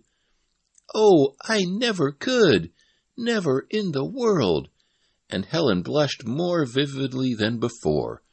"Try it," urged Joe. "Just thank them. You can do that." Much confused, Helen arose at her place.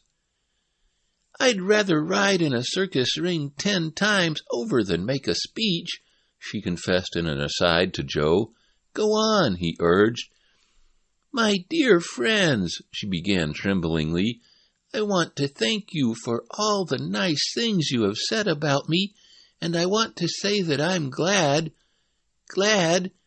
She paused and blushed again. "Glad to be here," prompted Joe. "Yes, that's it. Glad to be here. And Oh, you finish for me, Joe," she begged as she sat down amid laughter. Then the supper went on, more merrily than before. But it had to come to an end at last, for the show people needed their rest if they were to perform well the next day.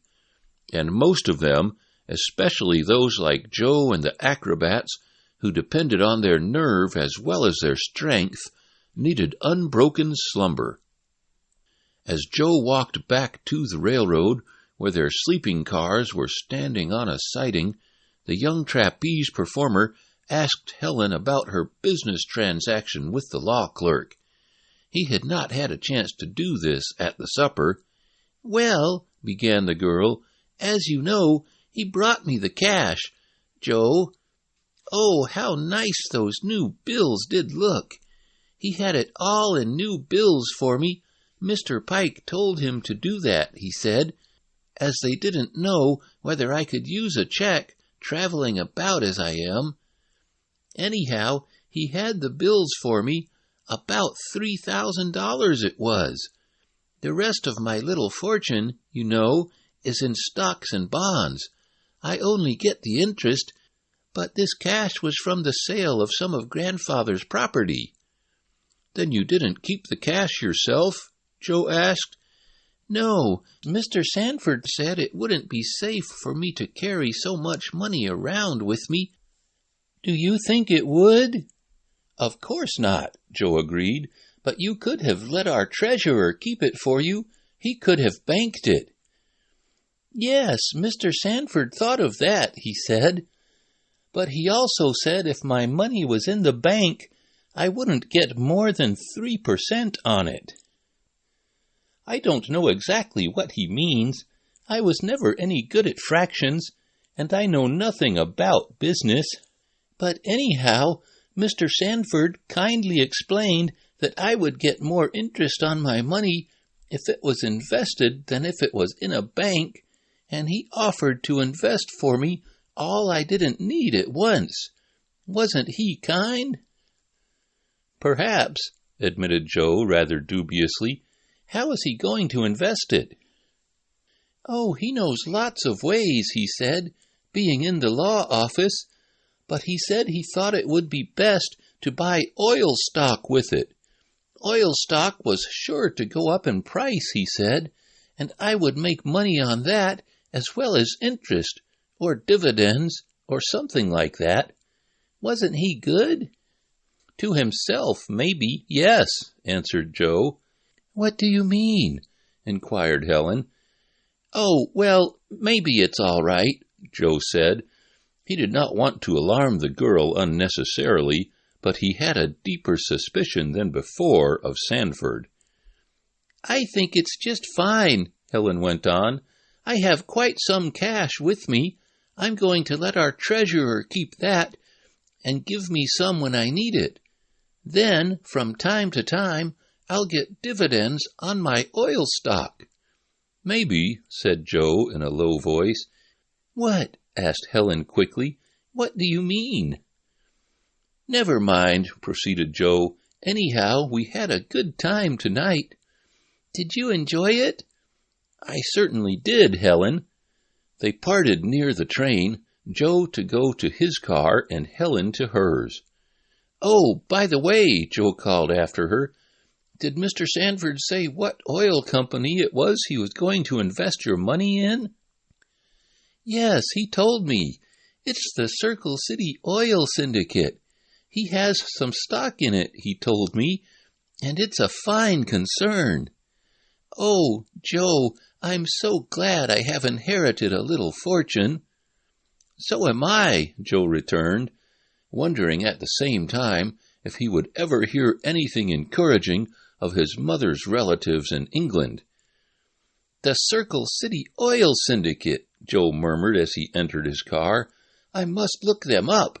This fellow, Sanford, may be all right, but he struck me as being a pretty slick individual who would look out for himself first and the firm's clients afterward. He'll bear investigating." However, nothing could be done that night. The clerk had gone back with the larger part of Helen's money, and Joe did not want to cause her worry by speaking of his suspicions. The circus did a good business the next day, drawing even larger throngs than to the previous performances. The story of Helen's good fortune was printed in the local paper, with an account of the celebration supper she gave, and when she rode into the ring on Rosebud, the applause that greeted her was very pronounced. Joe repeated his drop back to instep hang that afternoon. It was rather a perilous feat, and he was not so sure of it as he was of his other exercises, but it was a thriller, and that was what the public seemed to want. Something that made them gasp, sit up, and hold their breath while they waited to see if anything would happen to the reckless performer. Joe climbed up to his small trapeze, swung on it, and then fell backward for his first instep hang. He accomplished this successfully, and then came the thrilling slide down the longer ropes. Down Joe shot, depending on stopping himself with his outstretched and down-hanging hands when he reached the second bar. But the inevitable something happened. Joe's hands slipped from the bar, his head struck it a glancing blow, and the next instant he felt himself falling head first down toward the life net. Chapter 21. Joe Hears Something. Women and children screamed, and there were hoarse shouts from the men who witnessed Joe's fall. At first, some thought it was only part of the acrobatic trick, but a single glance at the desperate struggles of the young trapeze performer dispelled this idea, for Joe was struggling desperately in the air to prevent himself from falling head first into the life net. It might be thought that one could fall into a loose, sagging net in any position and not be hurt, but this is not so. A fall into a net from a great height is often as dangerous as landing on the ground. Circus folk must know how to fall properly. If the person falling lands on his head, he is likely to dislocate, if not break, his neck, and falling on one's face may sometimes be dangerous. The best way, of course, is to land on one's feet, and this was what Joe was trying to bring about. When he realized that he had missed grasping the bar of the second trapeze, though he could not understand his failure, he knew he must turn over, and that quickly, or he would strike on his head in the net. He tried to turn a somersault, but he was at a disadvantage, not having prepared for that in advance. I've got to turn, he thought desperately, as he fell through space. He did manage to get partly over, and when he landed in the net, he took the force of the blow partly on his head and partly on his shoulder. Everything seemed to get black around him, and there was a roaring in his ears. Then Joe Strong knew nothing. He had been knocked unconscious by the fall. The circus audience, or that part of it immediately near Joe's trapezes, was at once aware that something unusual had occurred. Some women arose as though to rush out. Others screamed, and one or two children began to cry. A slight panic was imminent, and Jim Tracy realized this. From where she was putting her horse, Rosebud, through his paces, Helen saw what happened to Joe. In an instant, she jumped from the saddle and ran across the ring toward the net in which he lay, an inert form. Other circus performers and attendants rushed to aid Joe, and this added to the confusion and excitement. Many in the audience were standing up, trying to see what had happened, and those behind, whose view was obstructed, cried, "Sit down! Down in front!" "Give us some music," ordered Jim Tracy of the band, which had stopped playing when Joe performed his trick in order that it might be more impressive. A lively tune was started, and though it may seem heartless in view of the fact that a performer possibly was killed, it was the best thing to do under the circumstances, for it calmed the audience. Tender hands lifted Joe out of the net and carried him toward the dressing room. "Go on with the show," the ringmaster ordered the performers who had left their stations. "Go on with the show. We'll look after him. There are plenty of us to do it." And the show went on. It had to. Is he badly hurt?" faltered Helen, as she walked beside the 4 men who were carrying Joe on a stretcher which had been brought from the first aid tent. The circus was always ready to look after those hurt in accidents. "I don't think so. He took the fall pretty well, only partly on his head," said Bill Watson, who had stopped his laughable antics to rush over to Joe. "He may be only stunned." "I hope so," breathed Helen. "You better get back to your ring," suggested Bill. "Finish your act." "It was almost over," Helen objected. "I can't go back now, not until I see how he is." "All right, come along then," said the old clown sympathetically. He guessed how matters were between Helen and Joe. "I don't believe the boss will mind much. There's enough of the show left for 'em to look at." He glanced down at Joe, who lay unconscious on the stretcher. They were now in the canvas-screened passage between the dressing tent and the larger one, where the performance had been resumed. Helen put out her hand and touched Joe's forehead. He seemed to stir slightly. "Have they sent for a doctor?" she asked. "They'll get one from the crowd," replied Bill. "There's always one or more in a circus audience." And he was right. As they placed Joe on a cot that had been quickly made ready for him, a physician, summoned from the audience by the ringmaster, came to see what he could do. Silently, Helen, Bill, and the others stood about while the medical man made his examination. "Will he die?" Helen asked in a whisper. "Not at once. In fact, not for some years to come, I think," replied the physician with a smile. "He has had a bad fall, and he will be laid up for a time, but it is not serious." Helen's face showed the relief she felt.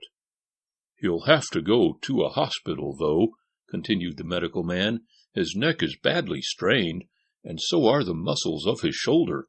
He won't be able to swing on a trapeze for a week or so." Bill Watson whistled a low note. He knew what it meant for a circus performer to be laid up. "Please take him to a hospital," cried Helen impulsively, "and see that he has a good physician and a nurse. I mean, you look after him yourself," she added quickly, as she saw the doctor smiling at her. "And have a trained nurse for him. I'll pay the bill," she went on. "I'm so glad that money came to me. I'll use some of it for Joe." "She just inherited a little fortune," explained Bill in a whispered aside to the medical man. They're quite fond of each other, those two." "So it seems. Well, he'll need a nurse and medical treatment for a while to come. I'll go and arrange to have him taken to the hospital. Has he any friends that ought to be notified? Not that he is going to die, but they might like to know." "I guess he hasn't any friends but us here in the circus. His father and mother are dead, and he ran away from his foster father. A good thing, too, I guess. Well, the show will have to go on and leave him here, I suppose." "Oh, yes, certainly. He can't travel with you." The ambulance came and took Joe away. Jim Tracy communicated with the hospital authorities, ordering them to give the young trapeze performer the best possible care in a private room, adding that the management would pay the bill. "That has already been taken care of," the superintendent of the hospital informed the ringmaster. "Miss Morton has left funds for Mr. Strong's case." "Well, I'll be jiggered," exclaimed Jim Tracy. Then he smiled. The circus neared its close. The animal tent came down. The lions, tigers, horses, and elephants were taken to their cars. The performers donned their street clothes and went to their sleeping cars. Helen, Benny Turton, and Bill Watson paid a visit to the hospital just before it was time for the circus train to leave. Joe had not recovered consciousness, but he was resting easily, the nurse said. "Tell him to join the show whenever he is able," was the message Jim Tracy had left for Joe, "and not to worry. Everything will be all right." "Goodbye," whispered Helen close to Joe's ear, but he did not hear her. And the circus moved on, leaving stricken Joe behind. It was nearly morning when he came out of his unconsciousness with a start that shook the bed. "Quiet now," said the soothing voice of the nurse. Joe looked at her, wonder showing in his eyes. Then his gaze roved around the hospital room. He looked down at the white coverings on his enameled bed, and then, realizing where he was, he asked, "What happened?" "You had a fall from your trapeze, they tell me," the nurse said. "Oh, yes, I remember now. Am I badly hurt?" "The doctor does not think so, but you must be quiet now. You are to take this." She held a glass of medicine to his lips. "But I must know about it," Joe insisted. "I've got to go on with the show. Has the circus left?" "Hours ago, yes. It's all right. You are to stay here with us until you are better. And Mr. Tracy told me to tell you." "Oh, yes, Jim, the ringmaster. Well, I guess I'll have to stay whether I want to or not." Joe had tried to raise his head from the pillow, but a severe pain shooting through his neck and shoulders warned him that he had better lie quietly. He also became aware that his head was bandaged. "I must be in pretty bad shape," he said. "No, not so very," replied the trained nurse cheerfully. "But you must keep quiet if you are to get well quickly. The doctor will be in to see you soon." Joe sunk into a sort of doze, and when he awakened again, the doctor was in his room. "Well, how about me?" asked the young performer. "You might be a whole lot worse," replied the medical man with a smile. "It's just a bad wrench and sprain. You'll be lame and sore for maybe 2 weeks, but eventually you'll be able to go back, risking your neck again." "Oh, there's not such an awful lot of risks," Joe said. "This was just an accident, my first of any account. I can't understand how my hands slipped off the bar. Guess I didn't put enough resin on them. How long will I be here?" "Oh, perhaps a week, maybe less." "Did they bring my pocketbook? I mean my money?" "You don't have to worry about that," said the doctor. "It has all been attended to. Miss Morton made all the arrangements. "Oh," was all Joe said, but he did a lot of thinking.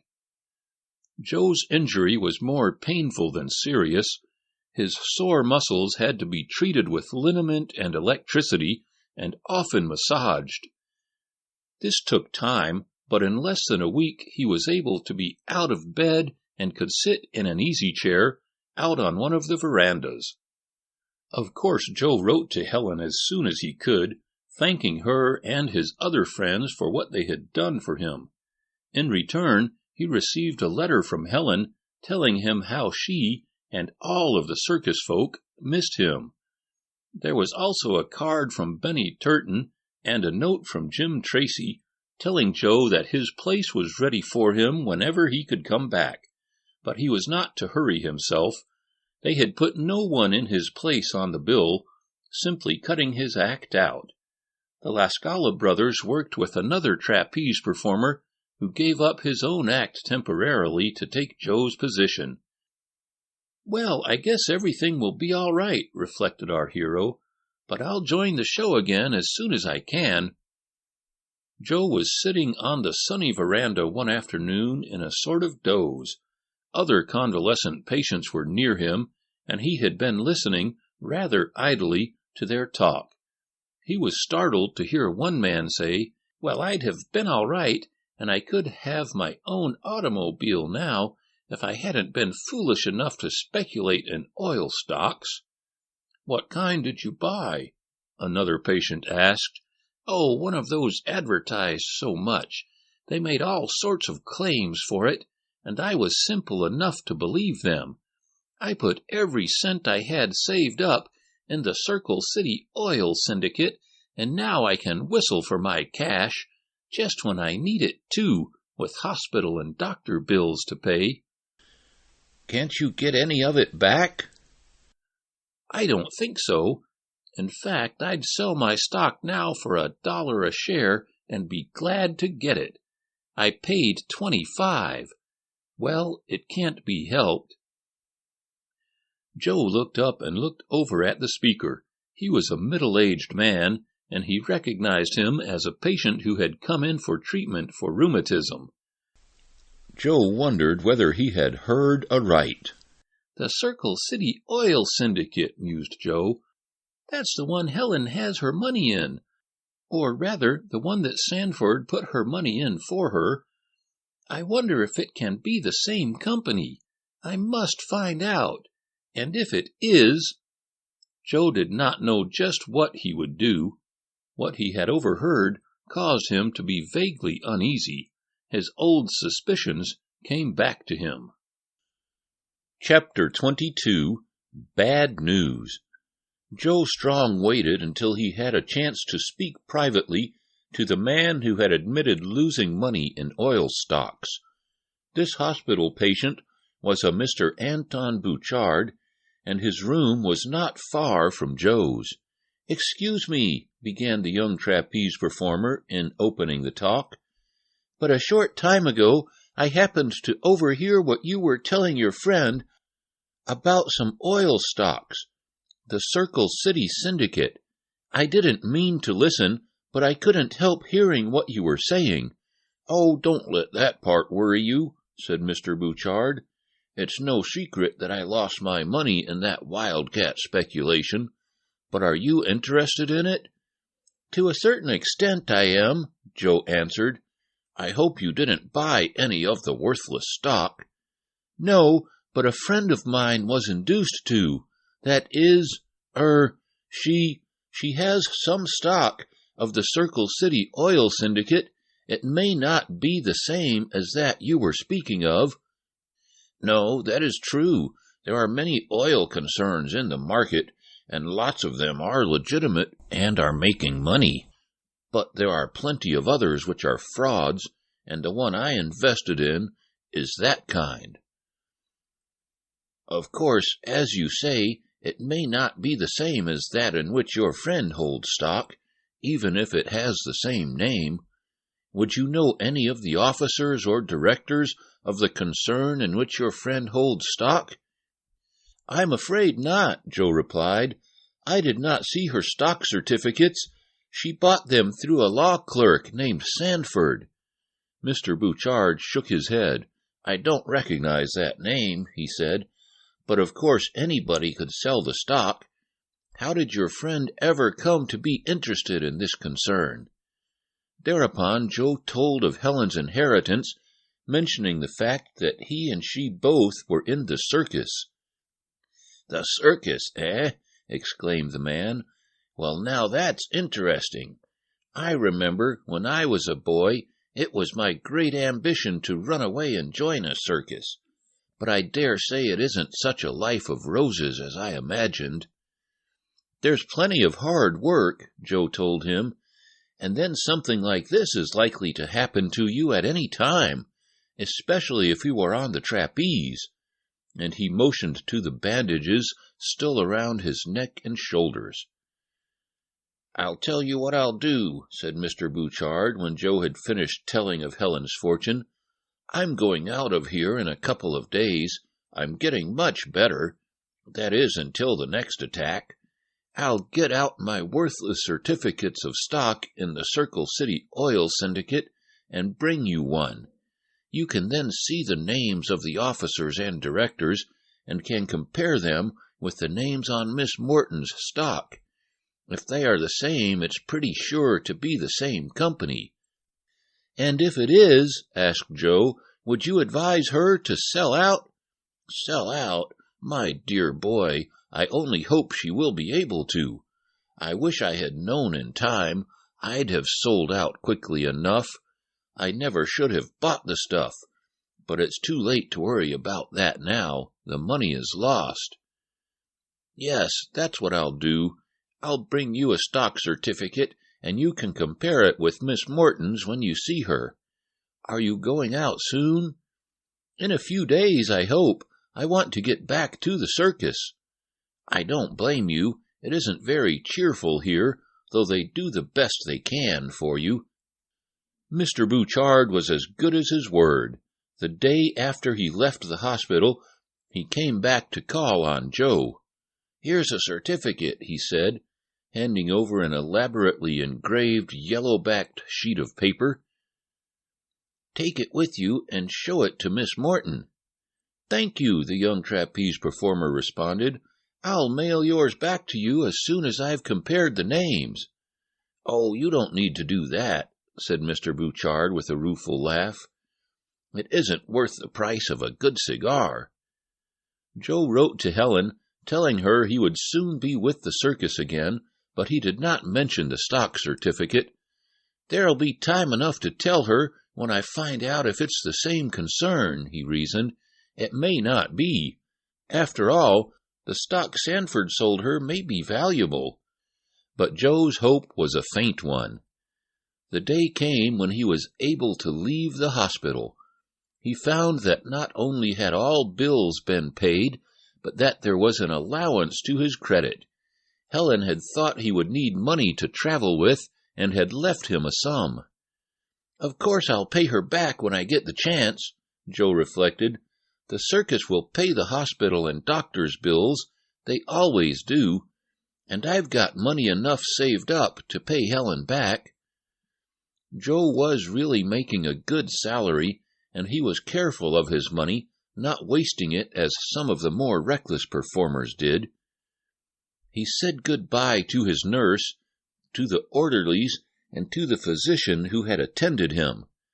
"Now don't try to rush things," the doctor warned Joe. "You must favor your neck and shoulder muscles for a couple of weeks yet. They will be lame and sore if you don't. Take it easy, and gradually work up to your former exploits. If you do that, you'll be all right."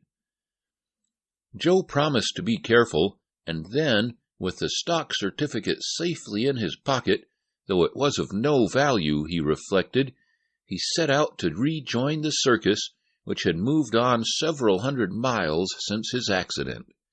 "I wonder if she'll lose her money," mused Joe as he rode on in the train. "It would be too bad if she did. Of course it isn't all in this oil syndicate, but enough of it is to make a big hole in her little fortune. Hang it all, if this oil stock turns out bad, I'll take that Sanford up to the top of the tent and drop him off." He smiled grimly at this novel form of revenge, but really he was very much in earnest. Something will have to be done, Joe decided, but he did not know just what. In due time he reached the town where the circus was showing.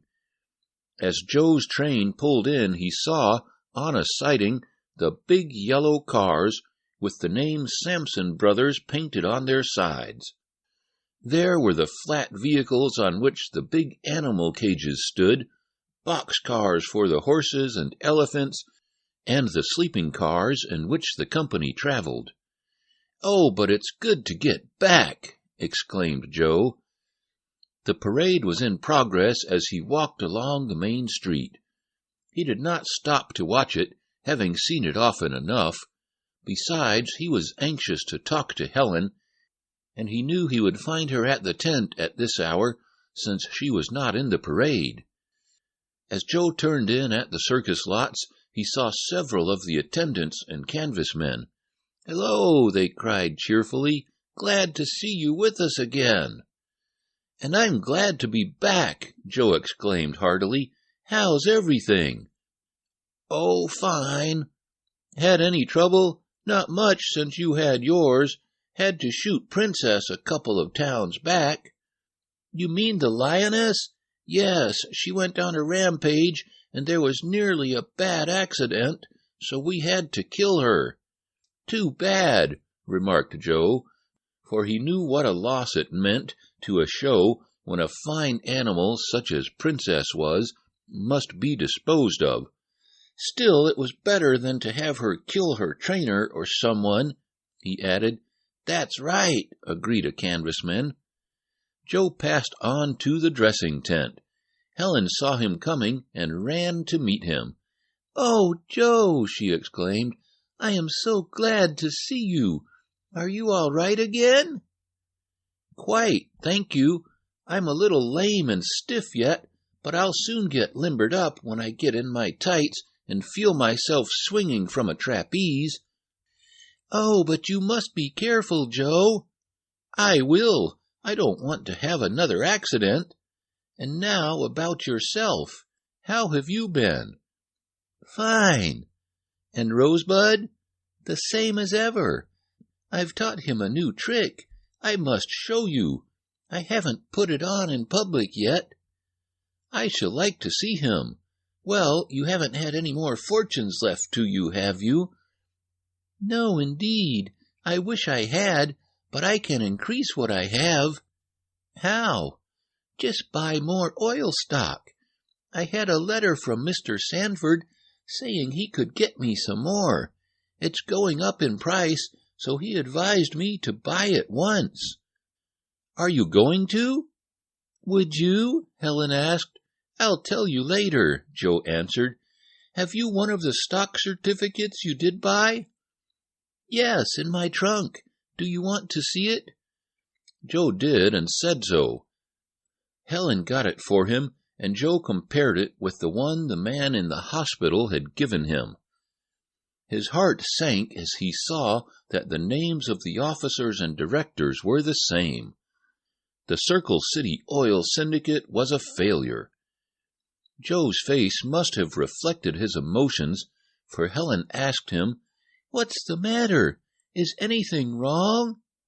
"I'm afraid I have bad news for you," Joe replied. "In what way?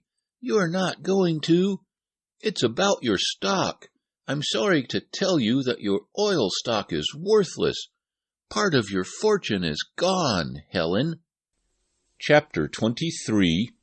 Helen Goes. Helen looked dazed for a few seconds. She stared at Joe as though she did not understand what he had said. She looked at the oil stock certificates in his hand. Joe continued to regard them dubiously. "Worthless? My investment worthless?" Helen asked after a bit.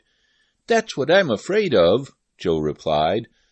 "Of course I don't know much about stocks, bonds, and so on, but a man said this stock certificate wasn't worth the price of a good cigar, and he held up the one the hospital patient had given him. Yours is the same kind, Helen, I'm sorry to say. How do you know, Joe? Let me see them. Joe gave her the 2 papers, elaborately printed and lavishly enough engraved to be government money, but aside from that, worthless. Then Joe told of the incident in the hospital, how he had accidentally heard the man speak of the Circle City oil syndicate and the conversation that followed. If what he says is true, Helen, your money is gone, Joe finished. Yes, I'm afraid so, she said slowly. Oh, dear, isn't it too bad? And I was just thinking how nice it would be if I could increase my fortune. Now I'm likely to lose it. I wish I had known more about business. I'd never have let this man fool me. I wish I had, too, remarked Joe. Then I'd have advised you not to risk your money in oil. But perhaps it isn't too late yet. What do you mean? I mean we may be able to sell back this stock. Of course, it would hardly be right to sell it to an innocent person who did not know of its worthlessness, for then they would lose also. But I mean the syndicate might buy it back rather than have it become known that the concern was worthless. I don't know much about such things. Neither do I, agreed Helen. I'll tell you what let's do, Joe. Let's ask Bill Watson. He used to be in business before he became a clown, and he might tell us what to do. A good idea, commented Joe. We'll do it. The old clown was in the dressing room, but he came out when Helen and Joe summoned him, half his face made up with streaks of red, white, and blue grease paint. Oh, Bill, we're in such trouble, cried Helen. Trouble? Exclaimed Bill. The word seemed hardly to fit in with his grotesque character. What trouble? It's about my money, Helen went on. I'm going to lose it all, Joe thinks. Oh, not all, exclaimed the young trapeze performer quickly. Only what you invested in oil stock. Here's the story, Bill. And Joe related his part of it, Helen supplying the information needed from her end. Now, went on Joe as he concluded, what we want to know is, can Helen save any of this oil money? Bill Watson was silent a moment, then he slowly shook his head. I'm afraid not, he answered. Money invested in wildcat oil wells is seldom recovered. Of course, you could bring a lawsuit against this Sanford, but the chances are he's skipped out by this time. Oh, no, he hasn't, Helen exclaimed. I had a letter from him only the other day. He asked me if I didn't want to buy some more stock. I know where to find him. Once more the veteran clown shook his head. He might allow you to find him if he thought you were bringing him more cash for his worthless schemes, he said. But if he found out you wanted to serve papers on him in a suit, or to get hold of him to make him give back the money he took from you, Helen, that would be a different story. I'm afraid you wouldn't see much of Mr. Sanford then. He'd be mighty scarce. Could we sell back the stock to the oil company? Joe wanted to know. Hardly, answered the clown. They make that stock to sell to the public, and they never buy it back unless there's a chance for them to make money. And, according to Joe's tale, there isn't in this case. Not by what that man said, affirmed the young trapeze performer. I suppose the only thing to do, went on the old clown, would be to give the case into the hands of a good lawyer and let him see what he could do with it. Turn over the stock to him, give him power to act for you, Helen, and wait for what comes. You'll be traveling on with the show, and you can't do much, nor Joe either, though I know he would help you if he could, and so would I." "That's what!" exclaimed Joe heartily. "I'll do just as you say," agreed Helen. "But it does seem too bad to lose my money, and I counted on doing so much with it. But it can't be helped." She was more cheerful over it than Joe thought she would be. He suspected that she had not altogether lost hope. But as for himself, Joe counted the money gone, and it was not a small sum to lose. "Come on, Helen," he said. "I noticed a lawyer's office on the main street as I was looking at the parade. We'll go there and get him to take the case.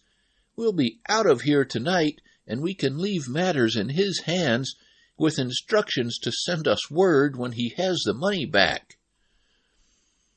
"And I'm afraid you'll never get that word," said the old clown.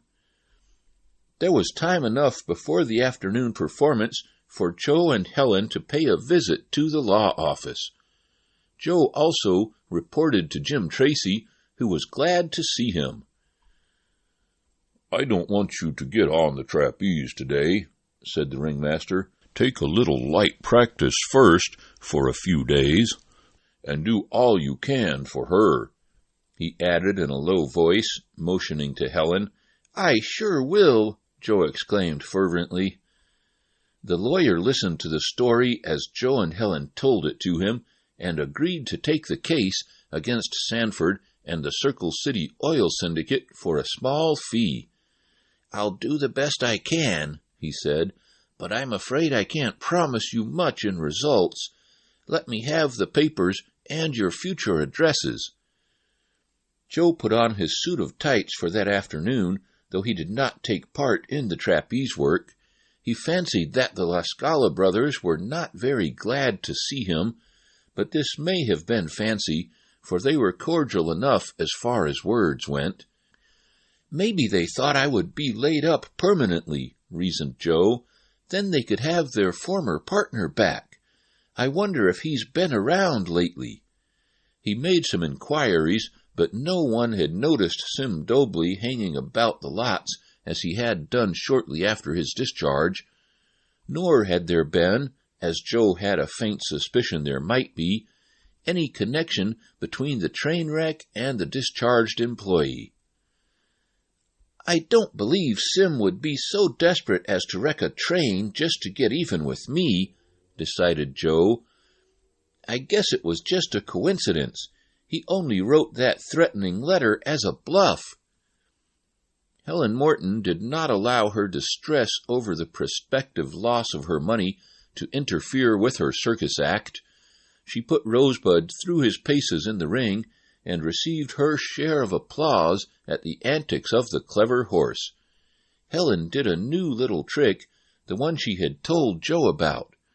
She tossed flags of different nations to different parts of the ring, and then told Rosebud to fetch them to her one after the other, calling for them by name. The intelligent horse made no mistakes, bringing the right flag each time. "And now," said Helen at the conclusion of her act, "show me what all good little children do when they go to bed at night." Rosebud bent his forelegs and bowed his head between them as if he were saying his prayers. "That's a good horse," ejaculated Helen. "Now come and get your sugar and give me a kiss." And the animal daintily picked up a lump of the sweet stuff from Helen's hand, and then lightly touched her cheek with his velvety muzzle. Then with a leap the pretty young rider vaulted into the saddle and rode out of the ring amid applause. "You did beautifully, Helen," was Joe's compliment as Helen rode out. "I may be all right on a horse," she answered, "but I don't know much about money and business." The show moved on that night, and the next day, when the tent was set up, Joe indulged in light practice. He found the soreness almost gone, and as he worked alone and with the La Scala brothers, his stiffness also disappeared. "I think I'll go on tonight," he told the ringmaster. "All right, Joe. We'll be glad to have you, of course, but don't take any chances." Mail was distributed among the circus folk that day following the afternoon performance. Joe had letters from some people to whom he had written in regard to his mother's relatives in England. One gave him the address of a London solicitor, as lawyers are designated over there, and Joe determined to write to him. "Though I guess my chances of getting an inheritance are pretty slim," he told Helen. "I'm not lucky like you." "I hope you don't call me lucky," she exclaimed. "Having money doesn't do me any good. I lose it as fast as I get it." She had a letter from her lawyer stating that he had looked further into the case since she had left the papers with him, and that he had less hope than ever of ever being able to get back the cash paid for the oil stock. Joe did not intend to work in any new tricks the first evening of his reappearance after the accident, but when he got started, he felt so well after his rest and his light practice that he made up his mind he would put on a couple of novelties. Not exactly novelties either, for they are known to most gymnasts, though not often done in a circus. Joe went up to the top of the tent. Near the small platform, from which he jumped in the long swing to catch Tonzo La Scala in the trapeze, Joe had fastened a long cotton rope about 2 inches in diameter. He caught hold of the rope in both hands and passed it between his thighs, letting it rest on the calf of his left leg. He then brought the rope around over the instep of his left foot, holding it in position with pressure by the right foot, which was pressed against the left. "Here I come," Joe cried, and then, letting go with his hands, Joe stretched out his arms and came down the rope in that fashion, the pressure of his feet on the rope that passed between them regulating his speed. It was a more difficult feat than it appeared, this descending a rope without using one's hands, but it seemed to thrill the crowd sufficiently. But Joe had not finished. He knew another spectacular act in rope work, which looked difficult and dangerous, and yet was easier to perform than the one he had just done. Often in trapeze work this is the case. The spectator may be thrilled by some seemingly dangerous and risky act, when, as a matter of fact, it is easy for the performer who thinks little of it. On the other hand, that which often seems from the circus seats to be very easy may be so hard on the muscles and nerves as to be actually dreaded by the performer. Having himself hauled up to the top of the tent again, Joe once more took hold of the rope. He held himself in position, the rope between his legs, which he thrust out at right angles to his body, his toes pointing straight out. Suddenly he circled back to an inverted hang, his head now pointing to the ground many feet below. Then he quickly passed the rope about his waist, under his right armpit, crossed his feet with the rope between them, the toes of the right foot pressing the cotton strands against the arch of his left foot. "Ready!" cried Joe. There was a boom of the big drum, a ruffle of the snare, and Joe slid down the rope head first with outstretched arms, coming to a sudden stop with his head hardly an inch from the hard ground. But Joe knew just what he was doing, and he could regulate his descent to the fraction of an inch by the pressure of his legs and feet on the rope. There was a yell of delight from the audience at this feat, and Joe, turning right side up, acknowledged the ovation tendered him. Then he ran from the tent, his part in the show being over. For a week the circus showed, moving from town to city. It was approaching the end of the season. The show would soon go into winter quarters, and the performers disperse until summer came again. Helen had heard nothing favorable from the lawyer, and she and Joe had about given up hope of getting back the money. The circus had reached a good-sized city in the course of its travels, and was to play there 2 days. On the afternoon of the first day, just before the opening of the performance, Joe went to Helen's tent to speak to her about something. "She isn't here," Mrs. Talfo, the fat lady, told him. "She's gone." "Gone?" echoed Joe. "Isn't she going to play this afternoon?" "I believe not. No." "But where did she go?" "You will have to ask Jim Tracy. I saw her talking to him. She seemed quite excited about something." "I wonder if anything could have happened," mused Joe. "They couldn't have discharged her. That act's too good. But it looks funny. She wouldn't have left of her own accord without saying goodbye. I wonder what happened." Chapter 24. Joe Follows. Some little time elapsed before Joe found a chance to speak to Jim Tracy. There had been a slight accident to one of the circus wagons in unloading from the train for that day's show, and the ringmaster was kept very busy. One of the elephants was slightly hurt also. But finally the confusion was straightened out, and our hero had a chance to ask the question that was troubling him. What had become of Helen? "Why, I don't know where she went," Jim Tracy said. "She came to me almost as soon as we got in this morning, and wanted to know if she could have the afternoon off." "Cut out her act?" Joe asked. "That's it. Of course, I didn't want to lose her out of the show, but as long as we're going to be here 2 days, and considering the fact that she hadn't had a day off since the show started out this season, I said she might go." "And so she went. At least I suppose she did." "Yes, she's gone," Joe replied. "But where?" Jim Tracy did not know, and said so. He was too busy to talk much more about it. "She'll be back in time for the evening performance. That's all I know," he told Joe. The young trapeze performer sought out the old clown and told him what had taken place. "Helen gone?" exclaimed Bill. "That's queer." "I thought maybe you'd know about it, Bill." "Me? No, not a thing. She never said a word to me. Are you sure you and she didn't have any, little tiff?" "Of course not," and Joe blushed under his tan. "She didn't tell me she was going." "Oh, well, she'll be back tonight, Jim says.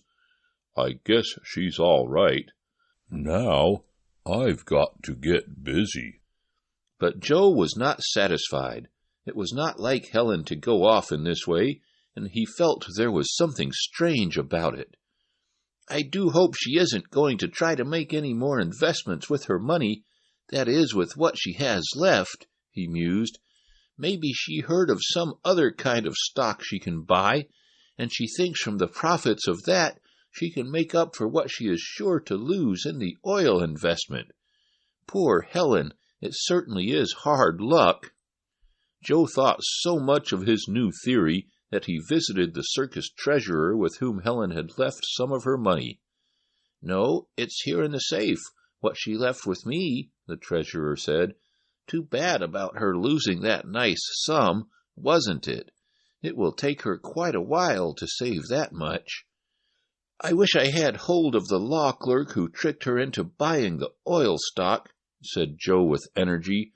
"I'd make him eat the certificates, and then I don't know what I would do." "But you haven't got him," said the treasurer, "and I guess their kind take good care to keep out of the way of those they've swindled." "I guess so," Joe agreed. There was nothing he could do at present, and he had soon to go on with his act. But Joe Strong made up his mind, if Helen were not back early, to make a thorough search for her. "That is, if I can get any trace of her," he went on. "She may run into danger without knowing it, for she hasn't had much experience in life, even if she is a circus rider." Joe was himself again now.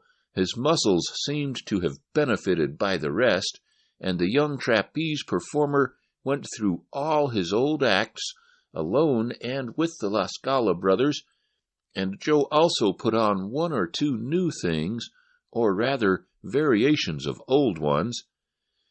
In one part of his performance he balanced himself upon his neck and shoulders on a trapeze high up in the top of the tent.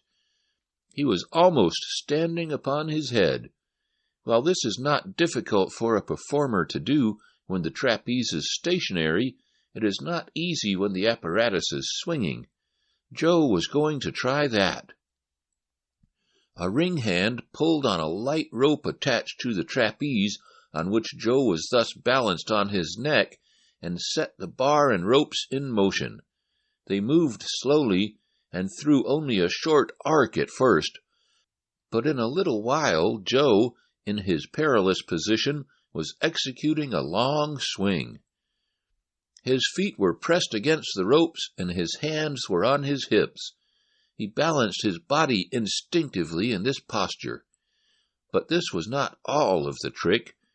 When the trapeze was swinging as high as he wanted it, Joe suddenly brought his legs together. For an instant he poised there on the bar, supporting himself on his neck and shoulders as straight as an arrow. Then, with a shout to warn those below, he fell over in a graceful curve and began a series of rapid somersaults in the air.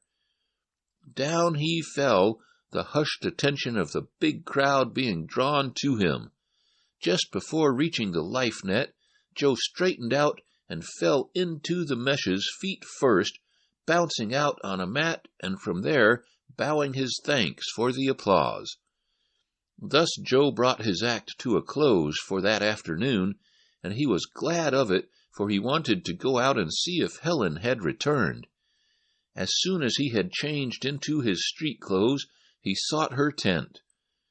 The women of the circus dressed together, each one in a sort of canvas-screened apartment, and in the Sampson Brothers show they also had a sort of ante-room in the dressing tent where they could receive their friends. There was no one in this room when Joe entered, save some of the maids which the higher-salaried circus women kept to help them dress, make up, and so on. "Is Miss Morton in?" asked Joe of a maid who knew him. "No, Mr. Strong, I don't believe she has returned yet. I'll go and look in her room, though." The maid came back, shaking her head. "She isn't there," she told Joe. "I wonder where she can be," he mused. "Why didn't she leave some word?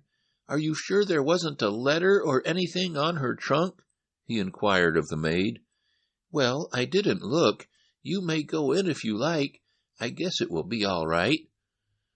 None of the performers were in the dressing tent then, being out in the big one doing their acts. Joe knew his way to Helen's room, having been there many times, for there would often be little impromptu gatherings in it to talk over circus matters between the acts. He looked about for a letter, thinking she might have left one for him before going away. He saw nothing addressed to himself, but on the ground, where it had eventually dropped, was an open note. Joe could not help reading it at a glance. To his surprise, it was signed by Sanford, the tricky law clerk. "I shall be glad to see you if you will call on me when you reach Lyledale," the letter read. "I am glad you think of buying more stock. I have some to sell. I will be at the Globe Hotel." "Whew," whistled Joe. "It's just as I feared." She's been doing business with Sanford again, trying to make good her loss on the oil stock. He has an appointment with her here in Lyledale. That's where she's gone, to meet him. She must have sold some of her other securities to get money to buy more stock. I must stop this. I've got to follow her. Poor Helen. Joe had found out what he wanted to know by accident. Helen, he reasoned, must have received the letter that day, or perhaps the day before, and had planned to meet Sanford on reaching Lyledale, where the circus was then playing. In order to do this, she had to be excused for the afternoon performance. "But I'll put a stop to that deal if I can," Joe declared. "I'll tell her how foolish and risky it is to invest any more money with Sanford. I only hope she'll believe me." Joe's time was his own until the night performance. He decided he would at once follow Helen to the hotel and there remonstrate with her if it were not too late. "Queer that she kept it a secret from all of us," remarked Joe as he started for town. "I guess she knew we'd try to stop her from throwing good money after bad, as they say. Well, now to see what luck I'll have." The Globe Hotel was the best and largest in town. Joe had no difficulty in finding it, and on inquiring at the desk was told that Mr. Sanford was a guest at the place. "He has 2 rooms," the clerk told Joe. "One he uses as an office, where he does business." "Oh, then he's been here before?" Joe asked. "Oh, yes, often. I don't know what his business is, but I think he is a sort of stock and bond dealer." More like a stock and bond swindler, thought Joe. "Mr. Sanford will see you in a few minutes," the bellboy reported to Joe, having come back from taking up our hero's card. "There's a lady in the office with him now." "A young lady?" Joe asked. "Yes," nodded the bellboy. "I'll go up now," decided Joe. "I think he might just as well see me now as later." "Maybe he won't like it," the clerk warned him. "I don't care whether he likes it or not," cried Joe. "It may be too late if I don't go up now. You needn't bother to announce me," he said to the bellboy who offered to accompany Joe to show the way. "I guess I can find the room all right." Joe rode up in the elevator and turned down the corridor leading to the 2 rooms occupied by Sanford. Pausing at the door of the outer room, Joe heard voices. He recognized one as Helen's. "She's there all right," mused Joe. "I hope I'm not too late." He was about to enter when he heard Helen say, "Please give it back to me. It isn't fair to take advantage of me this way." "You went into this with your eyes open," Sanford replied. "It was a straight business deal, and I'm not to blame for the way it turned out. Now this stock—" Joe waited no longer. He fairly burst into the room, crying, "Helen, don't waste any more money on his worthless investments." Chapter 25, The Last Performance. It would have been difficult to say who was the more surprised by the sudden entrance of Joe Strong, Helen or the law clerk. Both seemed startled. Once more Joe cried, "Helen, don't throw away any more of your money on his stocks." "How dare you come in here?" demanded Sanford. "Never mind about that," answered Joe coolly. "I know what I'm doing. I'm not going to see you get any more of her money." "Oh, Joe, how did you know I was here?" asked Helen. "I didn't want anyone to know I came." "I found out. I feared this was what you'd do." "Do what, Joe?" "Buy more stock in the hope of making good your losses on the Circle City investment." "But, Joe, I'm not doing that. I don't want to buy any more stock. I've had too much as it is." "Then what in the world did you come here for?" cried Sanford. "You intimated that you wanted more stock. That's why I met you here, to sell it to you." "Yes, I thought that's what you'd think," replied Helen, and she seemed less excited now than Joe Strong. "But what I came for was to sell you back these worthless oil certificates. I want my money back." "Well, you won't get it," sneered the law clerk. "You bought that stock, and now she's going to sell it again," put in Joe. He seemed to understand the situation now. "Helen," he went on, "I think it would be well if you left this matter in my hands. If you'll just go downstairs and to the nearest police station and ask an officer to step around here, I think we can find something for him to do." "Police?" faltered Stanford. "Oh, well, perhaps we won't need one," said Joe coolly, "but it's always best in matters of this kind to have one on hand. It doesn't cost anything. Just get an officer, Helen, and wait downstairs with him. I'll have a little talk with Sanford." "Oh, Joe, I... "Now, Helen, you just leave this to me. Run along." Joe Strong seemed to dominate the situation. He displayed splendid nerve. Helen went slowly from the room. "The clerk will tell you where to find a policeman," Joe called to her. "You needn't tell him why one is needed. It may be that we shall get along without one, and there's no need of causing any excitement unless we have to." "Joe, faltered Helen, "you will be careful, won't you?" "Well," and Joe smiled quizzically, "I'll be as careful as he'll let me." And he nodded toward the law clerk. "What do you mean?" demanded Sanford uneasily. "You'll see in a few minutes," said Joe calmly. When Helen went out, Joe, with a quick movement, closed and locked the hall door. "What's that for?" cried Sanford. "So you won't get out before I'm through with you." The law clerk made a rush for Joe, endeavoring to push him to one side. But muscles trained on a typewriter or with a pen are no match for those used on the flying rings and trapeze.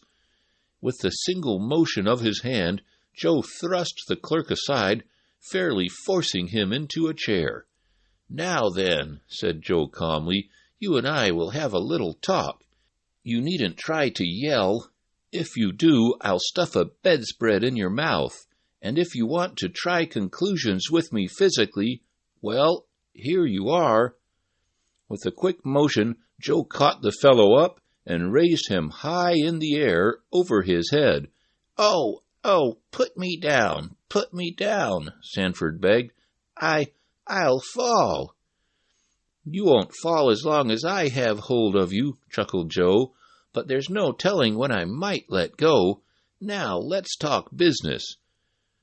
Trembling, Sanford found himself in the chair again.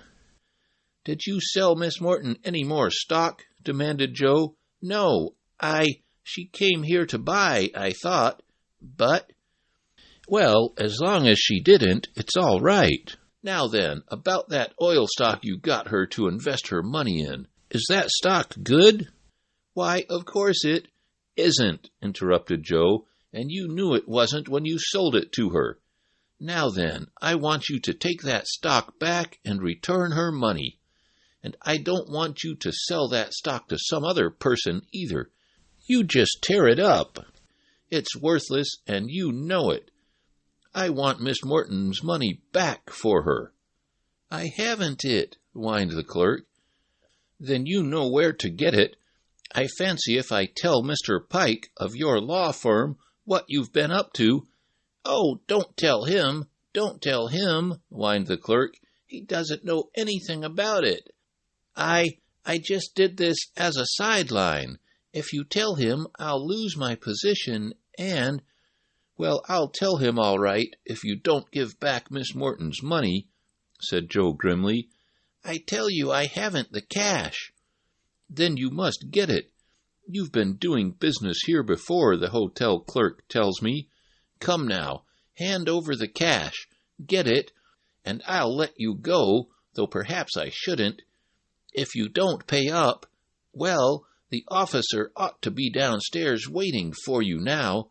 Come," cried Joe sharply, Which is it to be, the money or jail?" Sanford looked around like a cornered rat seeking a means of escape. There was none. Joe, big and powerful, stood between him and the door. "Well?" asked Joe significantly. I'll pay her back the money," faltered Sanford, "but I have to go out to get it." "Oh, no, you won't," said Joe cheerfully. "If you went out, you might forget to come back. Here's a telephone. Just use that." Sanford sighed. His last chance was gone. Just what or to whom he telephoned does not concern us, but in the course of an hour or so, a messenger called with money enough to make good all Helen had risked in oil stock. The cash was handed to her. "Here, you keep it for me, Joe," she said. "I don't seem to know how to manage my fortune." "What about those stock certificates?" asked Sanford. "I want them back." "They are worthless, by your own confession," replied Joe, "and you're not going to fool someone else on them. We'll just keep them for souvenirs. Helen?" "Just as you say, Joe," she answered with a blush. Sanford blustered, but to no purpose. He was beaten at his own game, and the fear of exposure and arrest brought him to terms. "But you shouldn't have gone to him alone, Helen," remonstrated Joe when they were on their way back to the circus with the recovered cash. "Well, I'd been so foolish as to lose my money that I wanted to see if I couldn't get it back again," she said.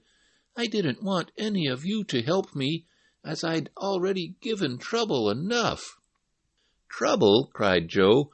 "We would have been only too glad to help you." "Well, you did it in spite of me," Helen said with a smile. "I did not intend you should know where I had gone. How did you find out?" "I saw a letter you dropped in the tent, and I followed. But how did you happen to locate Sanford?" "By adopting just what Bill Watson said was the only plan. I made believe I wanted to buy more stock.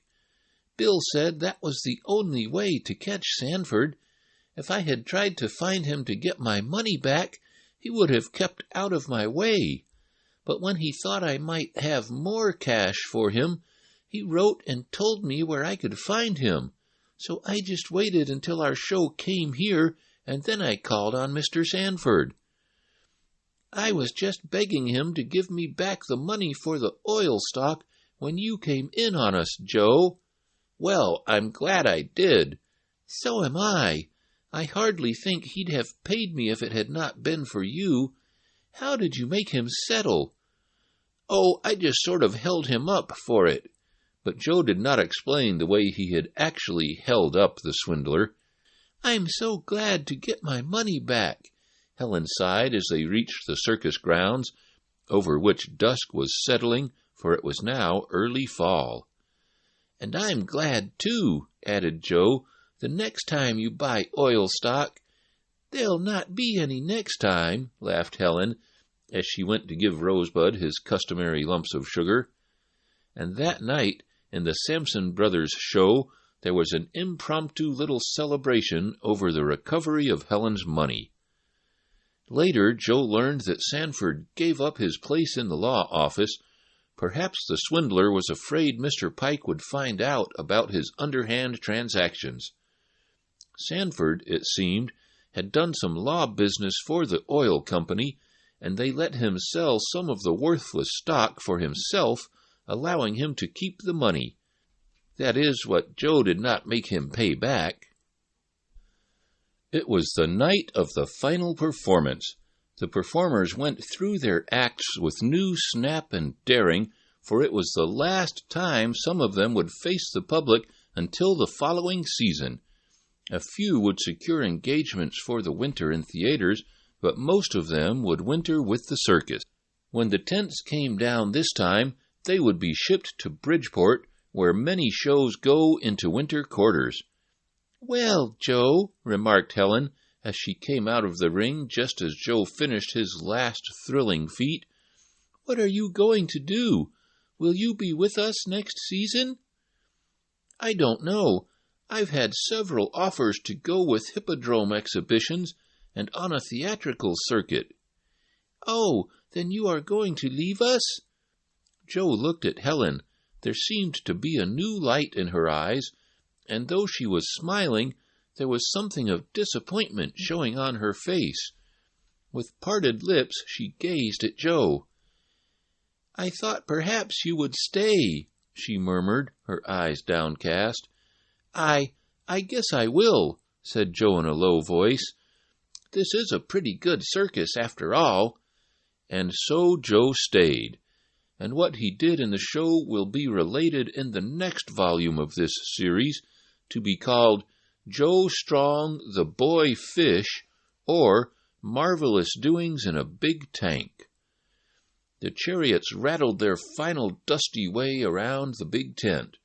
The Barkers came in to sell tickets for the grand concert.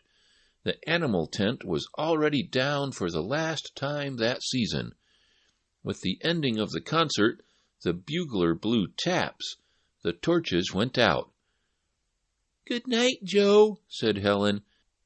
"Good night, Helen," he answered, and as they clasped hands in the darkness, we will say good-bye to Joe Strong. The end.